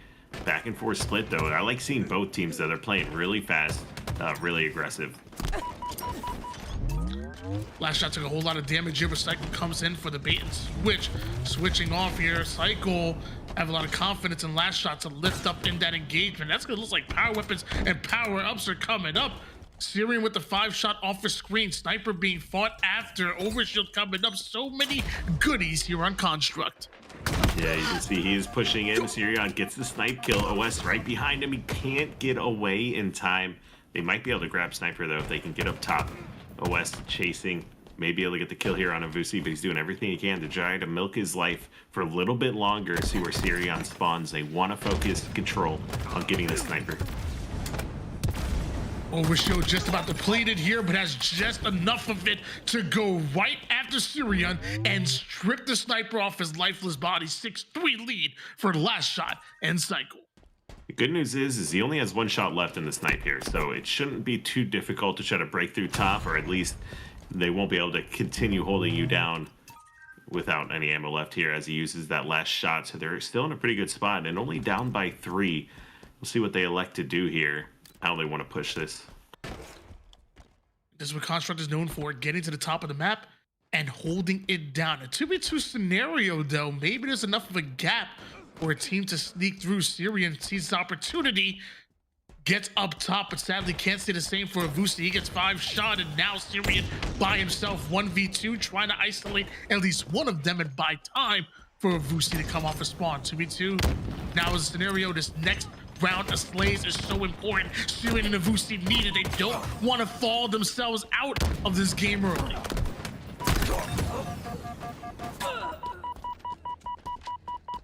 Good trades, though. They take Cycle and Last Shot down here. So now 7-5. Game's getting a little bit closer. We've got an Overshield and Rockets coming up. Let's jump into a listen in here with Last Shot and Cycle and see who comes away with these.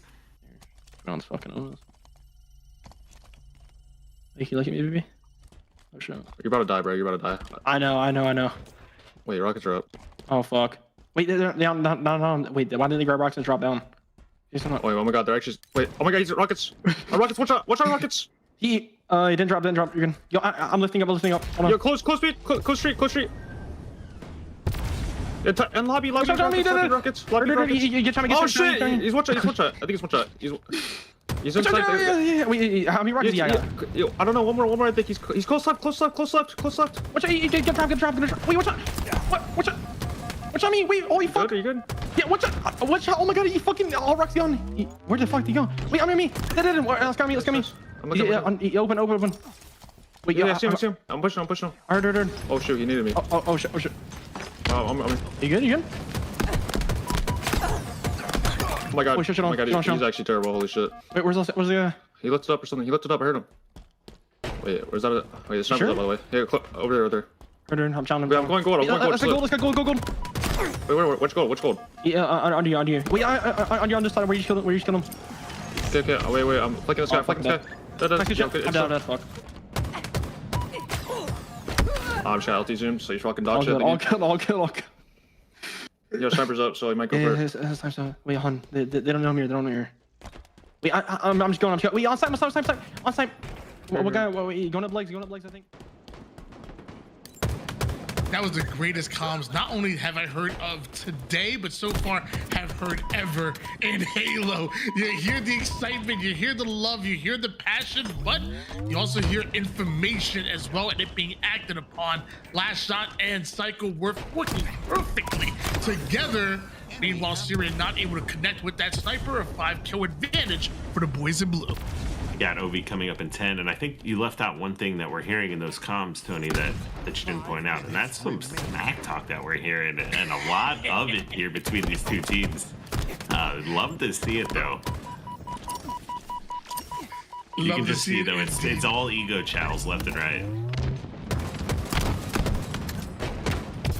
Avusi was able to grab a hold of that overshield and able to get up top, not with it, though, as he sacrifices his overshield to make it through the lift. Psycho and Last Shot hunting him down. Psycho almost gave the space for the back smack. A seasoned veteran like Eloy would have never gave that back, but doesn't connect with the back smack.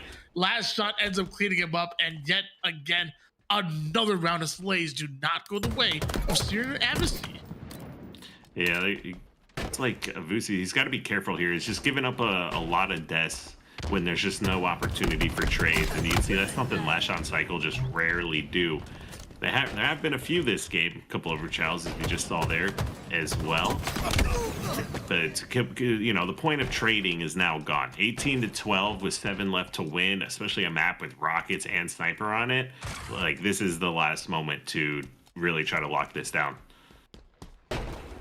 18-12 advantage here for Cycle and last shot. Cycle gets some good damage onto Avusi, who turns and burns him, but enough of a distraction for last shot to be the one to get away with the sniper. Syrian trades out rockets for it, and height advantage is serious, and last shot catches an angle that I swear did not exist.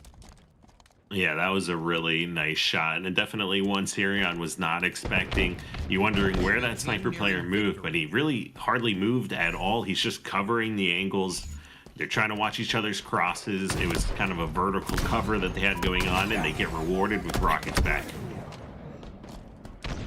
Snipe shot connects to the body, and so does the rocket. Here's Syrian getting bullied by the power weapon Cycle, ripping a double kill seemingly out of nowhere. Spots the overshield and no hesitation going right through the mid-map as both the enemy are down, and overshield now belongs to Cycle. Yeah, fresh overshield. You got sniper spawning in 15. Game clock's getting kind of low as it is. There's not a lot of tools here, unless you do that, to get back into the game. Syrian picks up the second kill, so this is, you know, a little bit of room to play with still. Definitely still, you know, chance to win this. Get back in it. If we get another 2 kills, that puts it within reach. 3 more kills needed here for Cycle and last shot. Advocacy and Syrian find himself way too far behind. Something has to change, and maybe, like you said, a round of slays go their favor. They get put within reach. Can't even go after the sniper willy-nilly as they have to get up to the high ground. As we learned from Star Trek, 23rd kill, Cycle ends up taking down Syrian. 1 more round of slays. Yeah, that was pretty unfortunate for them. Syrian needed to win that. Not only does he get taken down, but then Avusi gets taken down afterwards. Last shot comes away with the last sniper rifle, hits 2 disgusting shots, and just like that, game number 1's in the bag. It's always the last shot that will get you, and last shot's body shot to the bandit headshot is just too smooth. The 2-piece that Syrian and Avusi did not want to hit, and when you look at that, it makes you think, is there a chance that we see a 3-0 like RLS predicted? Because honestly, last shot and Cycle looked dominant. Syrian and Advocacy had their moments. When we talk about what 80% of the game, at least 75% of the game, it truly did belong to our reigning world champion duo. I mean, that should be a game, though, that they still feel good about. I mean, I would say Construct requires an insane amount of teamwork, as you can see in some of those snipes, especially taking out Rocket Guy, and right here, another scenario. There's just so many times where the great and, you know, teamwork of Cycle and Last Shot comes away and they just kind of pull ahead in the game, closed it out early. I think in some of these other maps, though, the Avusi Syrian playstyle might be able to come into effect where they can run around and get some more challenges and not have to worry about, you know, this kind of perfect teamwork scenarios.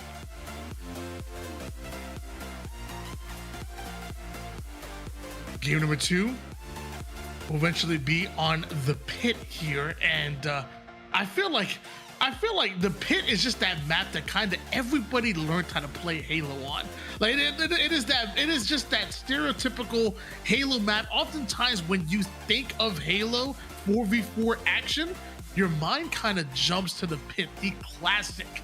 And I said it before and I'll say it again. I mean, if you're on the winning side of things, it feels real good. If you're on the opposite side of things, it's pretty darn painful. Let me tell you, spawning over towards Courtyard when the enemy team has clear long haul control and you know that flag is, I'm gonna cry. I'm sorry. I'm getting emotional. I mean, especially with this version of the Pit being in Slayer, it is 4 spawns on one side of the map, though. So slightly different than what you would have seen in early versions of Pit Slayer back in the day. Some of the King of the Hills and other game types and variations that we've seen that evolve over the course of Halo 3. You know, we did see Pit and a really good Pit being played between, you know, Boo Boo and Sab and them earlier, and how they kind of elected to move around the map. Lots of power weapons. I think it was 4 rockets and not 2 on this, which was different than arrows. So another major factor that they're gonna have to beware of, you know, going into this. One thing I will say, I love Empyrean. I love the aesthetic of it, like that new Mombasa type of vibes, like the streets has. One thing I kind of wish that maybe there was a thrust on the map, so this way maybe we could recreate that green box jump, like taking the flag from like flag plat and being able to jump towards green box and running it through green hall. I don't think we actually have a way of doing that without having a second person involved. I would love to see if there was maybe some kind of ability like a thrust that allowed that to happen, kind of miss the green hall runs. Yeah, more equipment. I mean, equipment's definitely fun in Halo Infinite, I think, a lot. Give me some spawning equipment here. Just get everyone some grapples and just make it crazy. Whoa. Okay, now you're talking my language. Alrighty, I didn't know how crazy you were, Kyle. Rockets in the hands of Last Shot, uses it immediately to shred and burn the extra shields from the overshield. Syrian with an interesting angle with the sniper, and although connects with the body shot wasn't enough to take down the opposing sniper, things slowed down for just a bit, but a 2-1 lead here for the world champs. Yeah, you can see sniper standoffs, pretty expected on the pit. No stranger to probably anyone on these teams. Right now, just playing for information. Want to be able to pick up and at least trade out kills, but unfortunately, they're not going to be able to do that. That's going to put Avusi in a rough spot here. He's trying to make a play, find where that sniper rifle is, and oh my god, disgusting shots to win that. Snipe now finds the hands of Avusi here. And, you know, Avusi and Syrian, they've been good. They've been hungry. They've kept things close a little bit, but they're still down by 3 kills. If you believe in them like I do, why don't we hop into a bit of a listen and find out what they're going to do to climb that ladder of success. Person. He's long. Find him. I see you. You got damage. Otherwise, training 2 shots. I'm trying to live. I fell on your front. I'm dying for a nade. I kept him weak, I think. He's still training. No, I didn't, dude. That's my name. Like, what?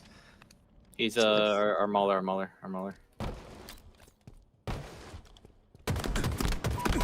He's 2 shot. He's 1 shot in our base. Inside on the flag.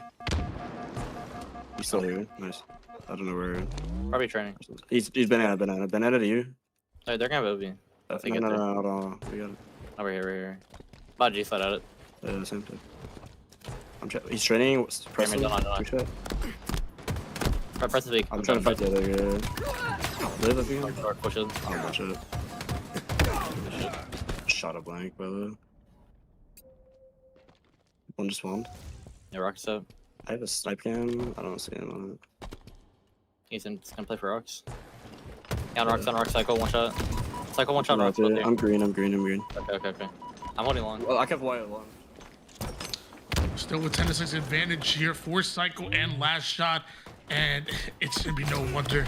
They got Last Shot currently 9-2 at the moment. Disrespectful with the score line. It takes rockets alone just to stop this man and kill him for only the 3rd time. Syrian has a 4-shot sniper and needs every last bit of these bullets in order to get value out of it. Yeah, although it's still definitely a winnable game here for Syria and Avusi to get back into it. Nice stick comes in as well, and Sniper in their base. This is the kind of setup that they need. As long as somebody's able to stay alive and kind of keep pressure on Last Shot and Cycle, not let them run around the map or, you know, push on your spawns. This is going to be what they need to close this gap. You know, potentially keep in mind, just 1 game is all they need to actually be in the money here. So this is still a really important one. 2-kill advantage here. Avusi and Syrian never out of it. Meanwhile, Syrian has a sniper of his own. Last bullet gets planted into the body of Cycle that gets cleaned up real quick, courtesy of Avusi. Down to 1 shot and playing with Last Shot right now. But eventually, Last Shot, I think he shot him through the same crack that Avusi was peeking him out of. Man, these dudes are lasered. Yeah, shooting some toes, I think, here in this scenario. Underneath the little Harps, nice shots by Cycle as well. Picks up the win on the Syrian. 14-11. OS just came up. Looks like it's going to be a quick push by Last Shot. He may be able to... Oh my god, that is just tragic. Although they did take the OS off. Down to one shot he goes. Syrian gonna slow things down for just a bit. Once the shields are back, he wants to get into the fight. Last shot gets caught in the middle of an Avusi and a Syrian sandwich there. Rocket's about to come up, and Syrian and Avusi need to be thinking of every last power-up and power weapon. They need to be greedy.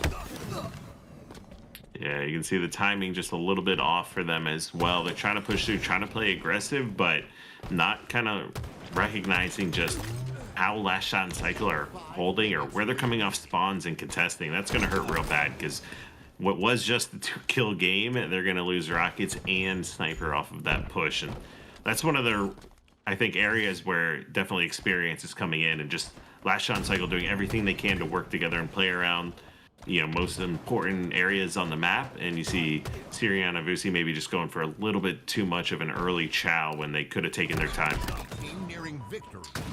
Yeah, we talk about often, you know, not every 4v4 player skill set translates to 2v2s after the crazy double kill by Cycle. But when I think about Cycle and Last Shot, even before that Shopify Rebellion roster came together, they were looking for 2v2 chows. They were trying to get experience. And while they were still trying to find out who their full roster was going to be, they took advantage of that offseason, kind of similar to where we were not too long ago, to get that chemistry. So you're talking about a team that's not just crazy talented in the 4v4 gameplay, but have experience playing twos together, and you also have them with a 22-14 advantage. No wonder that they've looked so dominant.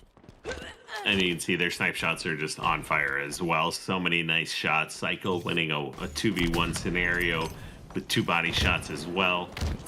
Last Shot still got 2 snipe shots to play with here in this scenario. He's just got to buy time for Cycle to come help across the map. And being down this much, this is a tough spot. You can see looking to just close it out here, get the body shot. Disgusting reaction time. Play with. He ain't playing with them right now. My man, he's playing for the money and the vibes at the moment here. Last Shot going absolutely off, and eventually the trade goes down 24-17. One more kill. Yeah, you can see they got over shield, but it just didn't do much. Last Shot connected 1, maybe 2 snipe shots on it. Some grenade kills come in, and that was them just knowing this one's already over. They're looking to the next. Highly unfortunate if you're on the side of Avusi and Syrian, because you're seeing 2 talented players that are playing well. I mean, you think about it. Think about the entirety of the league that we have, you know, whether it's amateur players that are coming up, you know, semi-pros, even top professionals. It feels like Avusi and Syrian are playing well enough to beat many duos that we have in the league. The problem is that you're not playing just any duo. You're playing Last Shot and Cycle. It feels like we might have to maybe wake up Renegade and Bound again to try to get them together in order to combat this. This is serious. These 2, they are looking to go neck and neck with anybody and prove that they are the best 2v2 duo in the world. I mean, you can tell they're playing with no fear. And you know, right here, there's another great play, huge win by Avusi, but even that over shield play, just not getting much out of any of their advantages. And that's one of the biggest differences we're seeing. Any advantage that Cycle and Last Shot are getting, they're just using it to maximum efficiency. And we're seeing just a little bit too much individual play, I think, from Syrian and Avusi. They're getting picked off. They're not in position to trade out some of these kills. However, Canopy, this is going to be, I think, a lot different than what we saw in the first 2. This one allows for better, like, center of the map control, right? Like, Construct and Pit, you can definitely get kills and get away very easily. There's only a few different lanes. You're force spawned like across the map in many cases where you can't get back involved in a play very quickly. This one will be one where I think it finally kind of leans at least a little bit towards Syrian and Avusi's play style, or how they're trying to play the game right now at least, and staying aggressive and keeping it active. Well, ladies and gentlemen, this is your straight ripping cash grab. And as you saw on the screen not too long ago, if you want to support the community and want to support events like this, you really can be a part of it. If you guys want to drop a sub, every last bit of those subs that go in really help us to do more of these type of events. And man, does it feel good to say Straight Rippin is back. I don't know if you guys noticed, but Elamite himself, he's rocking the SSG and the Straight Rippin collab. And that blue looks real good on you, brother. That's a good looking hoodie. Maybe we need some more Straight Rippin merch. I think we need to bring it back, run it back one more time here. Yeah, we need to see these guys play on a midship as well. Hopefully they can extend this series, or maybe we'll get another match in the future here where we see definitely a Bandit BR kind of slugfest out. But you can see the sniper generally at the moment, especially not that Avusi or Sirion are lacking in any way, but you can see the coverage and the teamwork around the sniper rifle win last shot and Cycle have it is just definitely boding a lot better in their favor, getting a lot more advantages out of it, building much higher leads, and actually getting some kills. Well, ladies and gentlemen, some call it canopy, some call it lockout. I call it the worst nightmare when going up against Psycho and last shot down 0-2 in the series. But sometimes you just got to dig deep. You just got to get it done. Do Syrian and Avusi have it in them? Do they want it enough? We're going to find out right here, right now. Definitely one of the best aspects of the cash grab, though, is I think already from the start of the game, you can see Avusi and Sirion, they're playing it very careful. This is a money, or at least, money on the line match. When you take a look at the importance of getting a 3-0 versus what you could do to extend the series. And Sirion, he has that in mind right now as he picks up an early double kill and has that sniper on lock. Yeah, as Elamite was kind of alluding to, like every game really does count. Even if you don't win the series, you have an opportunity to grab some of that cash away from your opponent. It takes a 3-0 in order to be that $1,000 rich, or to get the entire $1,000 prize pool. Where if a team ends 3-1, or the losing team grabs 200 of that prize pool, and then of course when it gets down to that game 4, there's a decision to be made: split the prize or play winner takes all game 5. It's an interesting format, but honestly, I really like it. Yeah, we're here for it. I think it's pretty fun too, and I think it's one of the coolest factors is it makes a game like this, a game 3, where you're down in the series, and maybe you're not confident necessarily winning the whole thing, but now we only need to win one, right? And it's all on the line here. It almost feels like it's a second game 5 when you're down 0-2 in the series. Last shot of Cycle 2 kill advantage here. Find their way over toward the BR tower, but that early shot gave away his positioning, and still he walks away with a trade. Every trade favors the player or the teams that are ultimately in the league. And while Psycho and Avusi poke at each other from across the map, last shot and Psycho are the ones with a 2-kill advantage. I was gonna say, this is a dangerous situation for Avusi, though. That carbine, it shreds across map.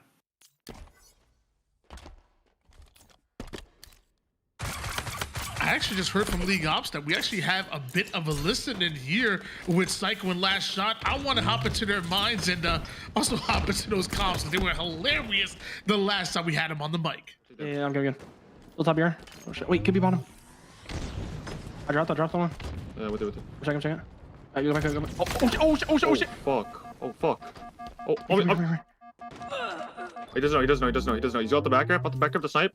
Types up. Yeah, on you. Oh shit! That scared the shit out of me, bro. Holy fuck. Oh fuck. Yo, still bottom mid. Go running bottom mid now. Oh, one guy's on snipe. One guy's bottom mid. One mid hitting you. You might be. Wait, on you. Yes, snipe. Yeah, 100% on me. He's in the middle. Yeah, watch out. Coming to you. I got snipe. Oh, fuck me. It's fine. All good. Okay, it's fine. See the merchants. Emerge, yeah. It's only good with snipes, typical fucking shitter. You sniping? I'm one shot. He got to get Syrian's bottom mid probably. I'm trying to look for you. Yeah, but on your steps, trying to get you. Wait, you bomb tower now. Watch out then. Nice. I guess tower. Yeah, I'm walking out. On the tower. I'm one shot. Oh fuck, I'm about to die. I got shot. He's weak. Nice, good damn. Wipe the elbow. Scam, dead. Dude, what is it? What the? I don't know. Yeah. No, you're gonna spawn there again, probably. He could be out bottom mid. He could be. Are you sure somebody? The fuck? Wait. He's on you. On you press on your steps, I think. On my steps, on my steps. I don't know. I heard something. I got one. On your steps, I think. He's on you. Yeah. Nice, good fucking trade. Good fucking trade. Enemy halfway to victory. Despawn library. On mid. Holy shit. No one. Yeah, I shot. I got two of them. He's bottom shot. Watch out. I'm running shit. Yeah. Other one just spawned now. Might spawn gold. He might spawn gold. Yeah, just spawn the. Wait, no, he's on me. Top. Oh, I got him. Sticky merch. Wow, you're so fucking good, bro. No, I'm behind your fucking elbow. Jiggle. Oh my, Max Jiggles. I spawn on one. You're good. I spawn library. You might be dead. I'm just getting tower. right now. We're getting beer. Watch him on bottom. On me. One guy's on me. Injured. Dead. I don't know. That was that guy. Oh shit. Dead. Oh my god. Wait, what? Bro, hold it, bro. Nah, I'm gonna go AFK, bro. I'm gonna go AFK. As Blaze kind of alluded to in the chat, imagine they lost money out of the prize pool for every bad word. For every curse word, they lose money. Don't worry, guys. That is not the rules. They can curse as much as they want. They're entertaining, and they're winning by quite a bit. 2-0 series lead, 8-kill advantage. What exactly did you hear out of that listening, Kyle? Nearing victory. The Straight Rippin curse grab, I think, is what we're looking at now at this point here. But I think it was last shot that said it. But when Sirion was running up elbow, I think it was like a 2-kill game, and he got caught out, and they're yelling scam. And I think that's kind of like what you're seeing here. It's just a little bit. Essentially not perfect teamwork as they're trying to push out of these places where it's just so hard to break out from. Now, great shots from Avusi, light last shot up there, but 22-13. It's almost like last shot cycle did the work already here to lock this one down and secure this win. Well, ladies and gentlemen, don't want to say it's over, but it's getting there. Avusi, though, with a huge stick. Meanwhile, last shot of cycle still only need 3 more kills. Last shot trying to play for at least a trade there. Avusi falling from the heavens in order to take them down. Hey, 7 more kills like that, and we got ourselves a game.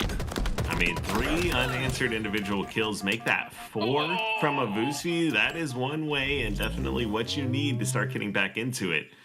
But you look at the score, 22-16, that still hurts after putting all that work in and getting all these kills. They've got them trapped low, and there's still a lot of time left on the clock. So there is some, hope if you're looking to secure some of this and take some of that money away from the last shot cycle right now. But it's gonna take a little bit of luck here, potentially, or at least some extra kills like this.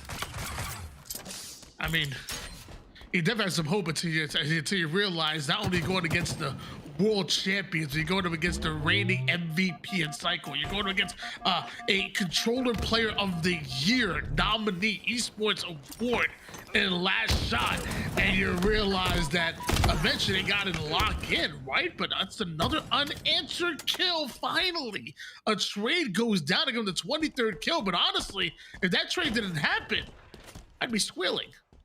And you see, last shot and cycle, they're still moving out. They're not just sitting in blue and trying to play their lead and play the clock.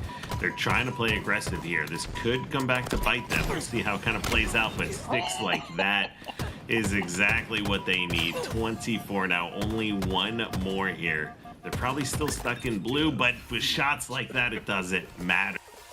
And that's going to do it. A quick 3-0 series here out of the world champs. Yeah, once last shot hit that stick to trade out the kills, it really became with their backs just way too far against the wall. Your champions are last shot and cycle, and they do it in a 3-0 fashion, so they grab all of the cash.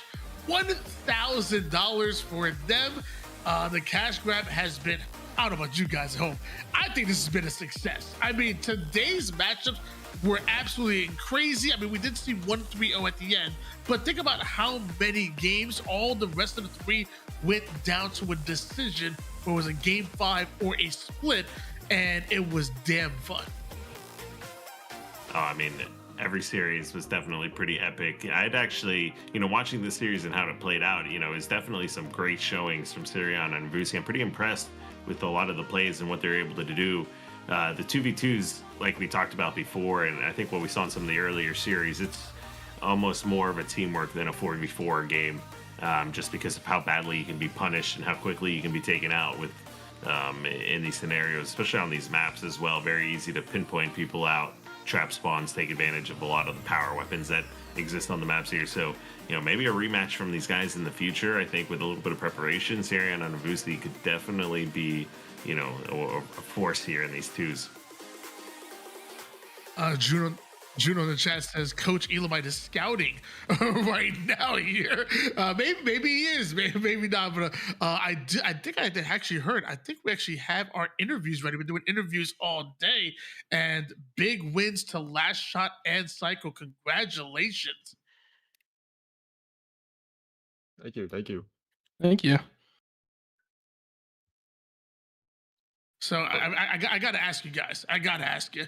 I mean, I'm pretty sure both of you might have been born in 2005 or 06. How much Halo 3 experience do you guys even have? Like, were these maps foreign to you? I've played on a couple of them, but I think the only time I've actually really played was whenever I think Hitch from Optic did like a charity tournament with the like H3 maps back then. Whenever I think our team played, and I think that was really it. I think that's like the last time, but not really much experience. I mean, me and Preston were both, I think we were both born in 05, so we're pretty young at the time. I think the game was come out in 2007, so I think we were in diapers then. But yeah, we got the job done. Yeah, I don't think I ever played Halo 3 on Xbox 360 ever in my life. I played it like a little bit on MCC, a little bit, and the little game modes, ranked game modes, just for fun, but never actually hit the game before. So definitely a little bit new. So making me feel old. Yeah, I know, right? No, I'll never forget wearing a Halo shirt one time, and a kid looked at me. He's like, "It's the guy from Fortnite," and I knew at that point it was over. Oh, no way. No, but with all these maps that we just played, what were your guys' impression on those? Like anything where you see, hey, this one actually works out pretty well. Something that could work in fours. Yeah, I'd have to see it definitely in 4v4s because I'm not gonna lie, 2v2s on these maps, I feel like there's so much on the maps. You got rockets, OV, snipe, like you just got everything. So definitely have to be like a 4v4 environment to like experiment more. But I mean, I'm always down to try it. 4-sub tournament, whatever. Down. Yeah, I'd have to agree with Preston. I actually did like the spacing on pit. It felt like a little bigger, to be honest. And I mean, it made you think about what decisions you're making beforehand instead of just like running around brainless and just chowing. So I thought that was a good addition to it. Absolutely. I know you guys want to enjoy your win, so I'll just give you one more question before we let you go here. We hopped to a couple of listen-ins, and it is one thing that stood out to me when I hear you guys is you guys just having fun. It's so vibey and whatnot. Is that a large part of what makes you guys such a strong duo, and even as a strong team, as a foursome with the entire Shopify Rebellion roster? Is part of that just the good vibes and the fun that you guys have while playing together?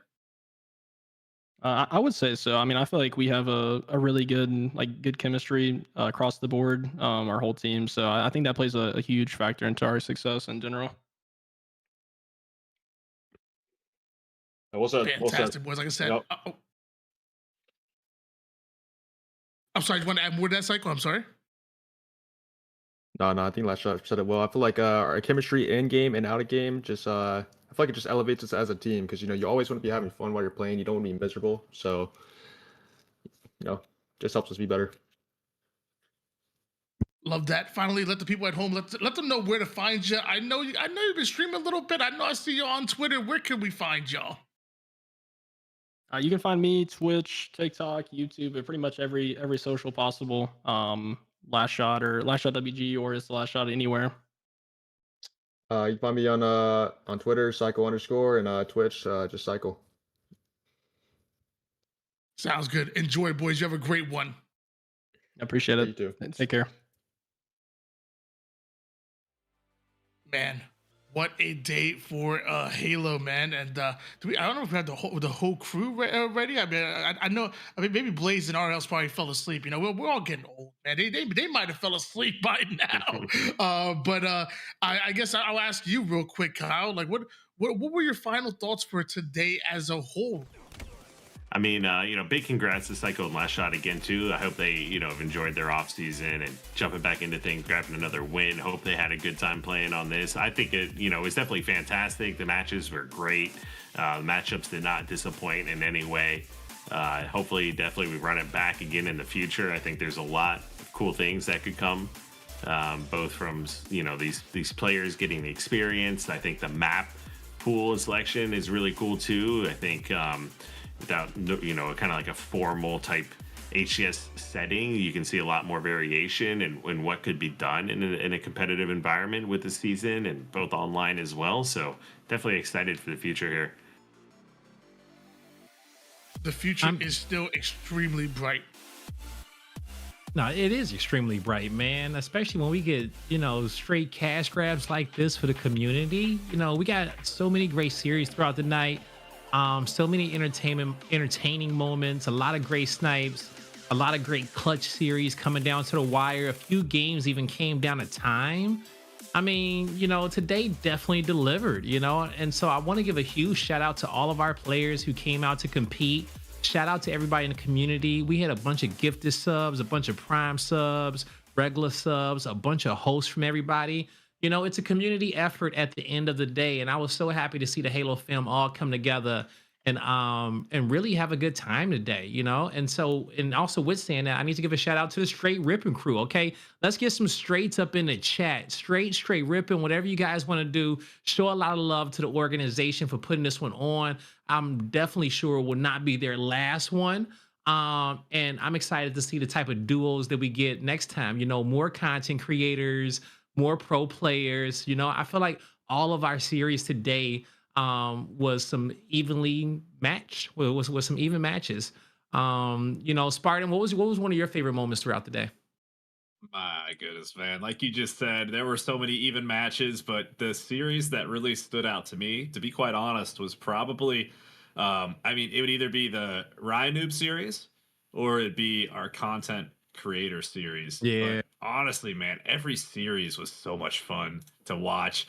And like y'all mentioned, I can't wait to see some of the clips, some of the highlights that come out of this Straight Rippin cash grab event. I see over on Straight Rippin's X handle, they have already tweeted out a clip of Descendant ascending. And that was a gorgeous clip to watch back while y'all were doing the casting. And I just can't wait for the future of the Halo community. This was a treat this evening, and I really appreciate everybody coming in for it. I totally agree, man. And if I had to put out my favorite series, it was definitely the first one. It was the only game 5 we actually got. And don't get me wrong, all of our game 4s were great. I'm happy that the players got to split the money. They all came out with something, especially with, hearing an interview from Ryan Noob. He was like, hey, I haven't played in a while. We went up against 2 players who probably haven't got off the game. And for them to go map 4 was a huge win for them. And, get some money for your time out there. But that first series, Boo Boo Doo and Sab versus Penguin and Falcade, like, it was neck and neck. Like, I want to say at least 15-15 all the way into that last map. And then we saw Falc go flow state Falc, and then put up 7 kills on the board, shut it down. We didn't get an interview as we expected, but that just goes into, his mysterious persona. He lets his gameplay do all the talking, and that's why we love Falc there. Tony, what was your favorite moment through the day? Yeah, Falcon definitely the silent assassin, but I mean, for me, my favorite moment was Descendants. Like, I guess I'm gonna call it a triple Ascendancy. Kill. That was crazy. It was the ninja into the no scope, and then shortly after that, ends up getting another no scope over toward the blue side. It wasn't exactly a triple, but it to me it was. And like you said, straight. I think RLS said it best. Straight Rippin already tweeted out, so make sure you guys check out their Twitter because it was crazy. I freaked out. Nah, he definitely got a few screams out of me. I ain't gonna hold you up. I was fanboying on some of those snipes that Descendant was making out there today. And we saw a lot of big play. We saw a lot of people in the chat get super excited as well. Kyle, you know, we got a chance to, you know, reactivate the Straight Rippin brand, do some awesome things for the community. You know, we're happy to have you on the mic as well with your great mind. You know, we know all of what you've, you know, done for Halo. You know, how was the day for you? It was a blast for sure. Yeah, I definitely hope we keep getting the opportunities to go, keep building, keep evolving, keep improving as well. Because I think, you know, definitely, especially around the maps and some of the, you know, settings and things like that, I think there could be some minor adjustments to make it really enjoyable for the players and, you know, maybe even other people playing as well. They want to jump into stuff like that. So definitely onwards and upwards. Onwards and upwards. And we want to give another thank you to all you guys who tuned in today. You know, make sure you follow the channel, subscribe, tweet out, show your friends, you know, talk to people about it next time you're in the rain game. Hey, did you see the Straight Rippin cash grab last night? All of it goes a long way to helping provide more events like these to you guys. And, you know, maybe even be able to up the prize pool in some of these tournaments as well. We couldn't do it without you guys, the HCS community.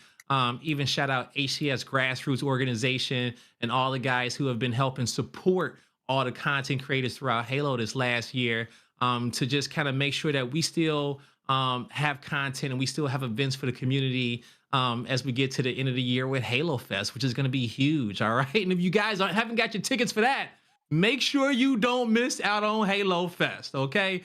It's going to deliver. It's going to be the best event of the year. And I'm sure it's going to be truly, truly special. So that's going to do it for us today. Make sure you tune in to the Straight Rippin socials. We'll have those graphics up for you guys later. You'll see them in chat at Straight Rippin on X, at Straight Rippin on Twitch. Make sure you follow to know when the next event is going to be live. We appreciate all you guys. And, you know, hey, have some fun out there. Stay safe. And we'll see you next time.